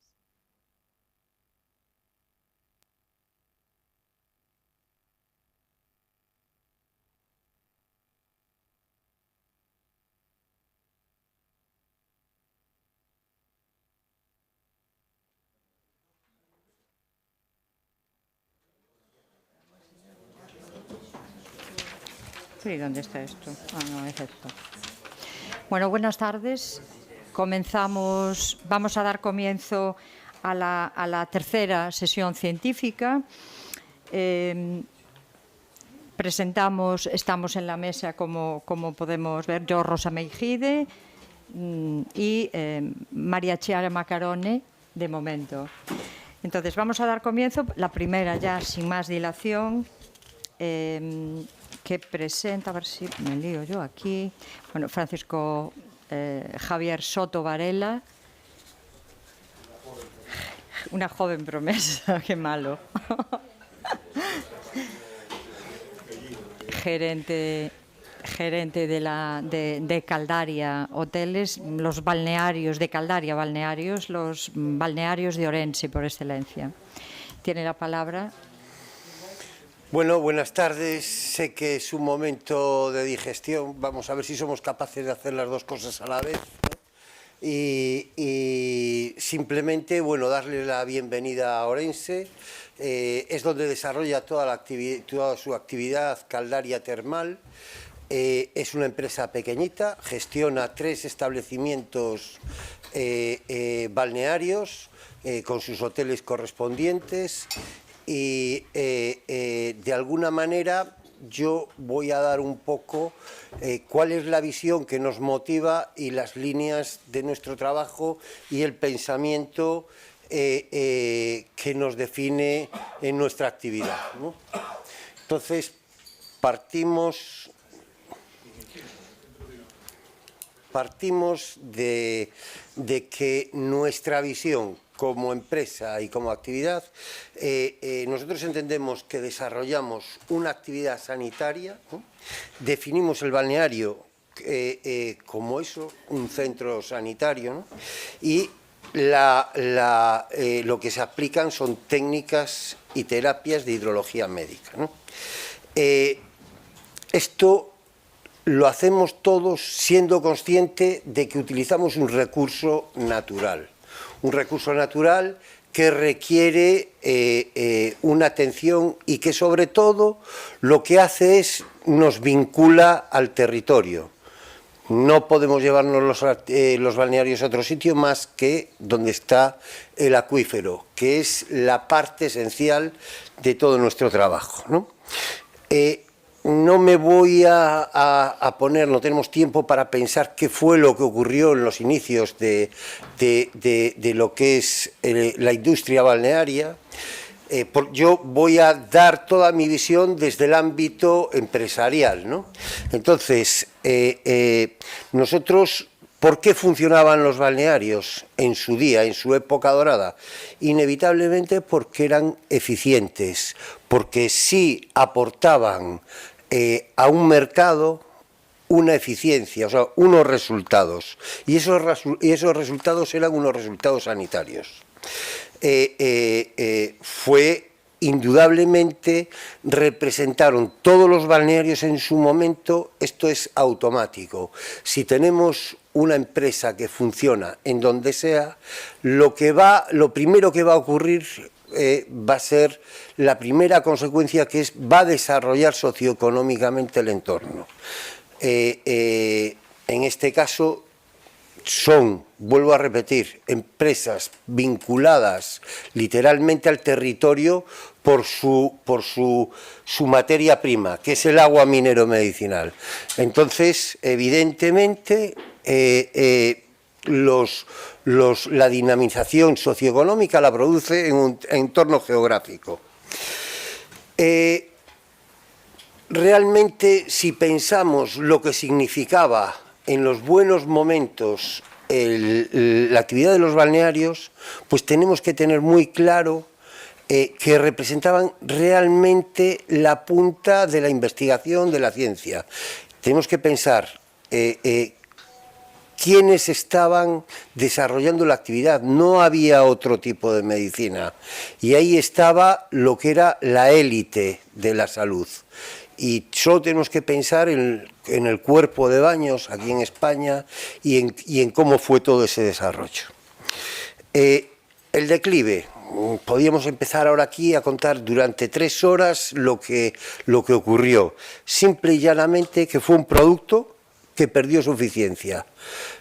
¿Por qué motivos? Bueno, pues los motivos, sí, que fue la farmacología, fueron muchas cosas, fueron las catarsis europeas, en nuestro caso en Europa, pero no fue solo esa evolución tecnológica, fueron muchas más cosas. Es precisamente, siempre va acompañado cualquier elemento de este tipo de ese componente social que, vamos a dejarlo claro, es el mercado. Esta es una definición de cómo define hoy la OMS la salud. ¿Qué era para nosotros hace mucho tiempo la salud? Bueno, pues la salud era que cualquier organismo vivo estaba sano si no tenía enfermedades y podía realizar todas sus funciones vitales. Entonces, eso antes era salud. Ahora la salud tiene un componente mucho más amplio. ¿Qué es lo que ha ocurrido? Pues evidentemente evolución, evolución, evolución. Esto quiere decir que cambian los conceptos, cambian las necesidades. El mercado marca un desarrollo, un crecimiento. No podemos mantenernos en los mismos moldes que tomamos en unos momentos y extrapolarlos después y pretender que tengan éxito. Lo que sí está claro es que hoy cualquier producto que realmente tenga unos resultados exitosos en el ámbito de la salud es un producto excepcional, o sea, con un futuro y que los mercados sí realmente van a apostar por ellos, ¿no? Aquí se trata de valorizar algo y valorizamos el agua mineromedicinal. Y yo no utilizo, cuando hablo de balnearios, en exclusiva el término termal. No, termal es porque tiene una temperatura, pero teniendo menos temperatura la podemos calentar, tiene un componente muy importante, su carácter mineromedicinal, ¿no? ¿Dónde destaca? Esto es lo que vemos pues, en nuestro campo y en nuestra experiencia. Bueno, pues evidentemente en la prevención de la salud, cuando salimos de ciertas intervenciones y hacemos ciertos tratamientos rehabilitadores y tal, funciona el agua, y la mejora de la condición física del deporte de élite y el envejecimiento activo. Estas cosas que yo acabo de decir, pues muy bien, un buen planteamiento de marketing, que nosotros en nuestra propia actividad sí sabemos que funcionan. Estamos encantados porque además en algunas de ellas sí los clientes nos dicen a través del consumo que es algo positivo.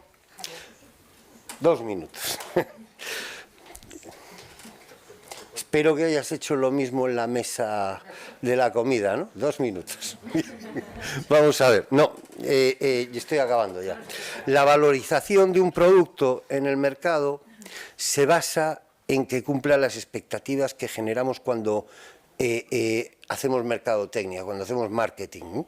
Ahí intentamos generar unas expectativas. Entonces, todo lo de la diapositiva anterior, la verdad es que a nivel de venderlo está muy bien. ¿Qué es lo que pasa? ¿Cómo comunico yo eso? ¿Uno a uno al cliente que viene junto de mí? ¿Sectorialmente estamos de alguna manera transmitiendo que esto es un planteamiento con más trasfondo de lo que yo acabo de decir? Realmente no, realmente no. Entonces, aquí lo único que nos va a poder dar soporte para todos, que de alguna manera nos va a poder llevar a mantenernos en el mercado, va a ser el conocimiento. Entonces, esta es la clave, que podamos seguir aportando y todo lo anterior que yo he dicho esté protocolizado, esté de alguna manera estandarizado en el sector. Nada más, muchas gracias.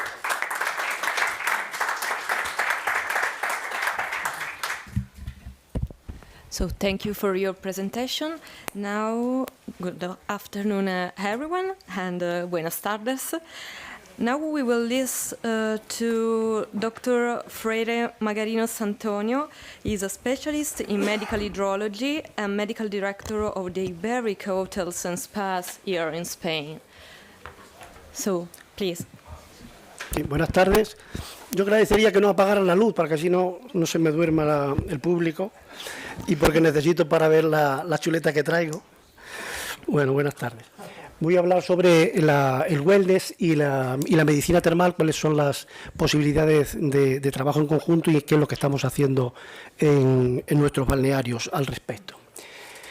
Cuando hablamos de una definición de turismo, la Organización Mundial de Turismo dice que el turismo comprende las actividades que realizan las personas durante sus viajes y estancias en lugares distintos a los de su entorno habitual por un periodo inferior a un año con fines de ocio, por negocio o por otros motivos.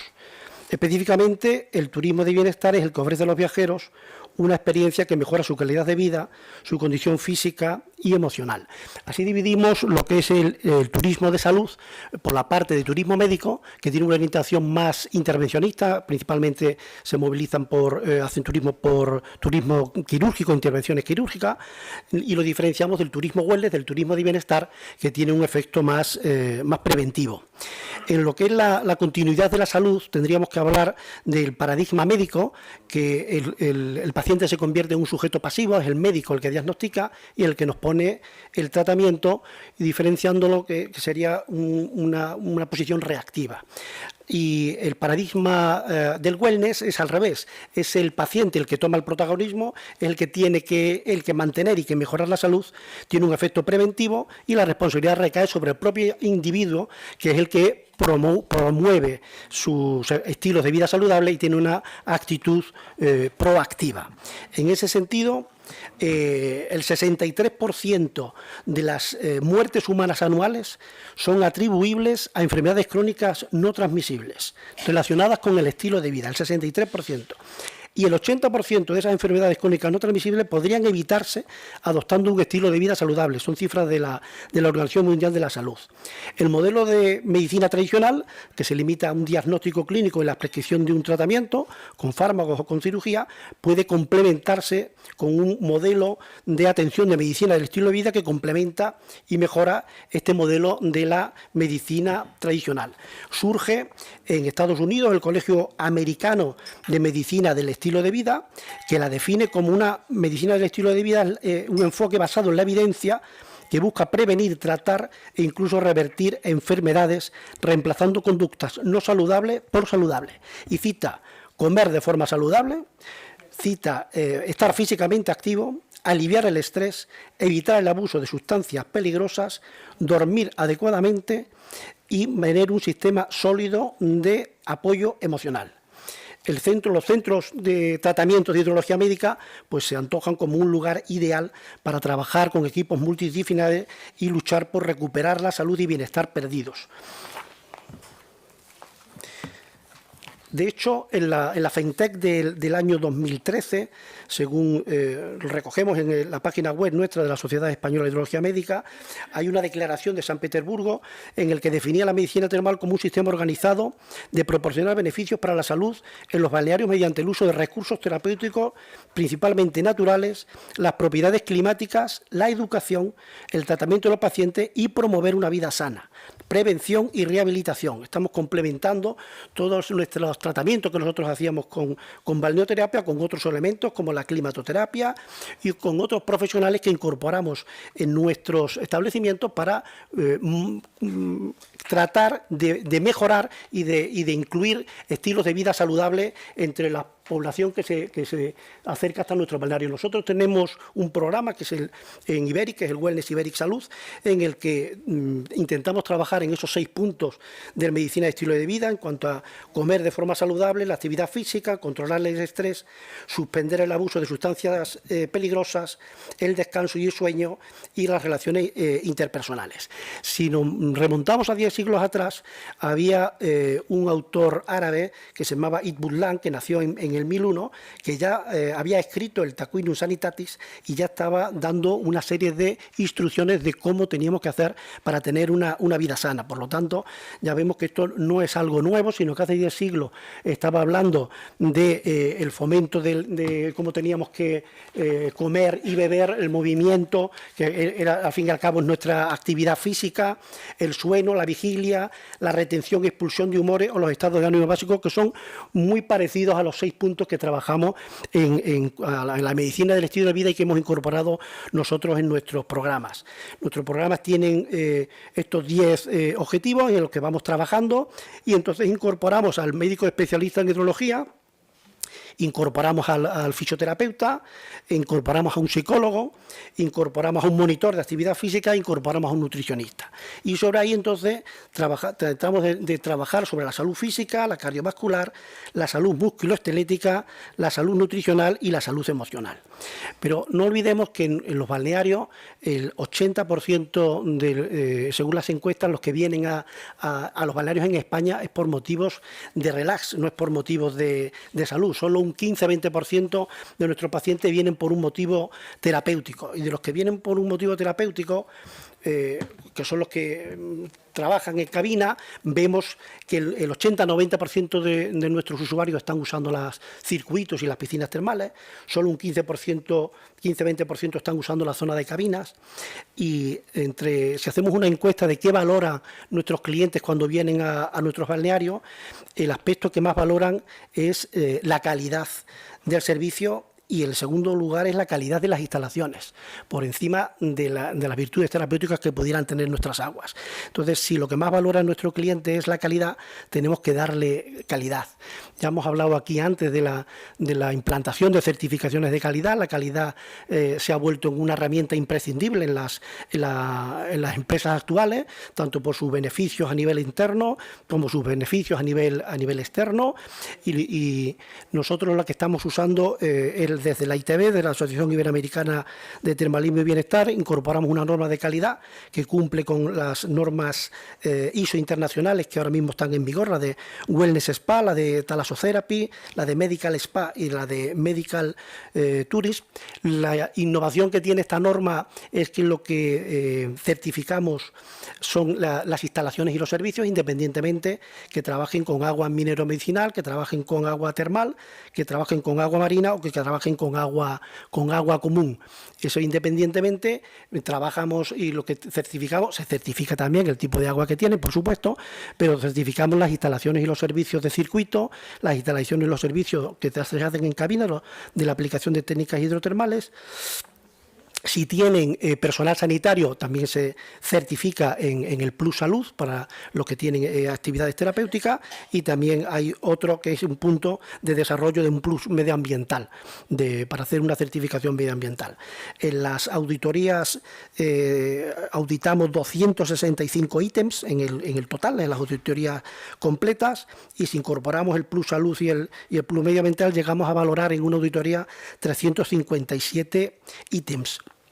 También quería recordar que la ITB, en uno de sus puntos estratégicos, marca que un centro Wellness tiene que tener como visión ser un centro de promoción del estilo de vida saludable, que es de lo que también estábamos hablando antes y es la línea en la que estamos trabajando.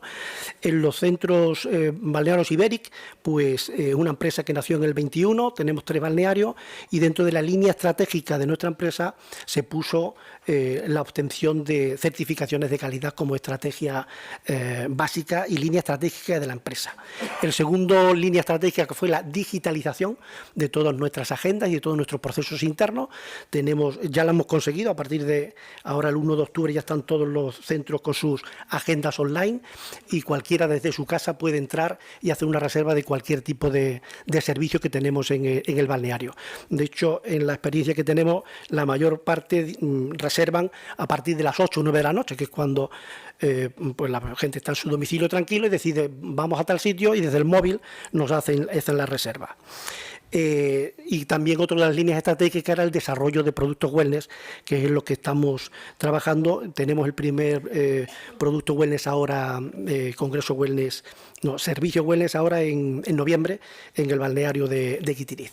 Esas son las líneas en las que estamos trabajando, porque calidad, digitalización y la promoción de estilos de vida saludable creemos que es por donde va a ir el termalismo del siglo XXI. ¿No más? So, thank you. Thank you. Thank you for your presentation, Dr. Freire. I think that this is an important topic, since chronic diseases are going to have a global burden in the social and economic field, and so prevention will be more and more important for our patients. And in this field, health resort medicine, thanks to the combination of different professionals and thanks to different interventions type that we can employ, can represent a good resource for all. Thank you very much. Bien, y en tercer lugar, la doctora Marita Souto Figueroa, de todos conocida porque es nuestra anfitriona. Para allí. Nuestra anfitriona va a intervenir enseguida. Buenas tardes a todos. Lo que pretendo es dar a conocer la Ley 8 del 2019, del 23 de diciembre, de la regulación del aprovechamiento lúdico de las aguas termales de Galicia.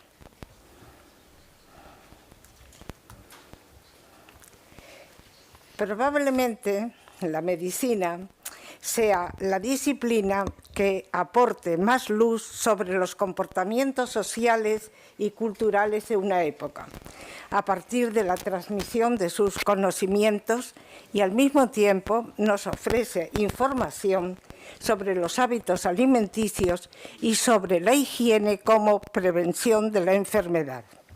Y haciendo un poco de historia, podemos pensar: ¿cuándo el hombre comenzó a hacer uso de estas aguas con fines curativos? Es probable que algún hombre, aquejado de una terrible dolencia para la que no había encontrado ningún tipo de alivio, viendo estas aguas misteriosas, distintas de las comunes por su color, por su olor, por su sabor, por su temperatura, se atreviese a utilizarlas, ya sea interiormente como un agua de bebida, ya exteriormente como un tipo de baño. Y si con ello consiguió algún tipo de mejoría, seguiría haciendo uso de la misma hasta lograr restablecerse. Las termas constituyeron un referente en las civilizaciones antiguas, como lugar de relaciones sociales, de prácticas físicas, de cuidados corporales y de ocio. En el uso de las aguas termales influyen aspectos sociales, culturales y económicos. El uso empírico de las aguas minerales parece haber formado parte de todos los pueblos y de todos los tiempos, y fue el principio de la base terapéutica. El hombre prehistórico parece haber conocido las aguas minerales, tanto las calientes como las frías. Alrededor de 4.000 años antes de Cristo, muchas personas realizaban viajes de peregrinación hacia los templos de la Mesopotamia para que les diagnosticaran sus enfermedades, y luego seguían hacia Sumeria para recibir tratamiento en sus centros de salud, los cuales quedaban alrededor de las aguas termales. En Ax, En los Pirineos franceses, bajo 3 metros de profundidad de depósitos glaciares, se ha descubierto un captado de agua sulfurada caliente, montada sobre pilotes de madera, y que remonta a los primeros tiempos del bronce y del hierro. La primera cita escrita en el mundo occidental la encontramos en el libro 8 de la Odisea, escrita por Homero aproximadamente 1000 años antes de Cristo, en donde, contando los ritos y las ceremonias de su tiempo, en la persona de Ulises señala que entre las delicias que se usaban estaban los bailes, las galas y los baños termales.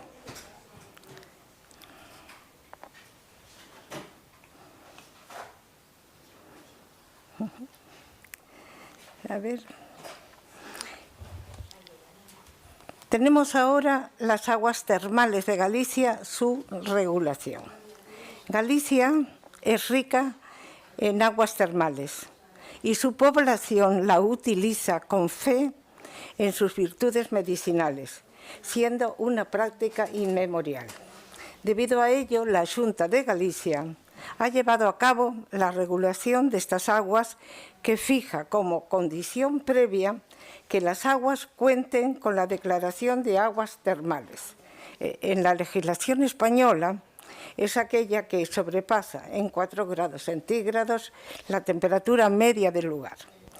Galicia se convierte en la primera comunidad autónoma de España en regular los diferentes aprovechamientos de aguas termales, estableciendo un nuevo uso que marca una frontera clara entre los establecimientos balnearios con usos terapéuticos regulados por la Ley 5/ del año 1995 del 7 de junio y los espacios y piscinas termales con usos lúdicos.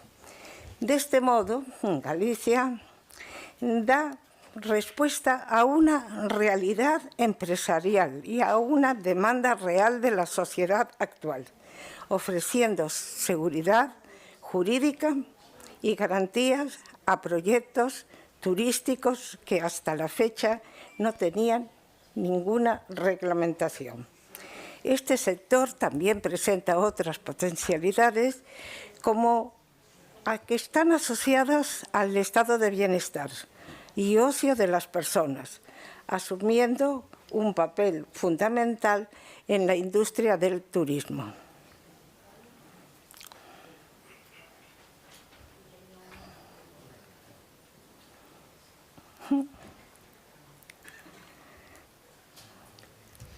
Esto no da... ¿Qué pasa? A ver, por favor, esto no da bien. A ver, mira. Ahora. Salió. Sí, pero ya le doy a esa. Dicha norma, lo que nos estamos refiriendo es a la regulación de estas aguas.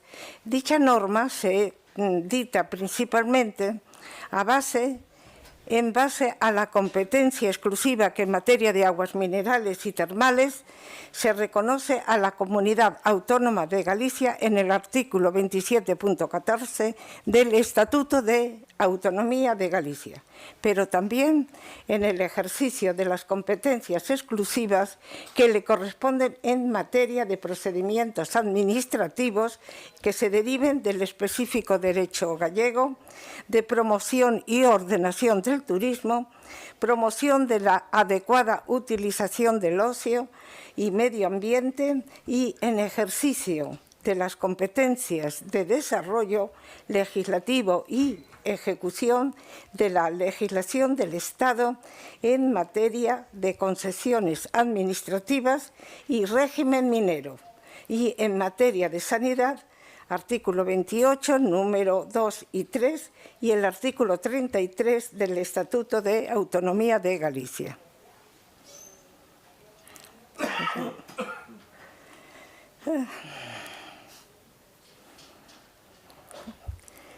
Yo no sé qué pasa. A ver. ¿Qué ocurre? Quédate aquí al lado. A ver. Ahora salió. Vale. A este respecto, Conviene destacar que si bien ni la Ley 22/1973 del 21 de julio de Minas, ni el Real Decreto 2857 de 1978 del 25 de agosto, por el que se aprueba el Reglamento General para el régimen de la minería, regulan específicamente el aprovechamiento lúdico de las aguas termales, tampoco lo excluyen. Entre los aspectos más relevantes están la regulación de los casos de compatibilidad de los nuevos aprovechamientos lúdicos con los establecimientos balnearios y sus perímetros de protección. Marca las condiciones de accesibilidad, seguridad e higiénico-sanitario de las instalaciones. Un régimen de inspección y sanciones con multas que van de 300 a 90.000 euros. La ley consta de un título 1, disposiciones generales, el título 2, que va a ser un régimen jurídico de aprovechamiento lúdico de las aguas termales, el capítulo 3, que se refiere a derechos y obligaciones de las personas titulares, y el capítulo 4, condiciones de las instalaciones, disposiciones transitorias, disposiciones finales, así como un anexo con la documentación necesaria a presentar. Con todo esto vamos a tener un nuevo mapa termal. ¿Y por qué? Porque además vamos a contar con las garantías de los propietarios, los interesados en impulsar nuevas instalaciones, y para los usuarios y para el propio recurso, que seguirá contando con la máxima protección. ¿Cuáles son los objetivos de esta ley? Velar por la salubridad e higiene de los aprovechamientos lúdicos de las aguas termales, garantizar la sostenibilidad ambiental de las aguas termales, proteger su integridad como un recurso natural, patrimonial, cultural, turístico y lúdico, y promover el desarrollo económico. Tenemos pros y tenemos contras. El referido a los pros son desarrollo del turismo termal. La ley trata de promover el desarrollo del turismo termal en Galicia, lo que puede beneficiar a la economía local. Conservación y aprovechamiento sostenible. La regulación de las aguas termales podría haber ayudado a proteger y conservar estos recursos. Control y seguridad al establecer un marco legal y una gestión eficiente que podía aclarar lo que serían las competencias y responsabilidades. ¿Cuáles son los contras? Posibles restricciones, lo referido al impacto ambiental, implementación y cumplimiento. Las conclusiones. Con la nueva regulación de las aguas termales de Galicia, estas aguas están llamadas a entrar en lo que es el clúster del turismo de bienestar, que es aquel que ofrece a los viajeros una experiencia que mejore su calidad de vida, su condición física y emocional. Beneficia a los balnearios, ya que estos no solo van a gozar del sello de salud, sino también del sello de bienestar, siempre y cuando ostenten el sello de aguas termales según la ley vigente. Pero el agua no entiende de procedimientos administrativos, por lo que su efecto, resultado de su acción, será siempre igual, un antes y un después de su legislación. Muchas gracias.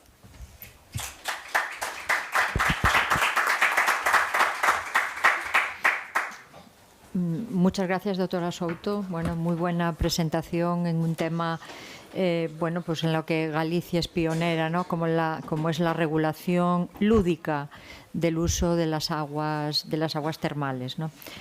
Bien. And now the stage is for Professor José Juan Cerdeira Luis, professor at the University of Vigo and director of the Wellness Area and Deputation of Ourense. Please. Muchas gracias. Bueno, primero agradecerle a la organización la posibilidad que nos da la Diputación de Ourense de estar hoy aquí compartiendo con ustedes una experiencia modesta que, bueno, pues que consiste en intentar focalizar el termalismo contra la soledad no deseada. No sé si escuché bien la presentación o si lo entendí bien. No soy profesor de la Universidad de Vigo. Le agradezco a la persona que me dé esa condición, al igual que tampoco soy ningún experto ni ningún conocedor de la balneoterapia, como todas las personas que con su experiencia, con su conocimiento, con su formación me han precedido. Hablar del futuro de la balneoterapia, creo que en todo caso hay que enfocarlo como un futuro que no va a ser uniforme, como un futuro que no va a ser homogéneo. Acaban de estar anteriormente personas que representan a Caldaria, que representan otros ámbitos, a otros territorios. Entonces, el futuro de cada territorio, en este caso de la provincia, va a ser lo que nuestros balnearios consigan que se desarrolle esa balneoterapia.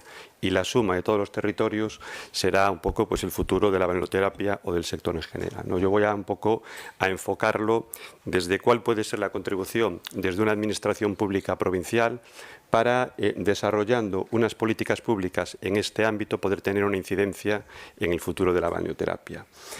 Durante todo este transcurso ya del Congreso se lleva hablando de futuro. Ahí tienen 4 reflexiones sobre el futuro. No son reflexiones mías, son reflexiones de estas personas y constituyen un poco una aproximación a el futuro en cualquier ámbito y también el de la balneoterapia. Yo voy a empezar un poco por el pasado, porque solo explicando cómo una política tiene sido en los años precedentes se puede tener una cierta proyección de qué se intenta hacer para los años futuros, ¿no?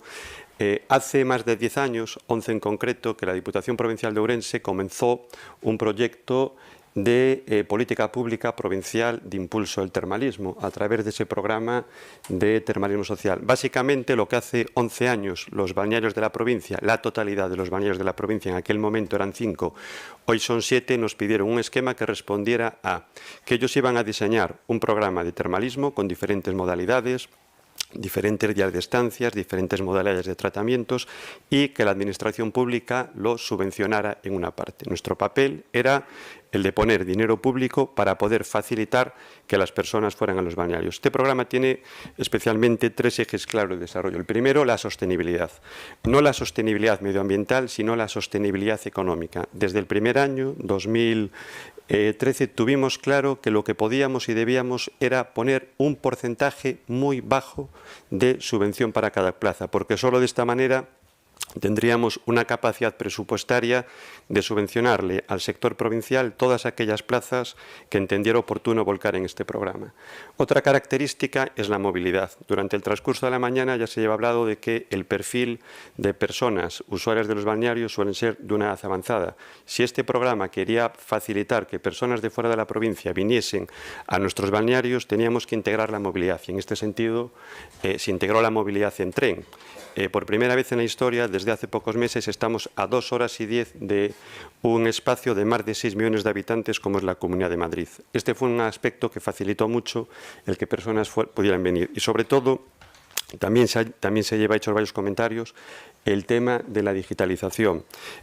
Con un instrumento como este, pues todo es más fácil y desde el 2013 entendimos que, aunque fuéramos administración pública, debíamos poner en marcha un programa sin papeles en el que cualquier persona, en cualquier momento del día y de la noche y sin plazo, pudiera hacer una solicitud de un programa en el cual le asignaba automáticamente la ayuda y le resolvía a qué balneario quería ir, en qué fecha, cómo y cuándo. Y sobre estos ejes pues vinieron un poco estos resultados. A 31 de diciembre del año pasado pues eran ya más de 19.000 personas, ya está superado las 20.000 y en el año pasado y el año próximo se superarán las 25.000 personas que pudieron beneficiarse de este programa. El 68% de estas personas vinieron de fuera de la provincia de Ourense.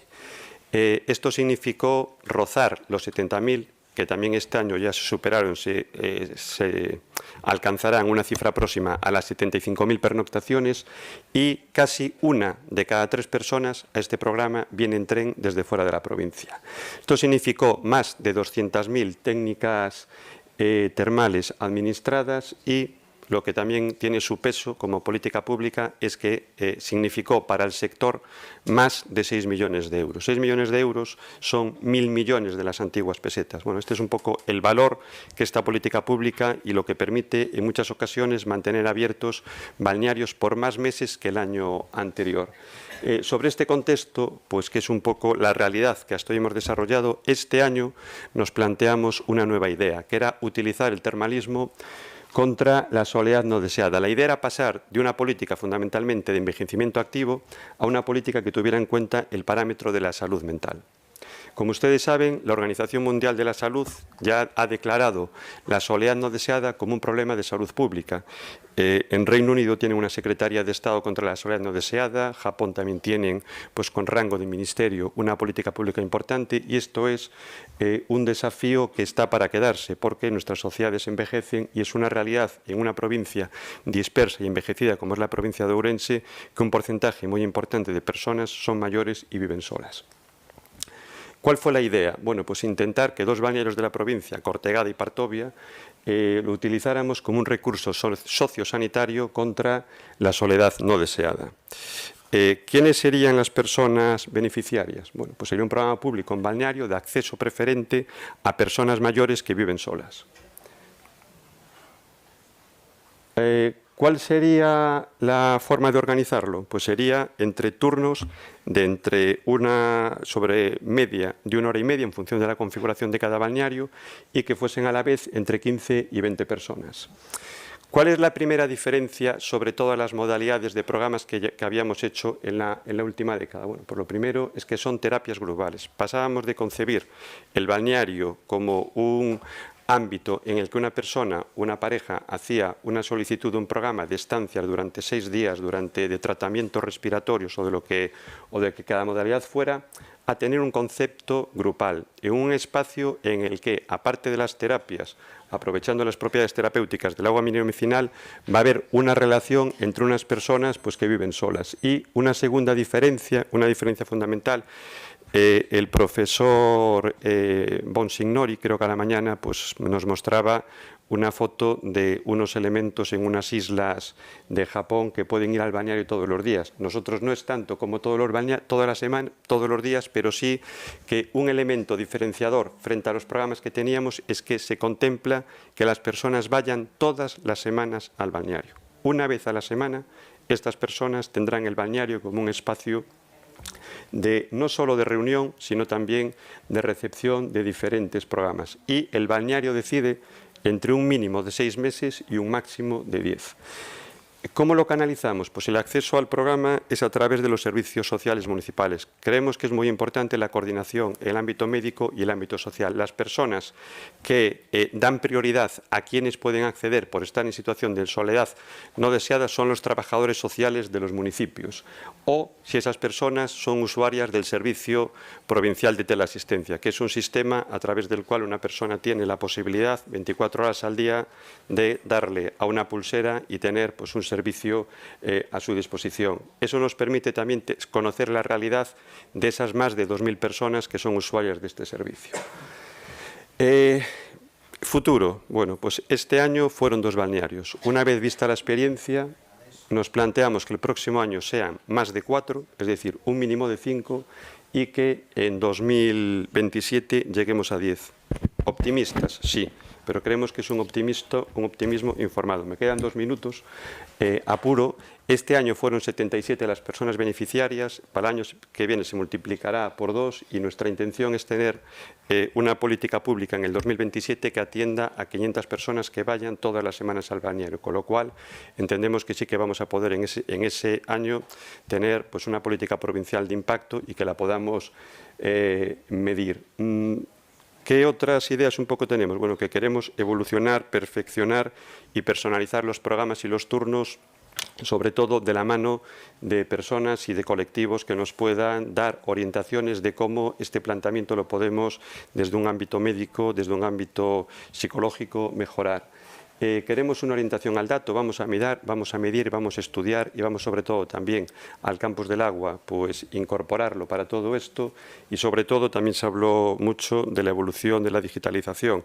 Está a punto de aprobarse el EIDAS 2, que va a ser un reglamento que lo cambie todo y que va a permitirnos que todos tengamos lo que se llama identidad digital autosoberana. Y esto permitirá mucho más fácil que los datos de las personas sean sean las personas dueñas de sus datos y un poco decidan que si un balneario cómo puede un poco gestionar e incluso trasladarse estos datos al sistema de salud.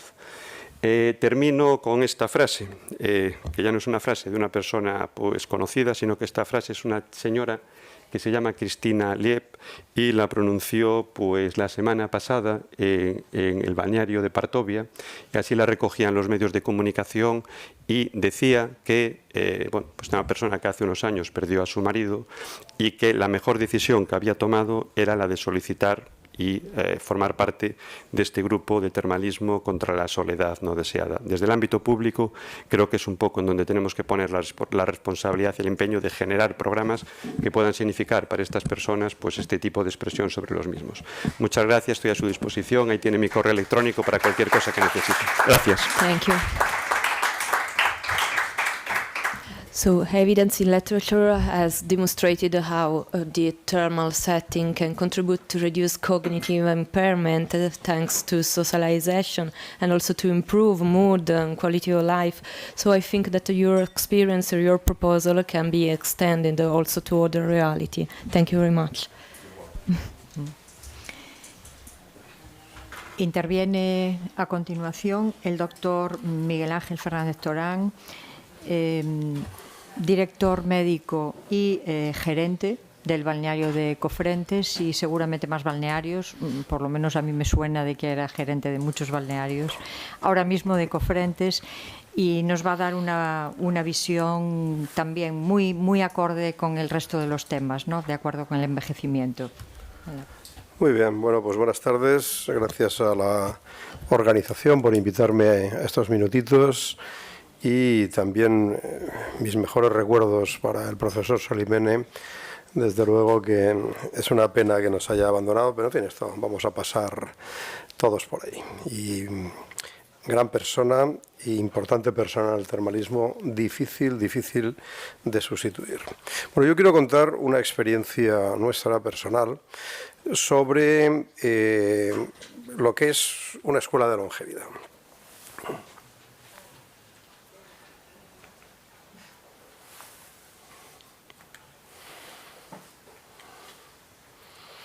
Es el grande, ¿no? Sí, sí. Bueno, primero me presento. Nosotros somos una empresa familiar que tiene una singularidad. La propiedad de la empresa es mía, es de médico. Y yo he optado que, desde luego, en el balneario de Cofrentes lo que hacemos es un balneario medicalizado. Y yo lo defino como radicalmente medicalizado. Lo que nosotros nos dedicamos es a hacer medicina termal, entendida dentro de lo que ya se ha mencionado del manifiesto de San Petersburgo, en hacer tratamientos médicos, hacemos exclusivamente tratamientos médicos y educación para la salud. Cuando digo que es un balneario radicalmente medicalizado, pues es un balneario que tiene 9 médicos en plantilla de plena dedicación, y por lo tanto esto es un hecho bastante excepcional dentro de lo que es el panorama español. Bien, no voy a hablar de tratamientos termales, porque no tendría en este momento mucho que aportar dentro de lo que es el mundo del termalismo, sino de lo que hacemos nosotros específicamente en la educación para la salud. Tenemos un programa muy amplio de educación para la salud con mucho personal dedicado, y se informa básicamente pues, a los pacientes. Hay un programa diario, 7 días por semana, de conferencias que son de libre acceso, pero después también hay una parte de formación muy específica que se lleva mediante cursos teóricos y talleres prácticos. Y siempre esta educación tiene 2 ámbitos. Uno es genérico, que va dirigido a la prevención de las enfermedades, y en los últimos 3-4 años fundamentalmente a la escuela de longevidad. Y después también hay una formación muy específica que va dirigida a la especialidad médica de los pacientes que vienen, que en nuestro caso es casi exclusivamente de dolor de aparato locomotor en personas mayores. Es decir, fundamentalmente estamos tratando lo que es el mundo del dolor vinculado a la artrosis. Dentro de lo que es la educación sobre longevidad, nosotros detectamos que el paciente nuestro pasa mucho tiempo con nosotros y tenía un interés especial, esto se hizo mediante un estudio de mercado, de cómo vivir mejor y cómo vivir más años. Y bueno, y para esto hay todo un programa de formación que está basado en la medicina de estilo de vida, que no voy a profundizar más, pues ya la mencionó el profesor Freire, pero también le dedicamos mucho a lo que es el concepto de prevención de la enfermedad, sea prevención primaria, que es el estilo de vida saludable, es decir, tratar de evitar enfermedades que son evitables si llevas el estilo de vida adecuado, también lo que es la prevención secundaria, qué medios diagnósticos uno debería hacer y con qué regularidad que le permitiesen hacer un diagnóstico precoz de enfermedades para tener un tratamiento precoz de enfermedades, pues ello siempre mejora el pronóstico. Y en tercer lugar, también hay un capítulo de prevención terciaria entendida como la gestión de las enfermedades crónicas. Y dentro de la gestión de enfermedades crónicas, pues los 2 últimos años hacemos un hincapié muy especial en que ya que los pacientes en general son tratados exclusivamente con medios farmacológicos, pues cómo conseguir que los tratamientos farmacológicos sean lo más correctos posibles y por lo tanto estamos dedicados casi a una cruzada personal de tratar de que las personas tengan estudios farmacogenéticos, sobre todo cuando utilizan polifarmacia y por lo tanto que si tiene que utilizar polifarmacia se utilice por lo menos correctamente y no se hagan grandes errores. En las consultas de todos nuestros médicos está esta pirámide que básicamente lo que pretende establecer es lo que una persona debería hacer en su vida y desde luego lo que nosotros le proponemos que haga en nuestro balneario. Tiene una primera etapa, desde luego, que va dirigida a todo lo que es el tratamiento del dolor. No contemplamos la posibilidad de que una persona haga tratamiento del dolor de aparato locomotor vinculado a la artrosis, sino se complementa siempre, en todos los casos, con programas de ejercicio físico, de terapia acuática, fundamentalmente, pero también de ejercicio en seco. Es decir, las atrofias musculares y las rigideces articulares no se tratan con métodos pasivos, sino que se tienen que tratar con métodos activos. Pero después a todo lo que es la parte que vinculamos a la longevidad y que tiene como 3 grandes fases, una que es la formativa, la informativa formativa, que todo el mundo aprenda lo que son las claves de un estilo de vida saludable, que en este momento ya lo tenemos el tiro muy centrado y el estilo de vida saludable es claramente un estilo de vida que sea antiinflamatorio, o sea, la salud en la enfermedad crónica está vinculada siempre a la inflamación y por lo tanto el estilo de vida saludable es antiinflamatorio. Y el aprendizaje de lo que son las estrategias de prevención. Pero todo esto se consolida en lo que es un plan de longevidad. El plan de longevidad es el último capítulo que una persona puede hacer y es que toda persona tendría que tener perfectamente claro cómo está.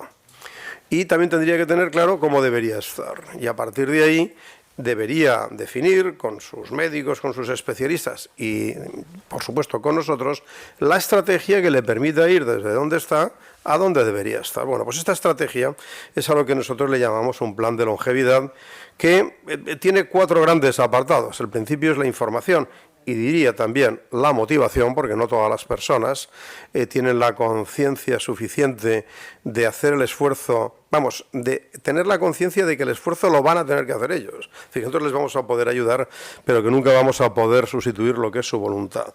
Después lo que es la formación y que en la actualidad también para saber cómo estás es indispensable recurrir a diagnósticos cada vez más sofisticados y complejos. Exactamente igual que también llegar a los tratamientos adecuados.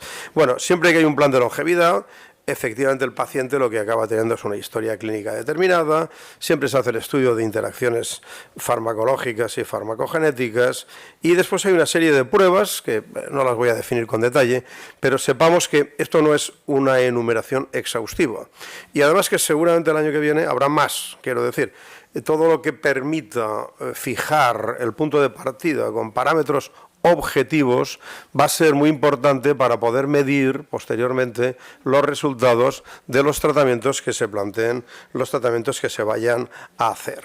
Hay también pruebas especiales en el cual desde luego la genómica cada vez va a tener un valor mayor, como tiene también un valor mayor la microbiota intestinal, pues obviamente los cuadros de permeabilidad intestinal es la primera causa que genera inflamación silenciosa en el cuerpo, y todo paciente con dolor, si no se trata la inflamación, siempre va a tener un resultado peor, va a tener más dolor y además va a tener una respuesta peor a los tratamientos. Bueno, todo esto llevará a unos planes de acción, que hay unos básicos, no hay un plan de longevidad, sino hay un plan nutricional, sino hay un plan de ejercicio físico y si no hay un plan de sueño y relajación, que son, por cierto, las tres grandes patas de un estilo de vida antiinflamatorio. Puede haber otros planes también, cada vez le daremos más importancia, sin duda, al diagnóstico precoz del deterioro cognitivo y a la estrategia de prevención del deterioro cognitivo. Y, por supuesto, hemos hablado de lo que son la agenda anual de diagnósticos que toda persona tendría que hacer y lo que es la prevención terciaria controlada la enfermedad por especialistas, pero con el adecuado gestión de sus fármacos mediante la farmacogenética.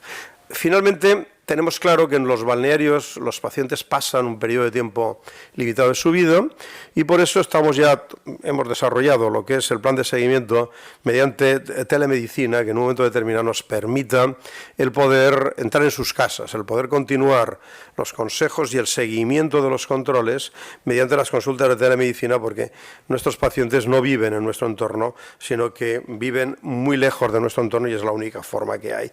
Poder revisar resultados y poder establecer la estrategia en función de los nuevos resultados. Bueno, yo como conclusión final tengo claro que los balnearios son centros sanitarios y por lo tanto siempre me lo he creído y me lo sigo creyendo que nuestro futuro está en la promoción de la salud y en el tratamiento de las enfermedades y que las curas termales pues es un marco ideal para poder ayudar en la prevención mediante lo que es la educación para la salud durante la estancia. Es decir, eso debería ser una seña de identidad de todos los balnearios. Todos vamos a envejecer y hemos de tomar conciencia de que lo fundamental de nuestro envejecimiento va a ser lo que nosotros hagamos.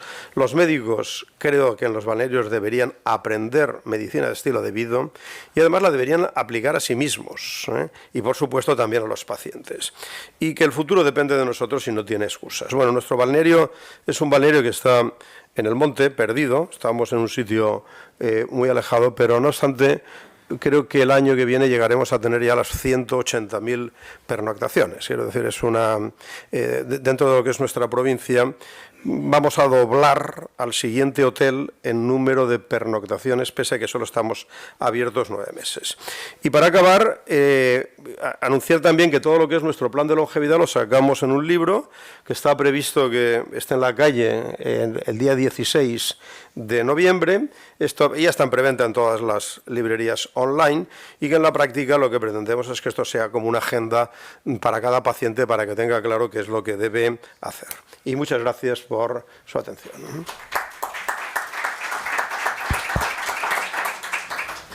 Muchas gracias, doctor Fernández Torán, por su exposición y por darnos esa visión que bueno, es tan terapéutica y preventiva, que es a la que realmente están orientados los balnearios o deberían de orientarse, y por hacerlo. Yo tendría una duda, y es si ya, como ya hace tiempo que llevan aplicando esto, si permíteme que le haga esa pregunta, si ya tienen algunos resultados, ¿no?, en cuanto al seguimiento, ¿no?, de estos pacientes que hayan comenzado con los programas de educación sanitaria, bueno, de medicina de estilo de vida dentro del balneario, si ya tienen algún resultado. Bueno, empezaré con un chiste. Anteayer vi una paciente que dice: lo más importante que me ha ocurrido en la vida me ha ocurrido en este balneario. Dice, y fue aprender a bailar el coyote. Porque esta paciente descubrió, el coyote es un tipo de baile que hacen las personas mayores y es porque había descubierto el valor que tiene la actividad física. Sí, nosotros empezamos en el año, todas estas planificaciones empiezan en el año 2013 y por lo tanto tenemos ya muchos pacientes historiados y tenemos también algún paper a punto. es decir, con lo que son mediciones y valoraciones, porque nosotros entendemos que los balnearios deben completar, dentro de lo que es la terapéutica, deben ofrecer servicios que sean de necesidad para la sociedad. Y tengo claro que el mundo de la fragilidad, lo que es evitarla, que pasa por el diagnóstico y solución en etapas de prefragilidad incipientes, tenemos las mejores capacidades, medios e instalaciones.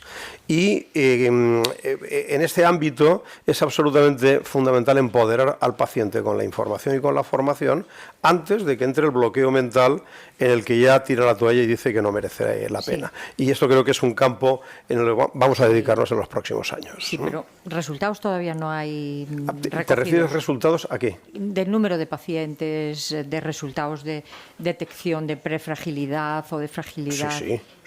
Eso es lo que le preguntaba. Sí. Tenemos papers que están a punto de estar publicados. Sí. O sea, Nada, hay un estudio porque nosotros tenemos una singularidad y es que desarrollamos proyectos de investigación. Es decir, dentro de lo que es el año 2023, el presupuesto que vamos a mover solo en cofrentes de investigación son 840.000 euros. Quiero decir que manejamos y tenemos algunos equipamientos, sobre todo para estudio de la marcha, tenemos unos equipos biomecánicos con cámaras que nos permiten escanear al paciente, la marcha y una serie de datos que no son habituales de centros sanitarios, no digo ya de balnearios, ¿no? Y que en este momento hay personal, porque tenemos hasta antropometristas en plantilla, es decir, pero esto es una singularidad y se irá publicando porque hay una persona que la conocéis todos, que es Lorena Vela, que es la que ha estado dirigiendo hasta este momento todo lo que era el ámbito de la investigación en el balneario. Muy bien, pues gracias. Muchas gracias. We have a few minutes for any questions. Okay. So, if from the audience there are no questions, I have just short questions for all the speakers, so you can choose who want to answer. I would like to know, what do you think is the specific role of the environment in the contribute to the results in your protocols? So the specific role of the naturalistic place in what you obtained with the elderly and patients. So, okay, please. So come to the stage. Si te entendí bien la cuestión sobre la influencia que tiene, pues el medio ambiente o el contexto en el que está el balneario, entiendo que el doctor es una persona mucho más adecuada que contestarlo. En nuestra realidad, en todo caso, decir que los 7 balnearios de la provincia están en contextos muy rurales, en el cual están, por ejemplo, pienso en el de Lobios, en una reserva de la biosfera de la UNESCO. Es difícil encontrar un mejor ámbito medioambiental para complementar no solo los tratamientos dentro del balneario, sino un poco también la experiencia en unos ámbitos pues naturales, con unos valores, con unas posibilidades, y entonces entiendo como muy importante el contexto del balneario y su entorno. Pero bueno, le dejo la respuesta a una persona con mucho más conocimiento y con conocimiento médico.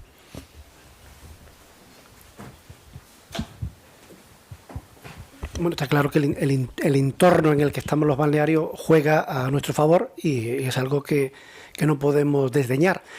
Cuando hacemos una terapia en el balneario vienen normalmente en torno a los 10 días y está claro que en el balneario pues nos ocupa los tratamientos termales y la balneoterapia una mañana, pero todas las tardes, debido al entorno donde estamos, que estamos un poco separados de otro tipo de actividades, somos nosotros los que tenemos que generar todas las actividades y programarles actividades para su ocio todo el resto del tiempo que comparten con nosotros.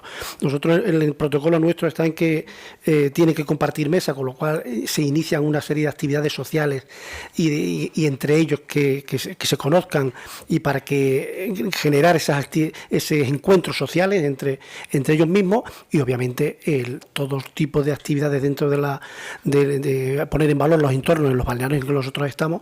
Cada uno tiene sus actividades y siempre que podemos estamos aprovechando los recursos naturales que tenemos en nuestro alrededor. Es algo que tenemos y que lo ponemos en valor en nuestros programas, por supuesto que sí. Thank you very much. Vale, muchas gracias. Pues vamos a concluir con esta mesa, con todos los retrasos ya que llevamos. Agradecer a los intervinientes esas distintas visiones que han aportado, la parte empresarial, pero la parte de medicina de estilo de vida, la experiencia de dos empresas de balnearios llevadas por médicos con respecto al envejecimiento y al estilo de vida. A mí me gustaría dar un detalle, que esta semana me enteré de que antes era Japón, Okayama creo, donde había más centenarios, ¿no? Bueno, estamos en Ourense, la provincia de Ourense es la provincia con mayor del mundo, de mayor número de centenarios, ¿no? O sea que estamos realmente en una región centenaria. Y en concreto, Celanova como sitio, pero con mucha diferencia con respecto al resto del mundo, ¿no? Muchos más centenarios que en el resto del mundo. Y hay que dar respuestas de este tipo, ¿no? a esos problemas que tenemos.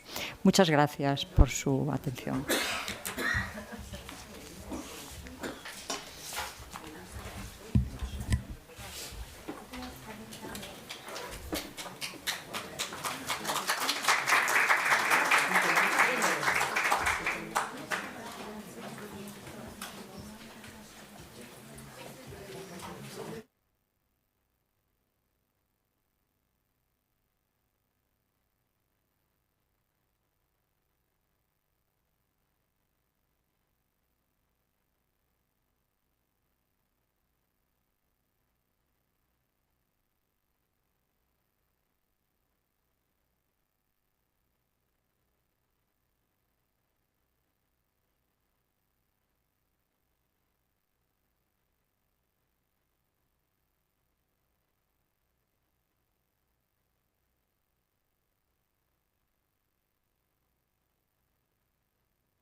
Stiamo scendendo, anche per rispetto delle persone che ci sono. No, vabbè, devono scendere. Io le cellule le so coltivare, la famosa persona di cui hai bisogno. 3 e le cellule di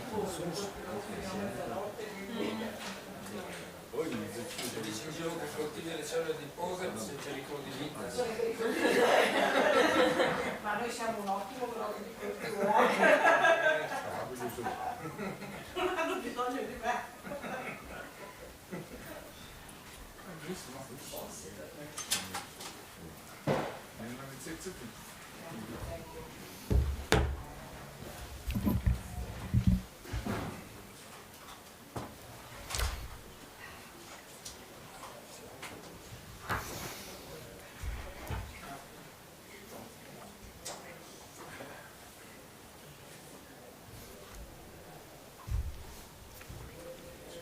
One minute. No, we wait for the. Only 1 minute. We wait for the person that now are upstairs. Only look, I arrive. I prefer that is presented that for before you start.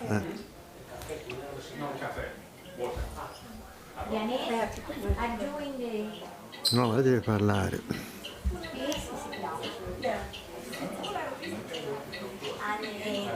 Te lo ricordi che c'è? Sì, sì, ho segnato, ho segnato. Non c'è, tu fai il presidente della sessione, quindi devi parlare te. Vabbè, lo stesso, oppure Janet parla con me, quindi accanto.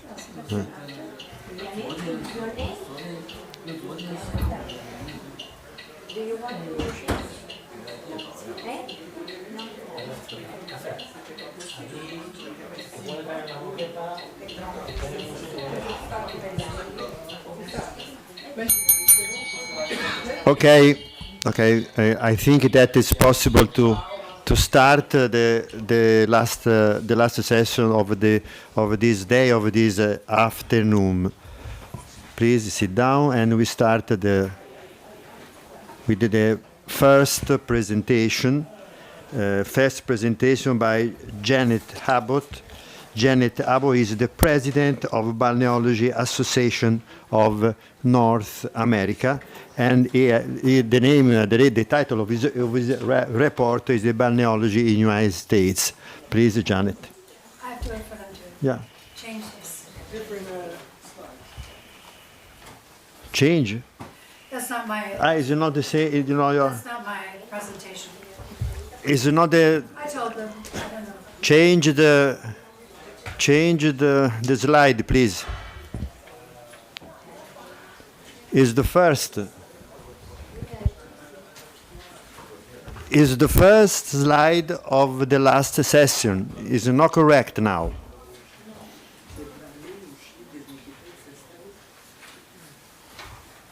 Okay.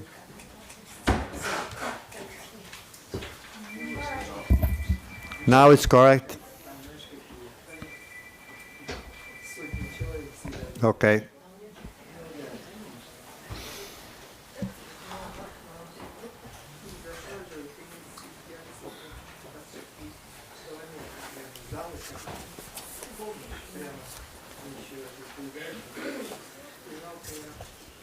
Okay, thank you very much. You can start. Okay.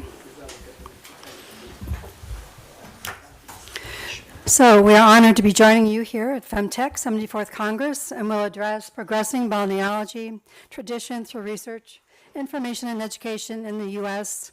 for sustainable health and wellness.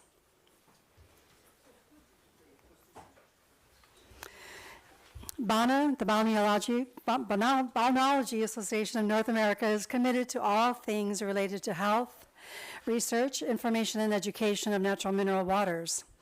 We do this in study of historic, cultural, and traditional practices with balneological sciences approached nationally and internationally. Since 2010, BANA has led the distinctive voice for the North American balneology, arranging regional tours of geothermal sites and codifying the reemergence of American balneology as an essential health practice. As more research is engaged to include mineral waters studies, education, classifications, current trends, trade associations, lab analysis, and programming, BANA has established pillars of understanding mineral waters for reference, study, and practice for health and well-being can be applied with core principles of balneology, including climates, temperatures, hydrogeology, drinking waters, soaking and bathing, steams and saunas, and palotherapies. This in study with the 10 domains of integrated fields and systems of health to include water, foods, movement, bodywork, mind-body awareness, natural therapeutic agents, nature, education, management, time, deep sleep, big dreams. This includes traditional use best practices, which include hospitality, hygiene, hydration, harmony, homeostasis, healing, history, and humanity. And we include a BANA flow formula for holistic assessment and community reference for site-specific mineral water sources. With over a century of combined experiences lending to our credibility and authenticity, the directors of BANA are dedicated to the resurgence of balneology in the USA and North America through our director consultations, which include study of earth geology and climatology, influence on watershed mineral water sources, language used to reflect mineral waters used therapeutically and technically, history of spa cultures as contemporary and comprehensive designations for old ways of healing, healthcare, therapy, and resort medicine, hydrothermal water medicine for classifications and traditional use benefits, advocacy and outreach to support relationships and to safe and affordable access to mineral waters, water trends for fostering and cultivating diversity and equity, community development and communications to support science-backed benefits of balneology. At one time in the U.S., many mineral water sites existed that were supported for balneological values as part of our American culture. BANA is reactivating awareness of balneology by redefining the meaning through our association initiatives. We have monthly continental calls on Zoom every third Wednesday each month at 1 p.m. Central Standard Time. Our featured topics deepen the understanding of balneology in North America as unequaled therapeutic agents with thermal, chemical, physical, psychological properties that have been well established by continuous international use for generations by affirming a modern scientific method. November 15th this month will be a special event on free-flowing drinking waters that are around the country. Speakers are asked to present on the calls to share expertise with the nation in geology of watersheds, sciences of water, mineralogy, and chemistry analysis, the nature of climates, seasons, classifications, spa resort development, history, and more. BANA visits specific sites to learn about their sustainability, experience their signature mineral waters, and study their effective program and facility designs for use of their waters. Collection of this data is essential to encourage research studies to once again extend information and education to the public. We have a Kathy Clark Access Award. It was established in 2021 to acknowledge that affordable public access to soaking in hot springs is very needed, and soaking in natural thermal mineral water is beneficial for health.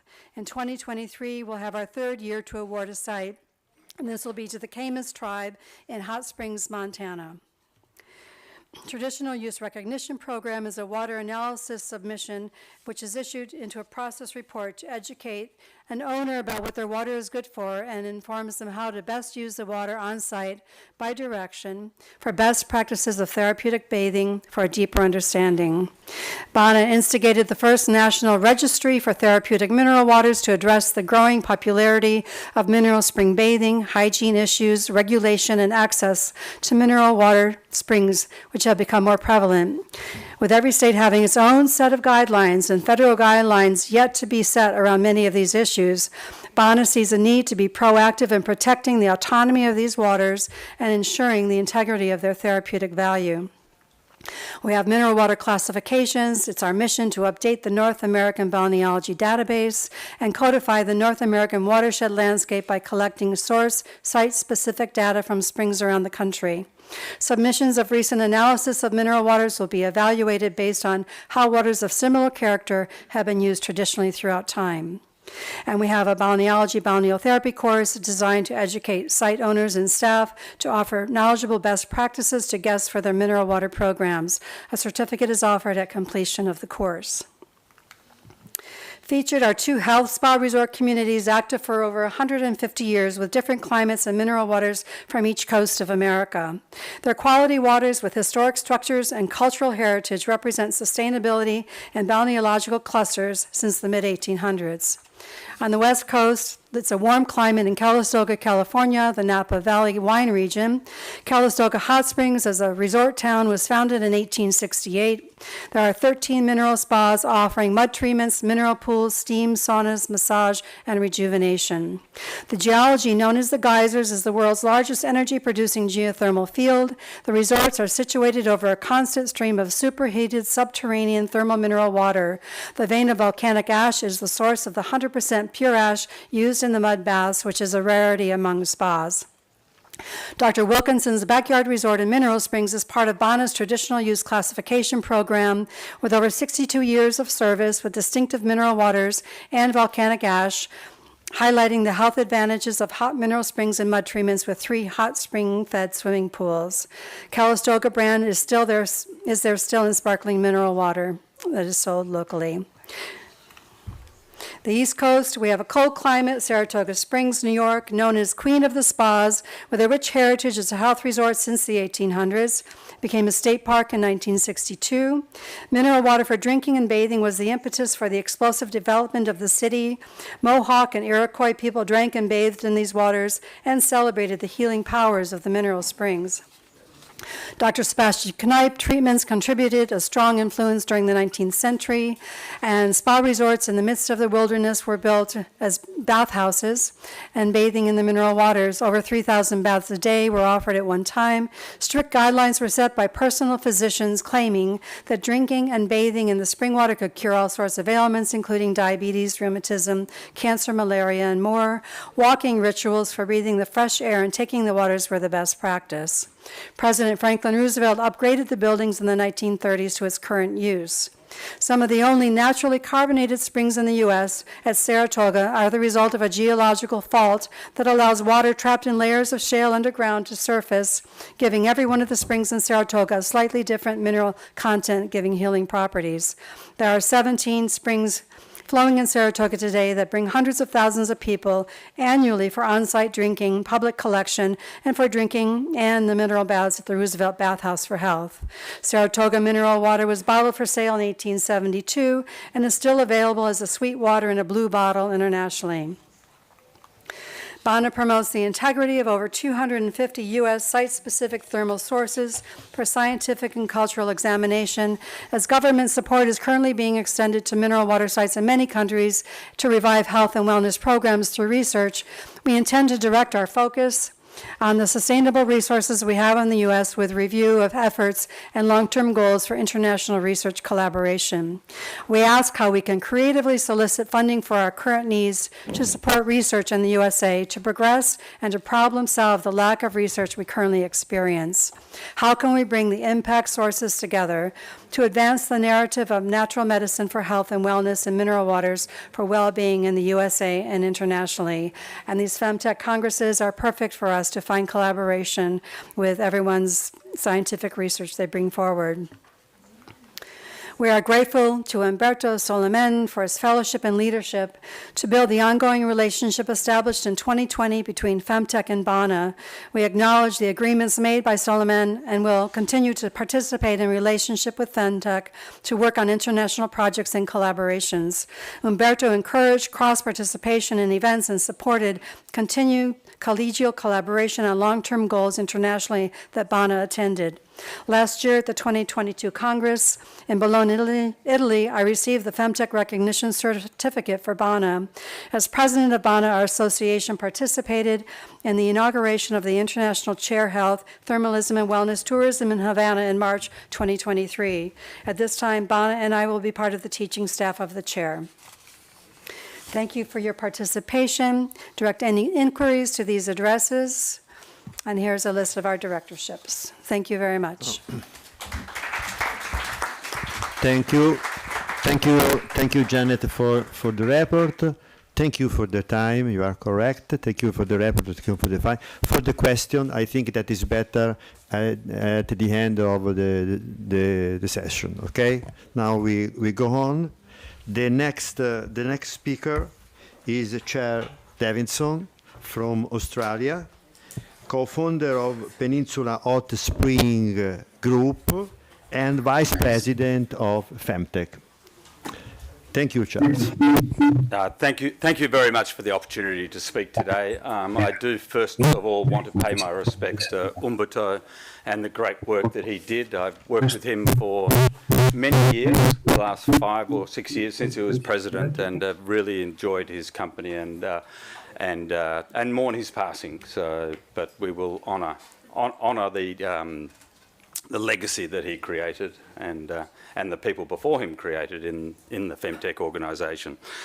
My talk is really focused for owners and operators of hot springs, and it's around about how we're going to weave wellness and well-being into the experiences we deliver at our hot spring facilities.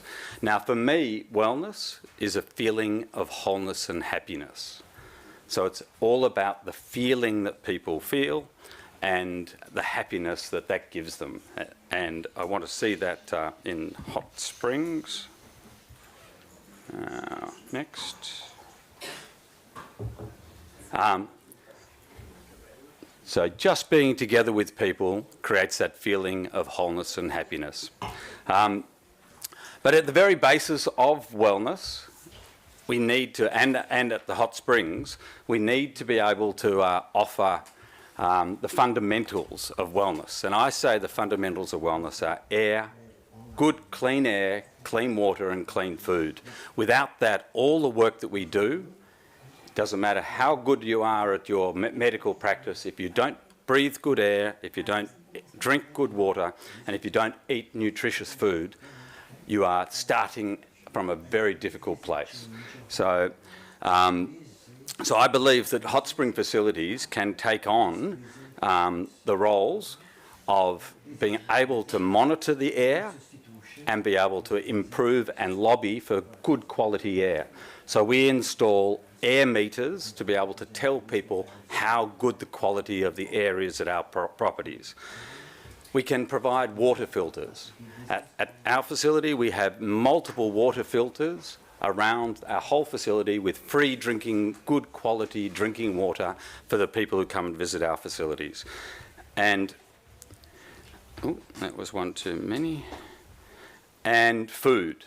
We like to grow produce so that the produce that we offer in our food outlets at our hot springs is fresh, seasonal, local, organic and whole.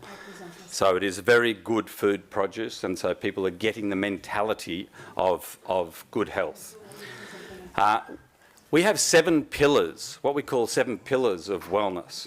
And these follow through things like relaxation, movement, nutrition, sleep, mindfulness, education and creativity. And I'm going to give some examples of how we turn those 7 pillars into experiences that we deliver for our guests who come and visit. So,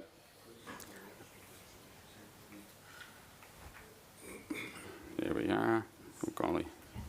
Sorry, we've gone too far. 7 pillars.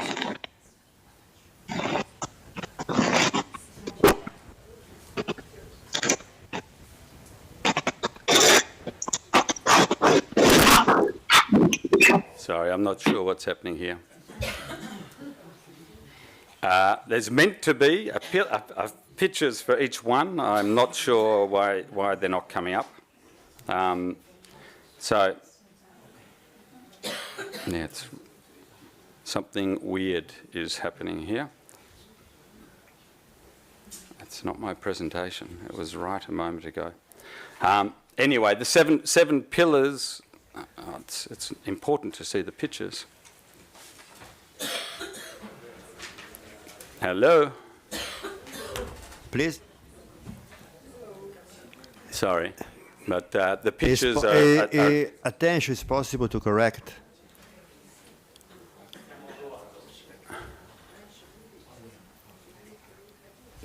Sorry about this. Sorry. Only one moment. They try. Okay, no problem.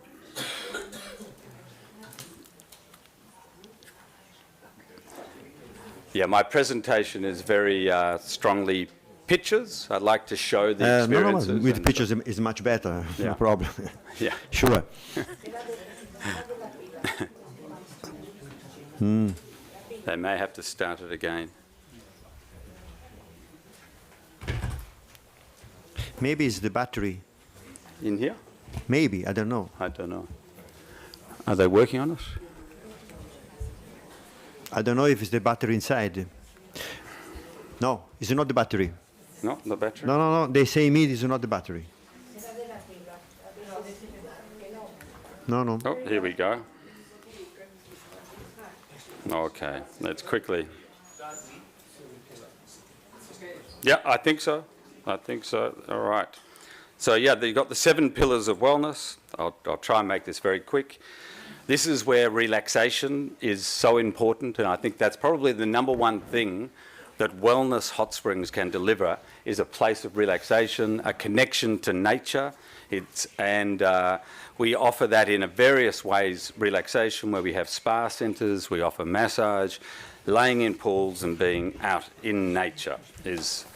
We do movement around our property, so we have walking trails that go right round the property, and you can bathe in many different areas. We have many kilometres of walking trails around our property, so you can bathe, but we also have areas where you can dance. We offer hot springs yoga, so you can do yoga and movement, multiple other versions of exercise. Nutrition, like I mentioned before, for our food outlet, we grow our own produce in our food bowl. Sleep is one of our pillars, and it's so important. We do have accommodation, but it's not just accommodation, it's sleeping lounges. It's something that's very common in a lot of Europe, the importance of sleep after bathing, and allowing the body to regenerate and look after itself. Mindfulness. And this can be done with anything like tea ceremony. It can be done with forest bathing, walking in nature. We do have sensory domes, and we also offer classes in mindfulness. Education is the core of what I call the core of the evolution of our industry and our sector. We have various locations where we can produce education, boardrooms and large meeting rooms. But we also actively get involved in research, so PhD studies. So we support a number of PhD research projects, and we are developing a course at Chisholm Institute, which is just one of the Australian institutes, where we are doing a diploma of hydrothermal wellness. It's developing careers for people in our industry sector to learn about the practices of wellness. And creativity. This is where our dreams are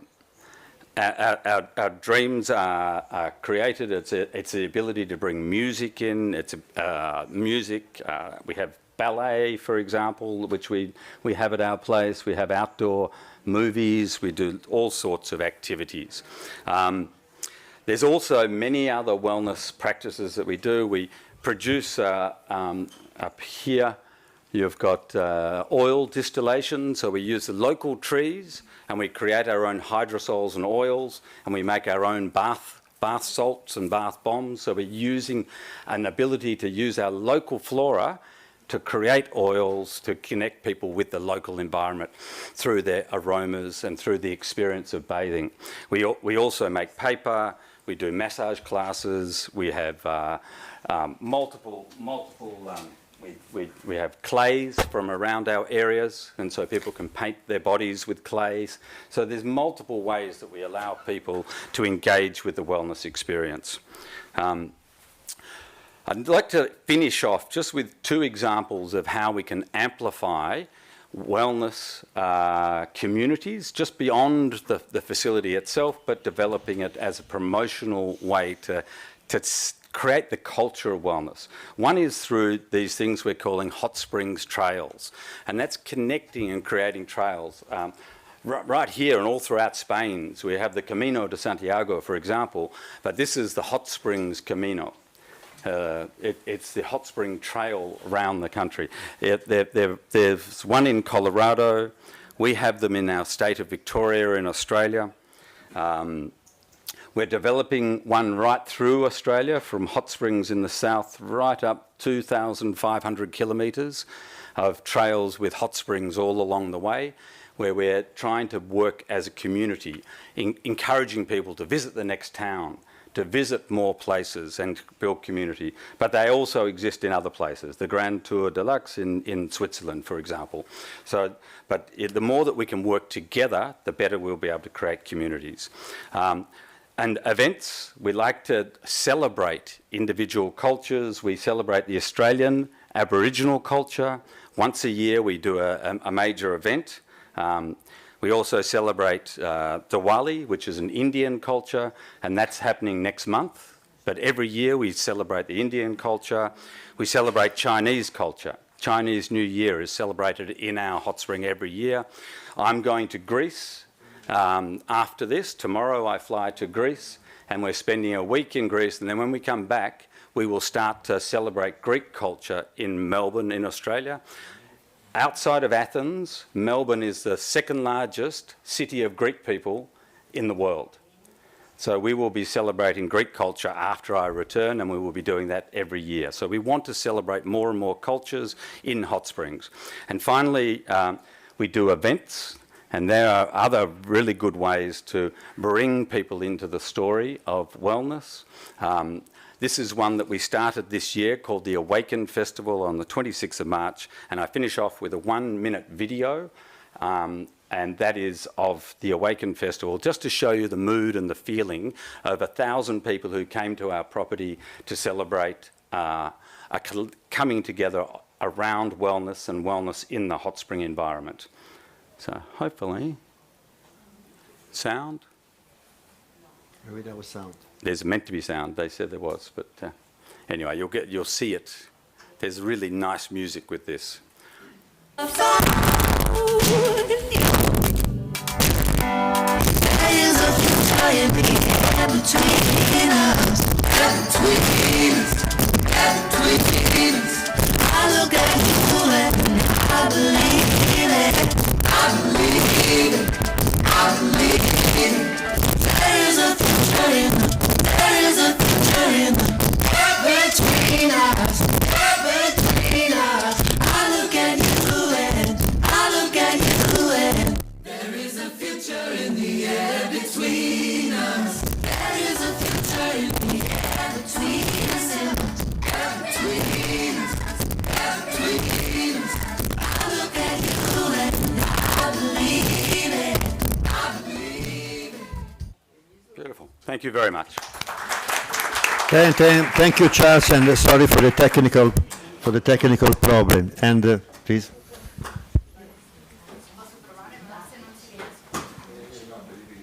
Okay.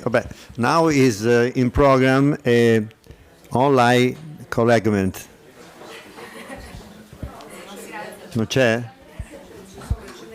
No, è online.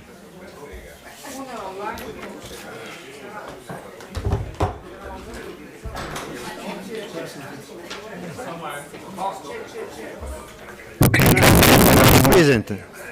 Okay. Okay, our next speaker. Can you hear me? So give me a sign when I can start. All right, the next speaker is Catherine, strategy for promoting hydrotherapy and climate therapy in China. Go ahead. You can start. Thank you very much. You can start. Okay. Okay. Hello, everyone. My name is Catherine. I'm from Fantech China office. So now I am in China, and it's really great opportunity to have a chance to share with all of you here. And because I have to explain my slides by my how to say online, so maybe it's difficult to put my voice here. Okay, I have to move to my slides now. So my topic for today is right strategy for promoting hydrotherapy and climate therapy in China. So first of all, I would like to introduce Fantech China office. So please, page 3. Yes. Fantech China office was registered in China in 2018. So next page. Siguiente. And the main functions for Fantech China, that is promoting hydrotherapy and climate therapy in China, and also assisting for international cooperation between Fantech and China. Third part is providing service for Fantech experts in China. And what we did since the office was set up, so we set up the regular bulletin system. We regularly bring the information worldwide from Fantech to China. So this is what we did before. And secondly, we introduced many Fantech experts to China. So we can see the photos here. They are all our experts which we introduced to China. And also, together with Fantech, China, they set up the many activities. And there are 2 photos that I would like to share with you. They are from 2012, and Fantech 65th Annual Congress was held in China. And we see our old friends, Professor Nicola and Professor Empato Soliman, the best friends for China. We memorized them. With Fantech also, together with China, we set up the symposium. It was the first one was started in 2018, and we had once every year. We had 5th already. We also did a lot of exchanging program. So we can see the first photo that was in 2019, and Chinese delegation participated for the 72nd Fantech Annual Congress in Greece. And also we had the Chinese delegation visited Hungary and also Germany. And also we did a lot of online program. And Fantech China office also set up good connections worldwide, such as World Spa Association, also Global Wellness Institute, the Hot Spring Initiative. Also, we did a lot of programs like the World Busing Day and also GT3. So next part, I would like to introduce a little bit about the hot spring industry in China. Actually, China has a very long history for using hot springs for health protection and the sickness treatment. It was around 500 to 600 AD. So next page. And number of the hot spring enterprises in China, it is more than 4,400 already. We have a map here. You can see there are so many hot spring enterprises there. And also the revenue for the hot spring industry that is by Chinese currency is 105.95 billion. That was a figure from 2020. And also we can see from the map, we have several very important cities and provinces for hot spring industry. From the north, we have Liaoning province, and by the south, east-south, we have Fujian province, and in the down to the south, we have Guangdong province.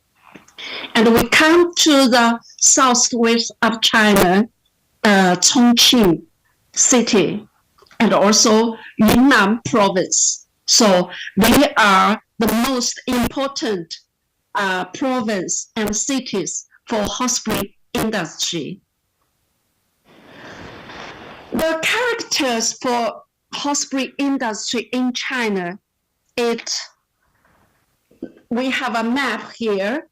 Before 1995, the hot spring industry focused mainly for the recuperation. And later on, before 2013, hot spring industry focused on leisure tourism. Until now, mainly focus on culture, tourism, and also health. So the next page, and there's something new and creative also for hot spring industry in China. Like the first photo, we have the first hot springs and rehabilitation hospital in China already. And also, we did some aquatic hydrotherapy tourism in China. And the third one, we also got some motorcycle hot spring camp that is very attractive, especially for young people. We also have the hot springs college of the Hezhou University. So that is especially for this industry. Yes, we have something new and creative, but the many for hot spring industry in China, also we have a very big, let's say, bottleneck. What's the bottleneck for China? Because the main issue is it's mainly focused on the entertainment, but not used for so much for medical and for treatment. Also, it is started. And after COVID-19, people realize health and wellness is such important for all the human beings. So this is what will lead for China. And this is, we understand, it's a huge market for China. So that's the reason we say FemTech is very important for the market in China. So for promoting hydrotherapy and climate therapy in China, it is a right strategy for FEMTAC. So this is what I would like to share with all of you. Thank you one more time. Goodbye.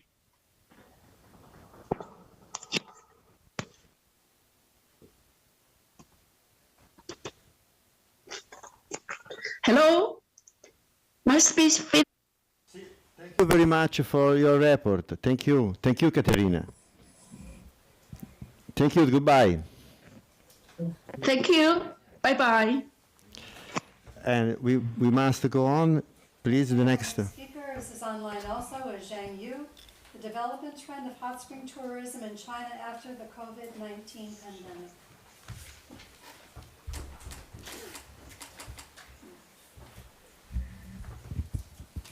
Sorry. I want to introduce a short history of the participation of Chinese people to FEMTAC.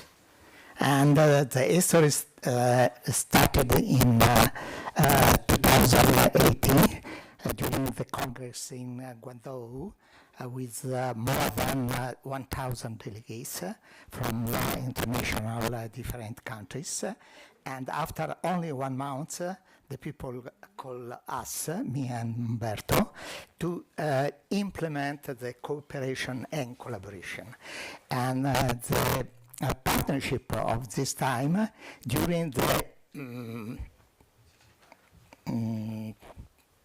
if I remember well, from 2010 to 2020, increasing day by day and year by day until the construction of the office in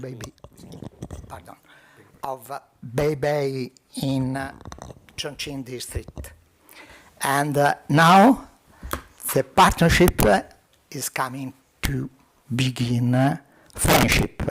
And it is very important for us to have in FEMTAC the people from China, because in this moment we need the participation of China. Thank you very much.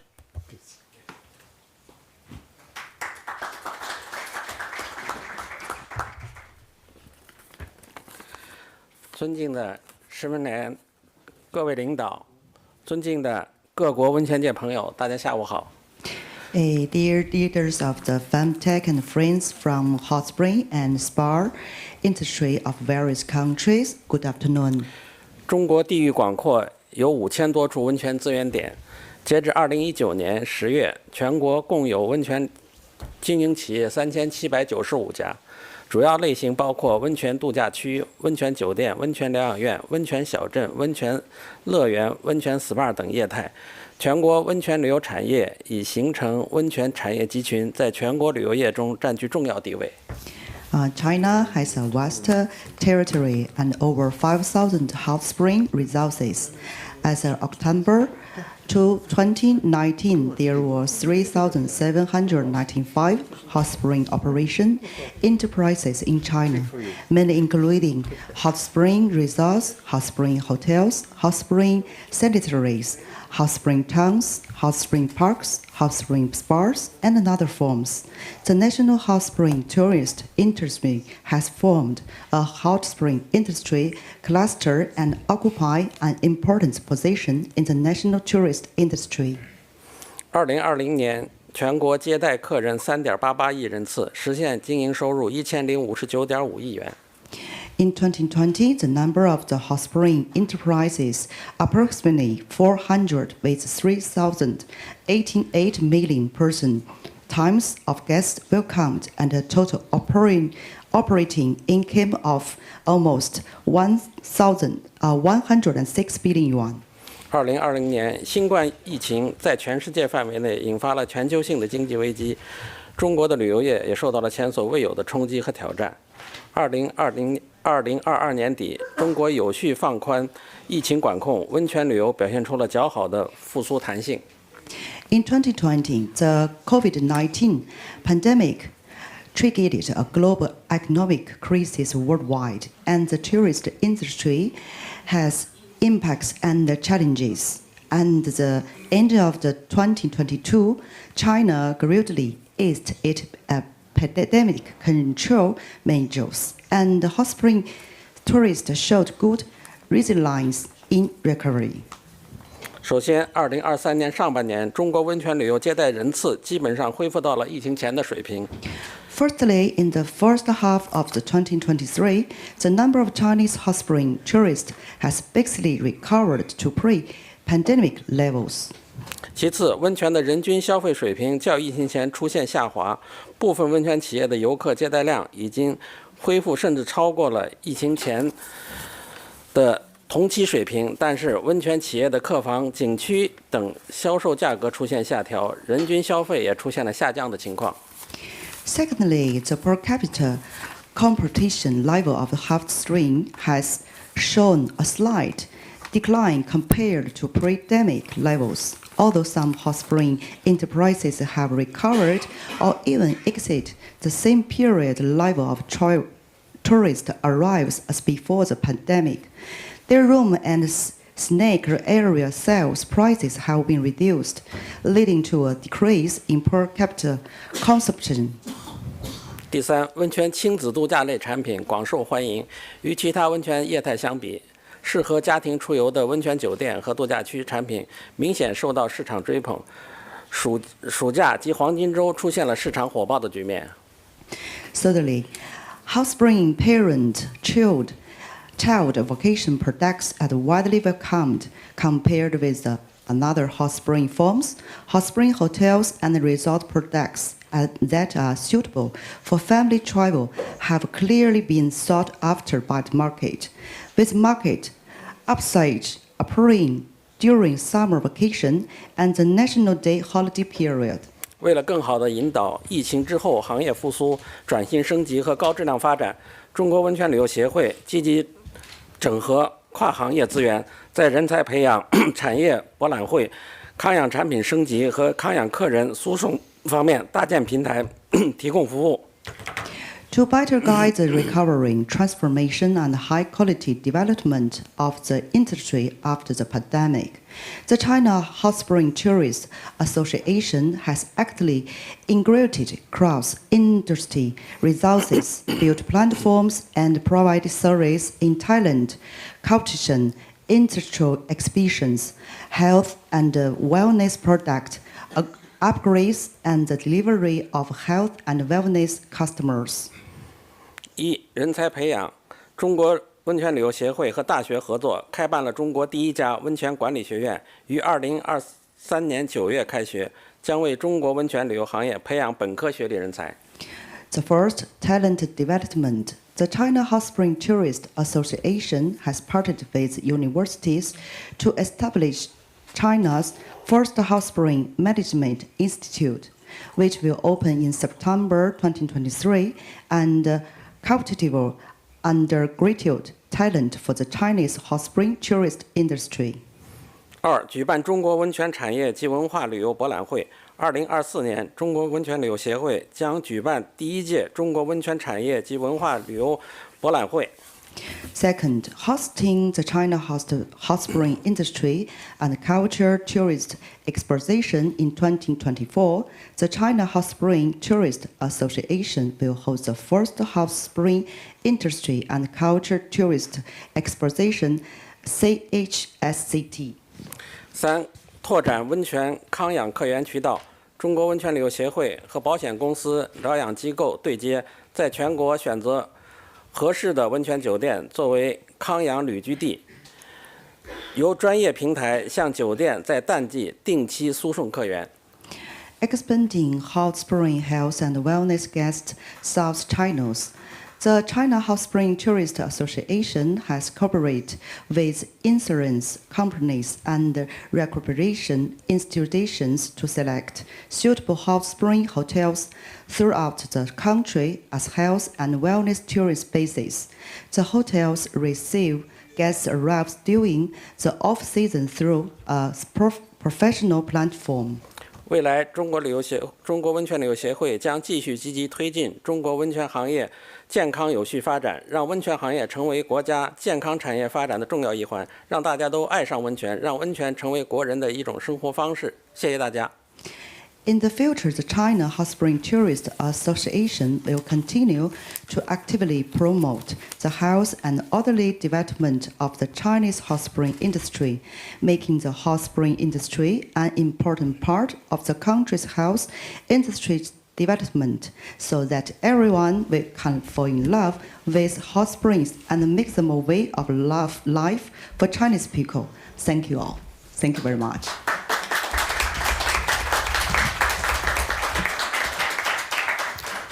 Okay, the next speaker is Marianela Peña. Is going to do from Mexico. We can connect with her. Okay, Marianela, cuando quieras. ¿Puedo enviar la presentación y el video online? Vamos sí, sí. Ahí está.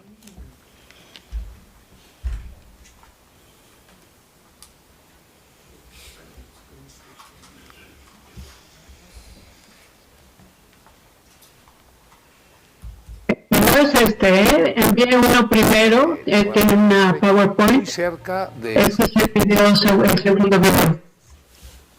¿El primero? Mandé primero un video en donde está la presentación en PowerPoint. ¿Tenéis la presentación en PowerPoint? Sí. Comparte pantalla, Marianela. ¿Perdón? Comparte pantalla de tu ordenador.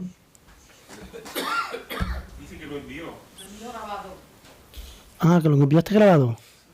Sí, ya tiene una semana que lo envié, junto con el video que pusieron ahorita. Está pregrabado. Se llama México, Termas de San Joaquín.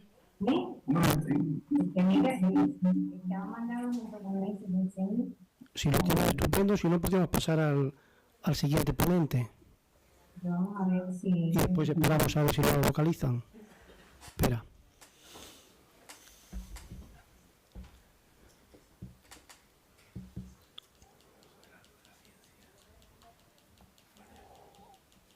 Si no lo tienen, bueno, pues improviso algo antes de que pongan el video, sin ningún problema. Espera un momento, Marianela, a ver qué nos dice Florana. Ahora mismo solo localizamos uno de tus vídeos. Estamos viendo si podemos encontrarlo.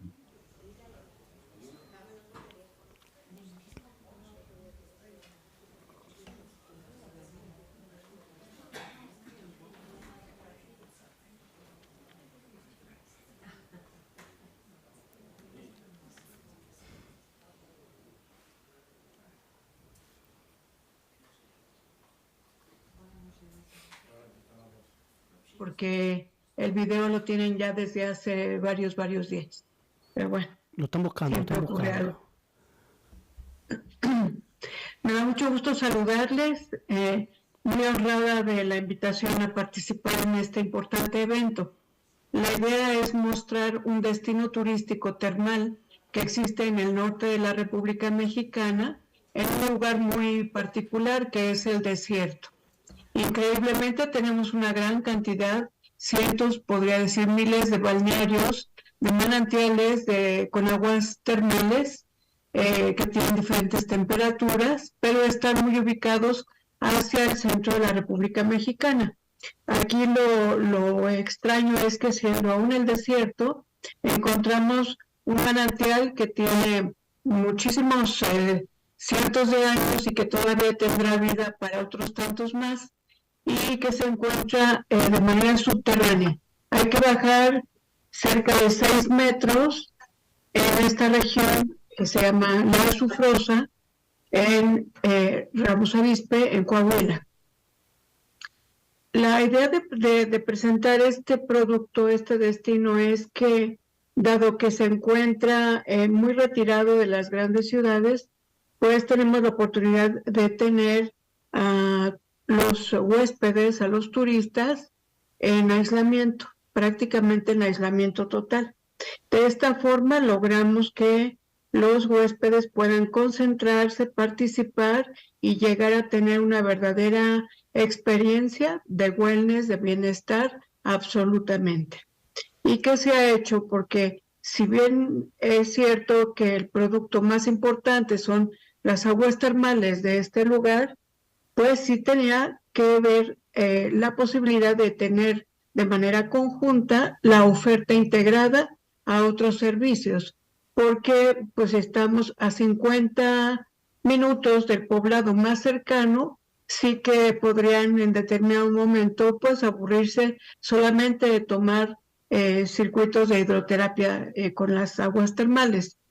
¿Qué se hizo? Bueno, pues en primera se remodeló el balneario, se aumentaron los servicios al spa y temazcales. Y de esta forma se empezaron a meter otros productos más, no precisamente terapéuticos, mucho menos médicos, pero sí que integraran una oferta interesante. Entonces, hay gastronomía, muestra regional, gastronómica, hay catas de vino, hay ecoturismo, hay ciclismo, hay otras oportunidades de poder integrar a los huéspedes en algo que es también divertido, pero que también es algo agradable para ellos, porque además tiene un plus, tiene que ver con mejorar la calidad de vida, al menos por esa temporada que esté en el balneario. Hay un gancho muy particular que consta de unas rutas sobre la bóveda celeste, gracias a que Termas de San Joaquín tiene propiedad un telescopio de muy alta definición. Y la persona que lo maneja, que es un doctor, tiene mucho conocimiento de las imágenes que se pueden observar en determinadas épocas del año, y esto ha causado una gran fidelidad de las personas que buscan estos destinos termales, pero que además puedan disfrutar de otra oferta integrada. Entonces, bueno, ahora sí, por favor, si pueden poner el video, dura 5 minutos. Gracias por la oportunidad y envío saludos cordiales y pues lamentable la pérdida del doctor Solimeni, pero de acuerdo a la experiencia que él dejó, se continuará, espero, por muchos años adelante. Gracias por su atención.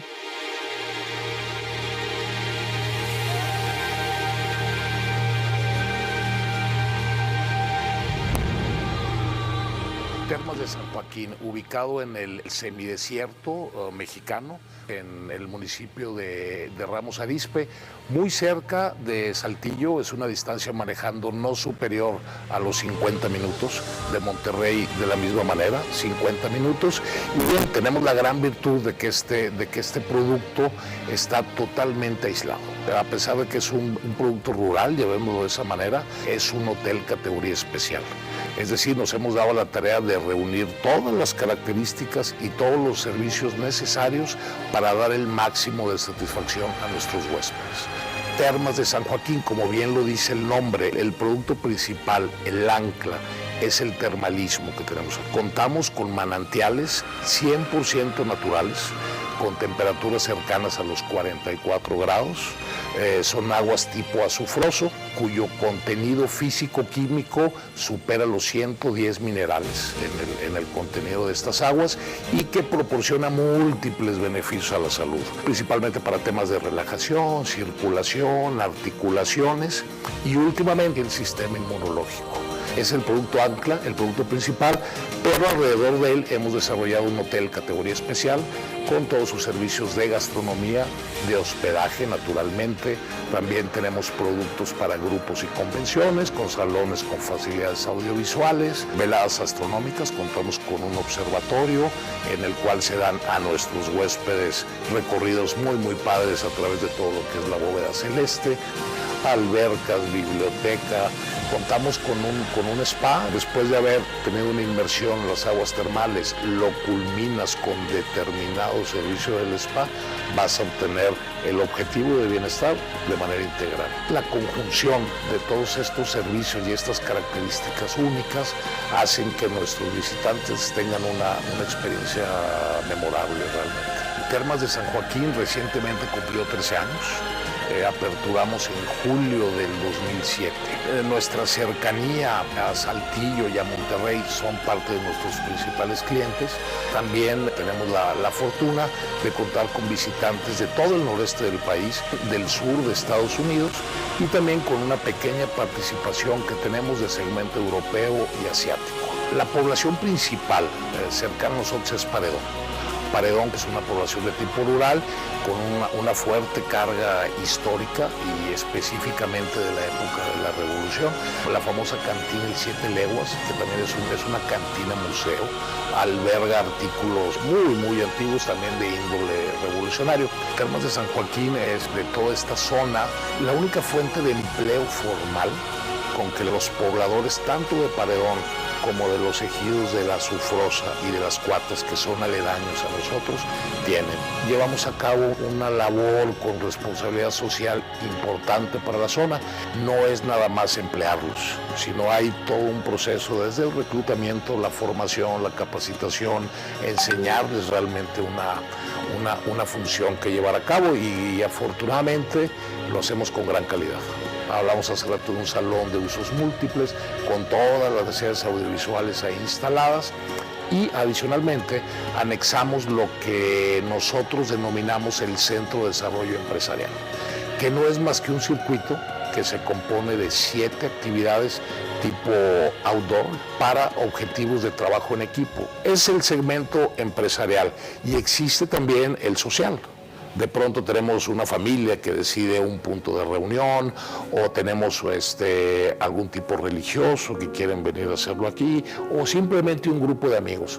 Para todos ellos tenemos las instalaciones necesarias, tanto de alimentos y bebidas, para tener una reunión en privado, y sin duda les organizamos un viaje a la medida, ¿no? Según datos de la Organización Mundial de Turismo, el segmento de viajeros que más desarrollo tiene en los últimos 5 años es precisamente el de wellness o bienestar, se le puede llamar de esas dos maneras. Si bien el turismo de sol y playa es el que tiene una mayor composición, si tomamos en cuenta el factor de crecimiento anual, el tema del bienestar es lo que más hoy detona un motivo de un viaje. Y te doy esto como antecedente porque Termas de San Joaquín el año pasado obtuvimos la distinción por parte de la Asociación Latinoamericana de Spas como el mejor destino wellness de México. Es decir, agrupamos todos los servicios, lo que hablábamos anteriormente, para provocar un sentimiento de bienestar en todos sentidos a nuestros visitantes. Termas de San Joaquín sin duda es el producto que conjuga todas las necesidades en un mismo lugar. Los esperamos en Termas de San Joaquín, un producto único en el estado de Coahuila.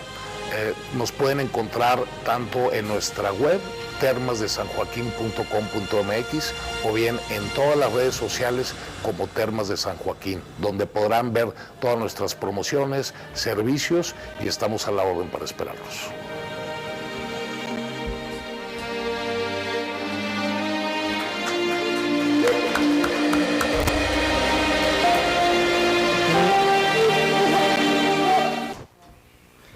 The next speaker is Edgar Tarres. En Europa, en Latinoamérica, en México, ha sido un poco tardado el poder girar el negocio hacia lo que son los servicios de termalismo como le llevan en Europa, pero está siendo muy interesante para los directivos del sector de balnearios ir viendo y valorando las posibilidades y bueno, en ese sentido está caminando el sector termal. Gracias.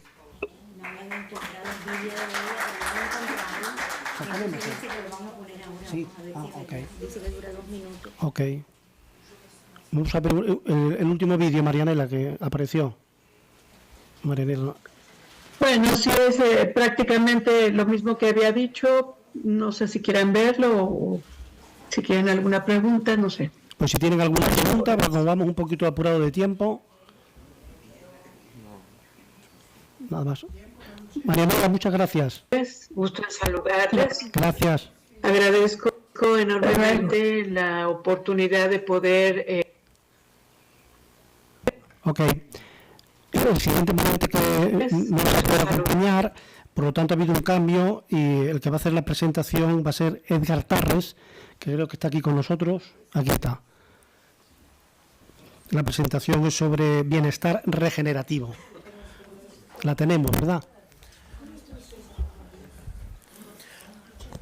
Bueno, voy tirando, que vamos el tiempo justillos. Soy Edgar Tarrés, vengo de la Universidad de Girona, donde imparto la asignatura de bienestar y felicidad. Y la verdad es que con todo lo que hemos visto esta mañana y tal, yo pensaba, bueno, a ver, ¿dónde me meto yo hoy? Y la verdad es que creo que es interesante hablar de bienestar porque siempre lo relacionamos mucho con el tema de la salud, bienestar y salud. Y viendo todos los programas, todos los avances médicos, toda la tecnología puesta, los conocimientos del agua y tal, realmente esto... de alguna forma certifica que cada vez la salud pues va ganando terreno y para mí uno de los datos, como apuntaba la doctora antes, que Ourense pues haya pues sea en los sitios, no sé si el más o de los más, donde más longevidad hay. Y esto evidentemente para mí es ganar terreno gracias pues a la medicina, a la salud, a la tecnología, y está muy bien. Pero fijaos que hablamos de salud, hablamos de bienestar, y si la salud por un lado va subiendo, el bienestar por el otro lado va bajando, ¿vale? Temas de estrés, de ansiedad, de depresión, todo esto va haciendo mella cada vez más en nuestra sociedad. Cada vez personas más jóvenes, incluso niños, sufriendo de ansiedad, sufriendo de depresión, y esto evidentemente cala fuerte en el bienestar de nuestra sociedad. Y claro, es parece totalmente contrariado, ¿no? Pero la verdad es que es así, de esta forma. De wellness, de descansar. ¿Vale? De ir a un lugar, por un lado a descansar, más recreativo, por otro lado también todas sus relaciones médicas, está bien, pero esto lo relacionamos con el wellness. Está el apartado de well-being, ¿vale? Que hablando con expertos en turismo, sobre todo de países nórdicos, me comentaban que well-being hace referencia a un bienestar, digamos, más profundo, un bienestar que ayude a cambiar. ¿Y por qué cambiar? Pues precisamente porque si hay tanto estrés, si hay tanta ansiedad, es porque, como decíais, nuestro estilo de vida no es el que toca. O sea, de alguna forma, digamos, y lo voy a decir entre comillas, no sabemos vivir. Porque todo el mundo quiere ser feliz, todo el mundo quiere vivir con bienestar, pero resulta que cada vez vamos más estresados, cada vez vamos más liados, y esto evidentemente tiene, como ya habéis comentado, la gran mayoría, tiene repercusiones en nuestra salud. Por lo tanto, vale, aquí estamos, ¿vale? ¿Veis la diferencia? Comentaba wellness, well-being. El well-being es más proactivo, es más activo, busca esa transformación. Así, haciendo una radiografía como muy rápida, ¿vale? Trabajamos 11 meses al año, descansamos 1. O sea, ¿hay equilibrio? No, ¿vale? Este equilibrio, si además le sumamos, ¿cómo se llama esto? encontrar el equilibrio en casa, en el trabajo, bueno, nuestro día a día, el estilo de vida que estamos diciendo. Si no cambiamos pautas, actitudes, todo esto que nos hace, digamos, perder nuestro bienestar, por mucho que descansemos, al cabo de un tiempo no cambia nada. Y por tanto, mi propuesta, ¿vale? Yo trabajo, no solo doy clases en la universidad, trabajo como consultor, me dedico a crear experiencias de bienestar y todo lo que voy propugnando es un tipo de turismo de bienestar que ayude a cambiar nuestro estilo de vida. Y en este sentido, pues proponer experiencias pues que vayan por ahí. La verdad es que ha sido un placer ver el compañero de Australia mostrando estos lugares más holísticos que tengan en cuenta, evidentemente, el factor físico, el factor mental, el factor emocional, pero ¿por qué no? También todo el factor espiritual y que de alguna forma llena toda nuestra... Veo que no va pasando... Bueno, da igual. Os quería mostrar algunas fotos, ejemplos, ¿vale? Relacionados con tipo de experiencias que nos ayuden de alguna forma a cambiar. Me gusta mucho el concepto de mindful travel, que es una forma de viajar consciente, que hace hincapié en el tema de transformar a personas, destinos y organizaciones. No voy a entrar en ello porque no da tiempo, pero pensando más en destinos, ¿vale? Que a lo mejor lo podríamos... datos no hacen falta, es que va lento esto, ¿eh? Bueno, datos sobre el por qué cada vez hay más gente demandando bienestar. Para mí esto es lo importante, un destino, y ahora pensemos un destino como unas termas, un spa, ¿vale? No hace falta hablar de todo como podría ser la Ribeira Sacra, que es otro destino, pero nos centramos aquí en por ejemplo, unas termas. La importancia de crear sinergias con todo el entorno, ¿vale?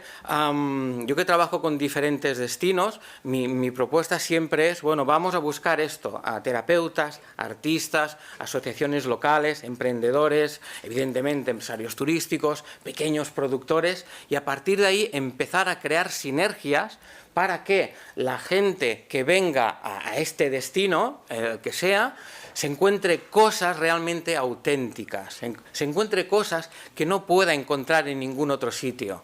Solemos, en los spas, normalmente siempre suelen haber los mismos tratamientos, es el chocolate, las piedras, el no sé qué, que está muy bien, ¿eh? No quiero decir, no estoy diciendo una cosa que está bien y la otra no, no. Todo es importante, pero si queremos, para mí, ir más allá y ofrecer propuestas diferentes, creativas, pues yo creo que debemos empezar a co-crear con todos los activos artísticos, bueno, como pone aquí. Para mí esto es importantísimo. Y esto, la importancia de vivir experiencias. ¿Por qué experiencias? Pues sencillamente porque son las experiencias lo que nos hace crecer. Son las experiencias las que nos ayudan a ir más allá de nosotros, ¿vale? Salir un poco de la zona de confort. Normalmente vamos a un balneario, a un spa, a mí es de lo que más me gusta, pero normalmente cuando llegamos a un sitio así ya sabemos más o menos cómo irá la cosa, ¿vale? Te cambias, te pones tu albornoz, vas a las piscinas, sabes los tratamientos. Está genial, de verdad. Pero para mí lo importante, si queremos un cambio, si la sociedad en la que estamos no nos gusta, debemos ir más allá. Y en este caso, pues, a empezar a vivir cosas que nos hagan, que no sabemos qué pasará. Por ejemplo, esto es una actividad, yo le llamo winefulness, ¿vale? Winefulness, cata de vinos, en este caso con mindfulness. El mindfulness nos ayuda... Oiga, le di algo, perdón. El mindfulness nos ayuda a tomar conciencia, a sentir con mayor profundidad, y cuando esto lo combinamos con una cata de vinos, como era el caso, ¿vale? Como veíais allí, pues esto realmente a la persona le choca mucho, por ejemplo, cuando vas entre los viñedos descalzos, con los ojos tapados, ¿vale? Si sabemos un poco de neurociencia, sabemos que nuestro cerebro no quiere ser feliz. Nuestro cerebro quiere sobrevivir. Por eso cuando nos tapamos los ojos, cuando nos tapamos... Bueno, da igual. Cuando nos tapamos los ojos, lo que hace nuestro cerebro es desarrollar los otros sentidos para sobrevivir. ¿Vale? Utilizamos esto para desarrollar otros sentidos y tener experiencias gastronómicas, enológicas, de todo tipo, ¿vale? Para sentir mucho más, porque yo creo que una cosa que nos olvidamos mucho es sentir, dedicar tiempo a sentir, como por ejemplo esta experiencia que es con el PGA es con un golf que tiene un wellness de muy alto standing, donde aparte de utilizar sus instalaciones que son increíbles, piden también salir fuera. Cuando viene gente de Australia, de Norteamérica, de Irlanda, de todos los sitios, salimos fuera al territorio también a descubrir pues, todos los beneficios terapéuticos que habéis hablado del agua del mar, las fitoncidas de los árboles y todo esto que nos ayuda muchísimo a vivir mejor. Por tanto, vamos a buscar maneras de, evidentemente, todo este conocimiento del agua, de todo lo que tenemos en estas instalaciones y que habéis explicado tan bien hoy, pero a la vez vamos a poner también la parte de sentir, de abrir sentidos para aprender a vivir mejor. Muchísimas gracias. Gracias, Edgar. Gracias. The next speaker is going to do it online. We have to connect with Tatiana. Tatiana Müller, con una ponencia sobre termalismo social. We have Tatiana.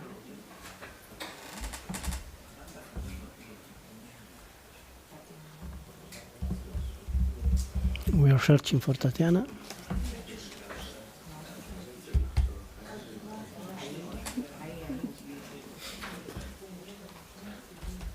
Ahí está. ¿Ya? Sí, no la oímos. Ah, está grabado. ¿Puedo darle un poquito más de voz?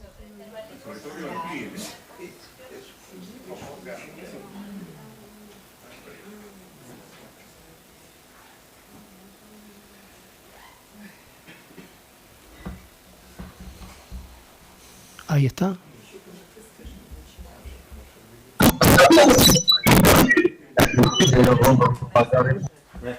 Ok.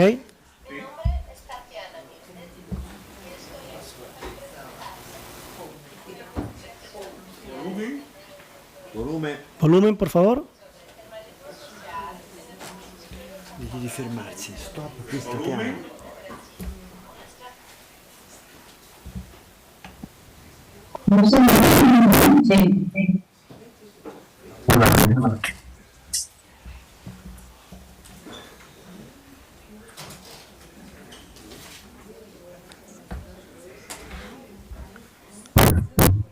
Hola, mi nombre es Tatiana Müller y estoy aquí para presentarles una investigación mía y del doctor Fernando Hellman sobre termalismo social en el municipio de Santo Amaro, Imperatriz en Santa Catarina.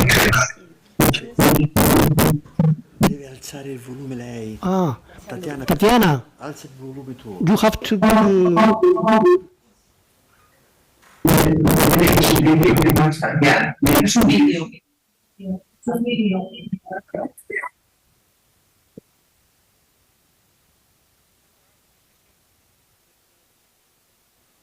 Estoy aquí para presentarles una investigación mía y del doctor Fernando Hellman sobre termalismo social en el municipio de Santo Amaro da Imperatriz en Santa Catarina, Brasil, una estrategia para ampliar la cultura del cuidado de la salud.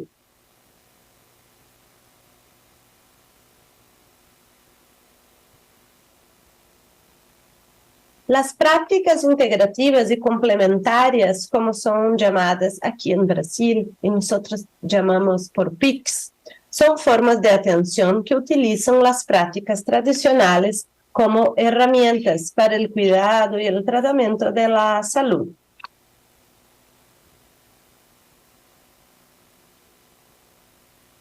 Las prácticas integrativas se integran a la medicina convencional para una atención integral del paciente, trayendo consigo una expansión del modelo del cuidado, o sea, del modelo de atención a salud de la población por el sistema de salud público brasileño.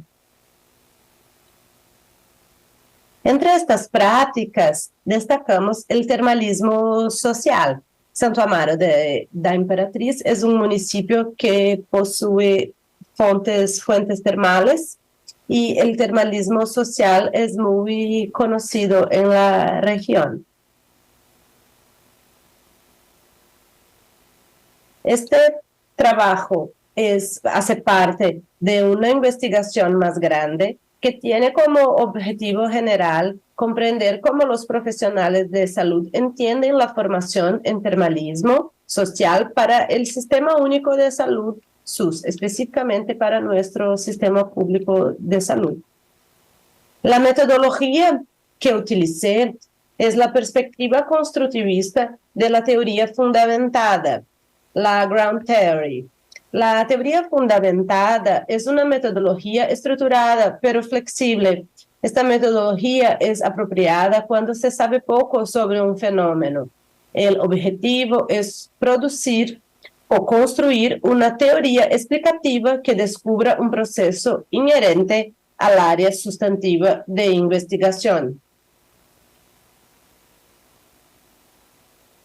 El municipio, es importante destacar que el municipio de Santo Amaro da Imperatriz tuvo el primer centro de prácticas integrativas y complementares con aguas termales del Sistema Público de Salud brasileño. Hace como 2 años este servicio está implementado. Y el municipio posee fuentes de aguas termales con temperatura de 39 grados y contiene radonio, litio y otros minerales en su composición y es calificada como una de las mejores aguas que tenemos por aquí, quizá en el mundo.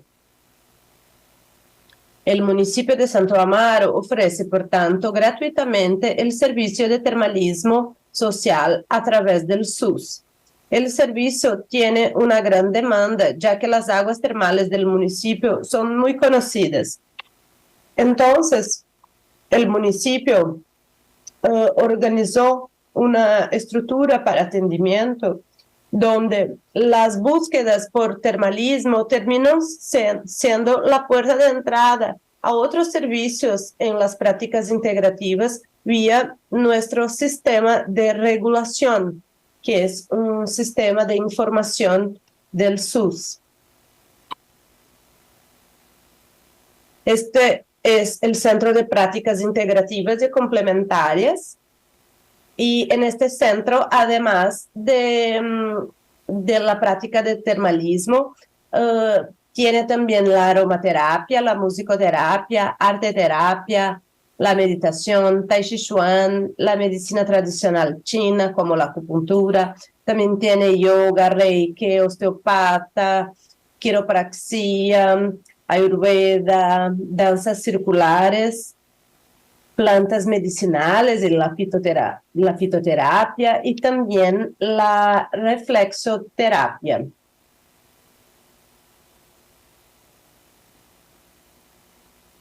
¿Y cómo se deriva al paciente? ¿Cómo que los pacientes llegan al servicio de termalismo? Los pacientes son remitidos por los profesionales de la salud de la red de servicios y son incluidos en el sistema de regulación SISREG. Posterior a esto se realiza entonces la agendación, donde el Centro de Regulación Municipal realiza un contacto telefónico con la fecha y hora del servicio. Entonces, lo que pasa es que estas personas que son incluidas en este sistema de regulación para que puedan acceder a los servicios de termalismo normalmente tienen que esperar como que 30 días, 40 días para que llegue su vez para realizar los baños, porque esta casa de baños del Centro de Prácticas Integrativas tienen 14 bañeras, entonces tiene una capacidad para más o menos 300 baños mensuales que son ofrecidos entonces gratuitamente por el municipio. Son tratamientos de 14 días, entonces un poco más do que 2 semanas, casi 3 semanas de tratamiento. Las personas ganan, pueden acceder gratuitamente a este servicio desde que ellas se comprometan a poder deslocarse hasta el centro de prácticas por cuenta propia para que no inviabilice este tratamiento. Y en cuanto a las personas están como que aguardando su vez para el termalismo, este sistema de regulación tiene las informaciones del paciente y la equipe de regulación ofrece otras prácticas para esta persona, para iniciar este tratamiento, para que ella no necesite esperar tanto tiempo, porque normalmente las personas que son encaminadas para este servicio son personas que sufren de dolor. Entonces, esta es la principal queja de las personas que son encaminadas para el servicio de termalismo. Entonces, una persona que tiene dolor no es cierto esperar tanto. Entonces, el municipio creó esta estrategia tanto para ofrecer otras prácticas como también para que se empiece a ofrecer algún tipo de tratamiento para esta persona que está aguardando su vez para el termalismo. Entonces, la conclusión de este trabajo es que el termalismo social, la experiencia del municipio de Santo Amaro da Imperatriz en el sur de Brasil, es que el termalismo social funciona para, además de ser un tratamiento específico para cuestiones de salud, también es una estrategia para ampliar la cultura del cuidado de la salud con las prácticas integrativas, la disminución del tiempo de espera y también la disminución de los cuadros de dolor y de las quejas de las personas, además de la disminución también de la medicación para las dolores. El termalismo, por ser mucho conocido en esta región, sirve entonces como una estrategia para demás prácticas que tienen como objetivo la cultura del cuidado. Muchas gracias y es un placer estar por aquí para compartir nuestra experiencia con usted y aprender otras de ustedes. Gracias.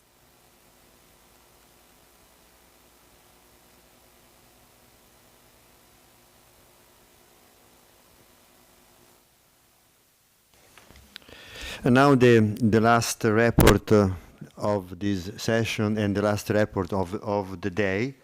Mr. Wang Jimin, the president of China Hot Spring Tourism Association. Is present? Ah.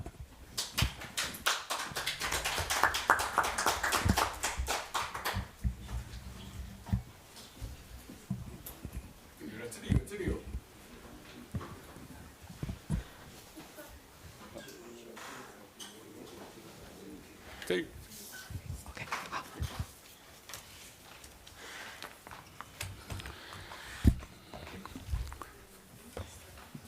各位同行、女士们、先生们，下午好！我是中国温泉协会会长，这个案例的天目集团的董事长。 Dear guests, ladies and gentlemen, I'm Huang Zhiming, President of China Hot Spring Tourist Association.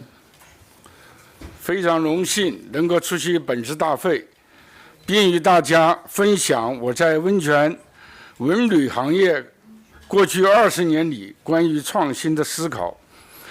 当下世界之变、时代之变、历史之变，正以前所未有的方式展开。唯有创新，才能让温泉文旅行业持续创造价值，且独具竞争优势。It's a great honor for me to be here and share some of my thoughts on the topic of the innovation in hot spring tourist industry.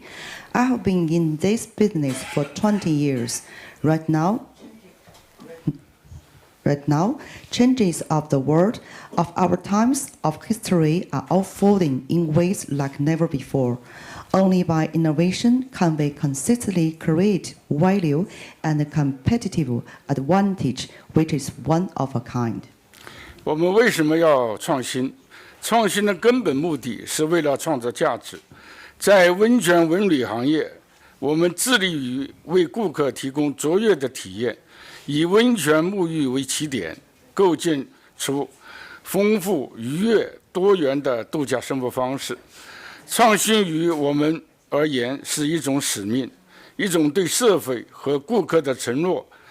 每一次创新都是为我们的顾客创造更多、更深刻、更令人难忘的价值体验。这是我们为什么要努力创新的原因之一。Why we need innovation? Innovation is a key to value creation. We are committed to providing customers with an excellent experience, not only the hot spring, but also a pleasant, diverse leisure lifestyle.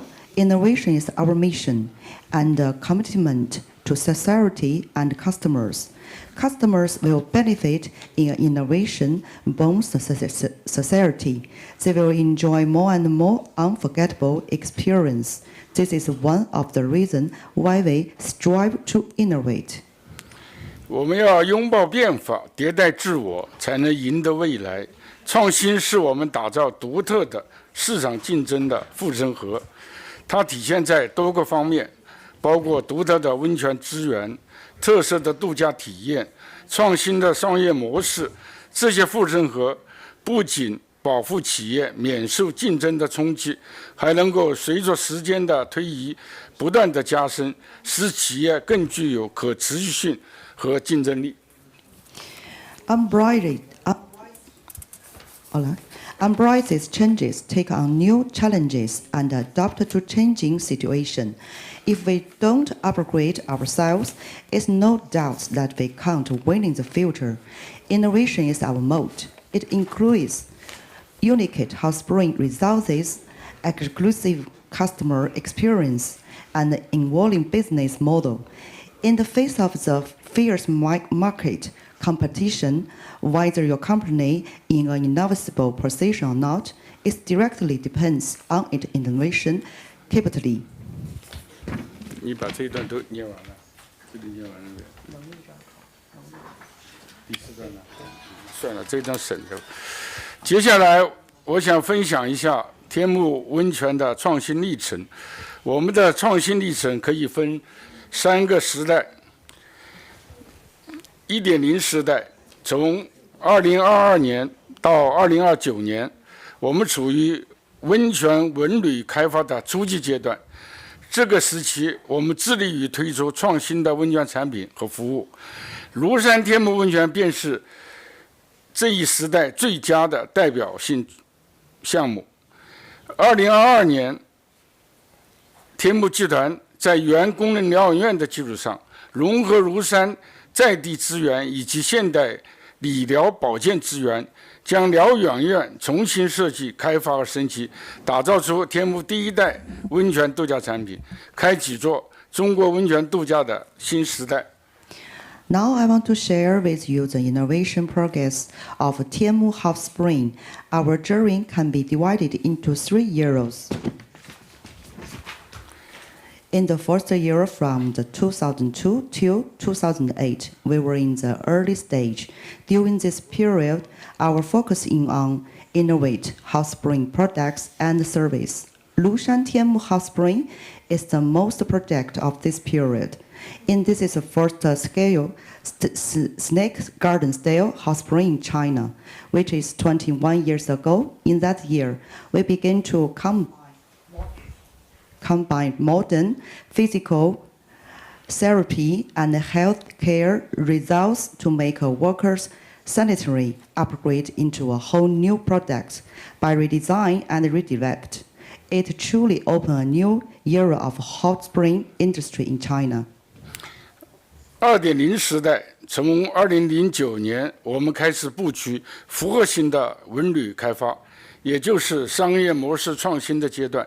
在这个时期，我们打造了明月山天目温泉度假村，这是一个由温泉度假群、各式温泉区、大型水上乐园和康园市区等多元素组成的综合性的度假产业集群。开业至今，累计接待游客1000万人次。同时，我们还积极参与了所在地的发展和建设。在天目的带动和助力下，温当镇从一个乡村小镇发展成如今的世界温泉健康名镇。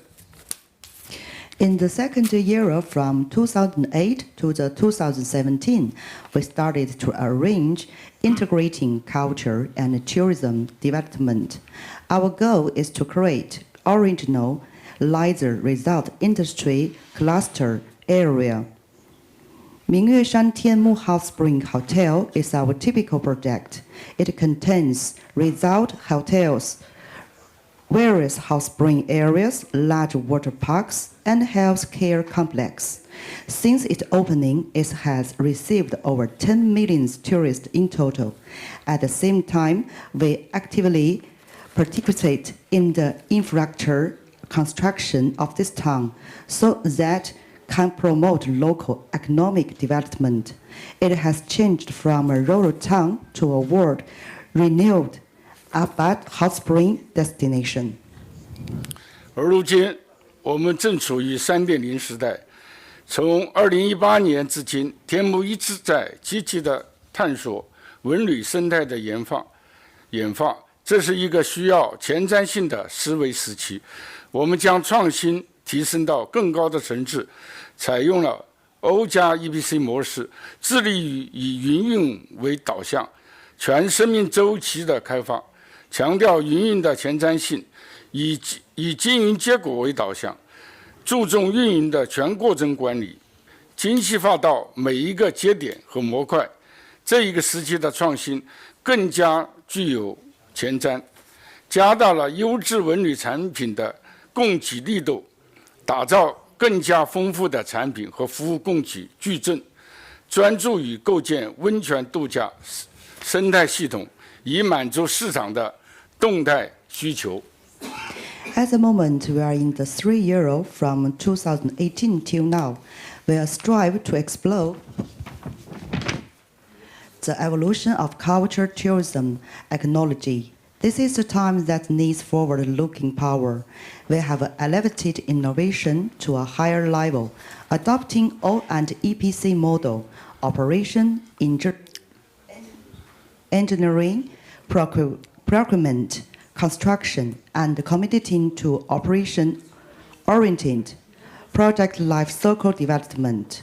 Emphasize the foresight of operation. Be oriented towards business results, focus on the entire process, management of operation, and refine it to every module. The innovation in this period was more forward-looking. It increases the supply of high-quality culture tourism products, created a supply matrix of products and service, and focused on building a hot spring resort complex to meet the dynamic demand of the market. 苟日新，日日新，又日新。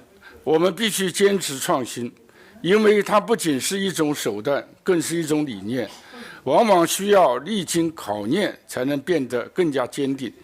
唯其艰巨，所以伟大；唯其艰巨，更显荣光。让我们携手创造一个更加美好的明天。感谢各位聆听。 As the ancient Chinese adage advises, if one can make things better for one day, he should make them better every day. Looking ahead, innovation must be upheld as it not just a means to an end, but a tenet in its own right, which we will more firmly and best through tests and trials. A formidable mission is a magnificent and glorious mission. Together, let us usher in an airy, brighter future. Thank you for all your listening. Thank you, thank you, thank you. Oh, thank you, Mr. Wang, for your report. We are at the end of the day, the end of the session. We have only 10 minutes, no more. 10 minutes, no more, if you have a question or for your consideration. No question, no consideration? Okay, thank you very much. Now we closed, and we had the appointment at the restaurant San Miguel at 30 past 8. Okay, 30 past 8. Thank you very much. I see you tomorrow.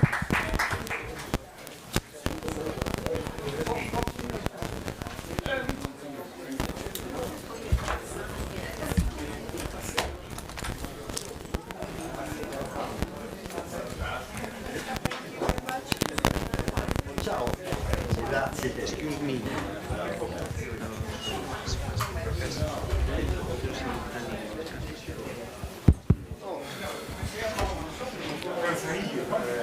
Sorry, please remember to let the translation devices in the hall.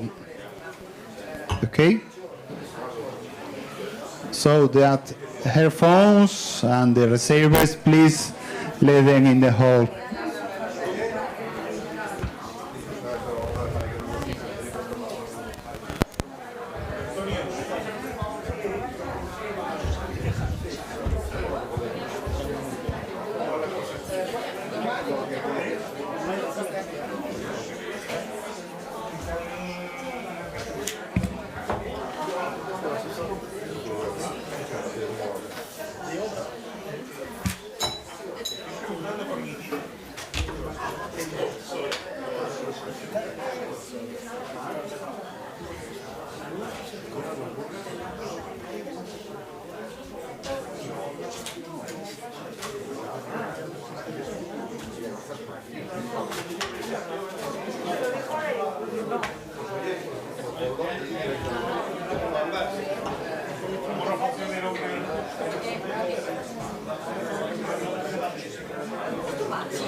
Gracias.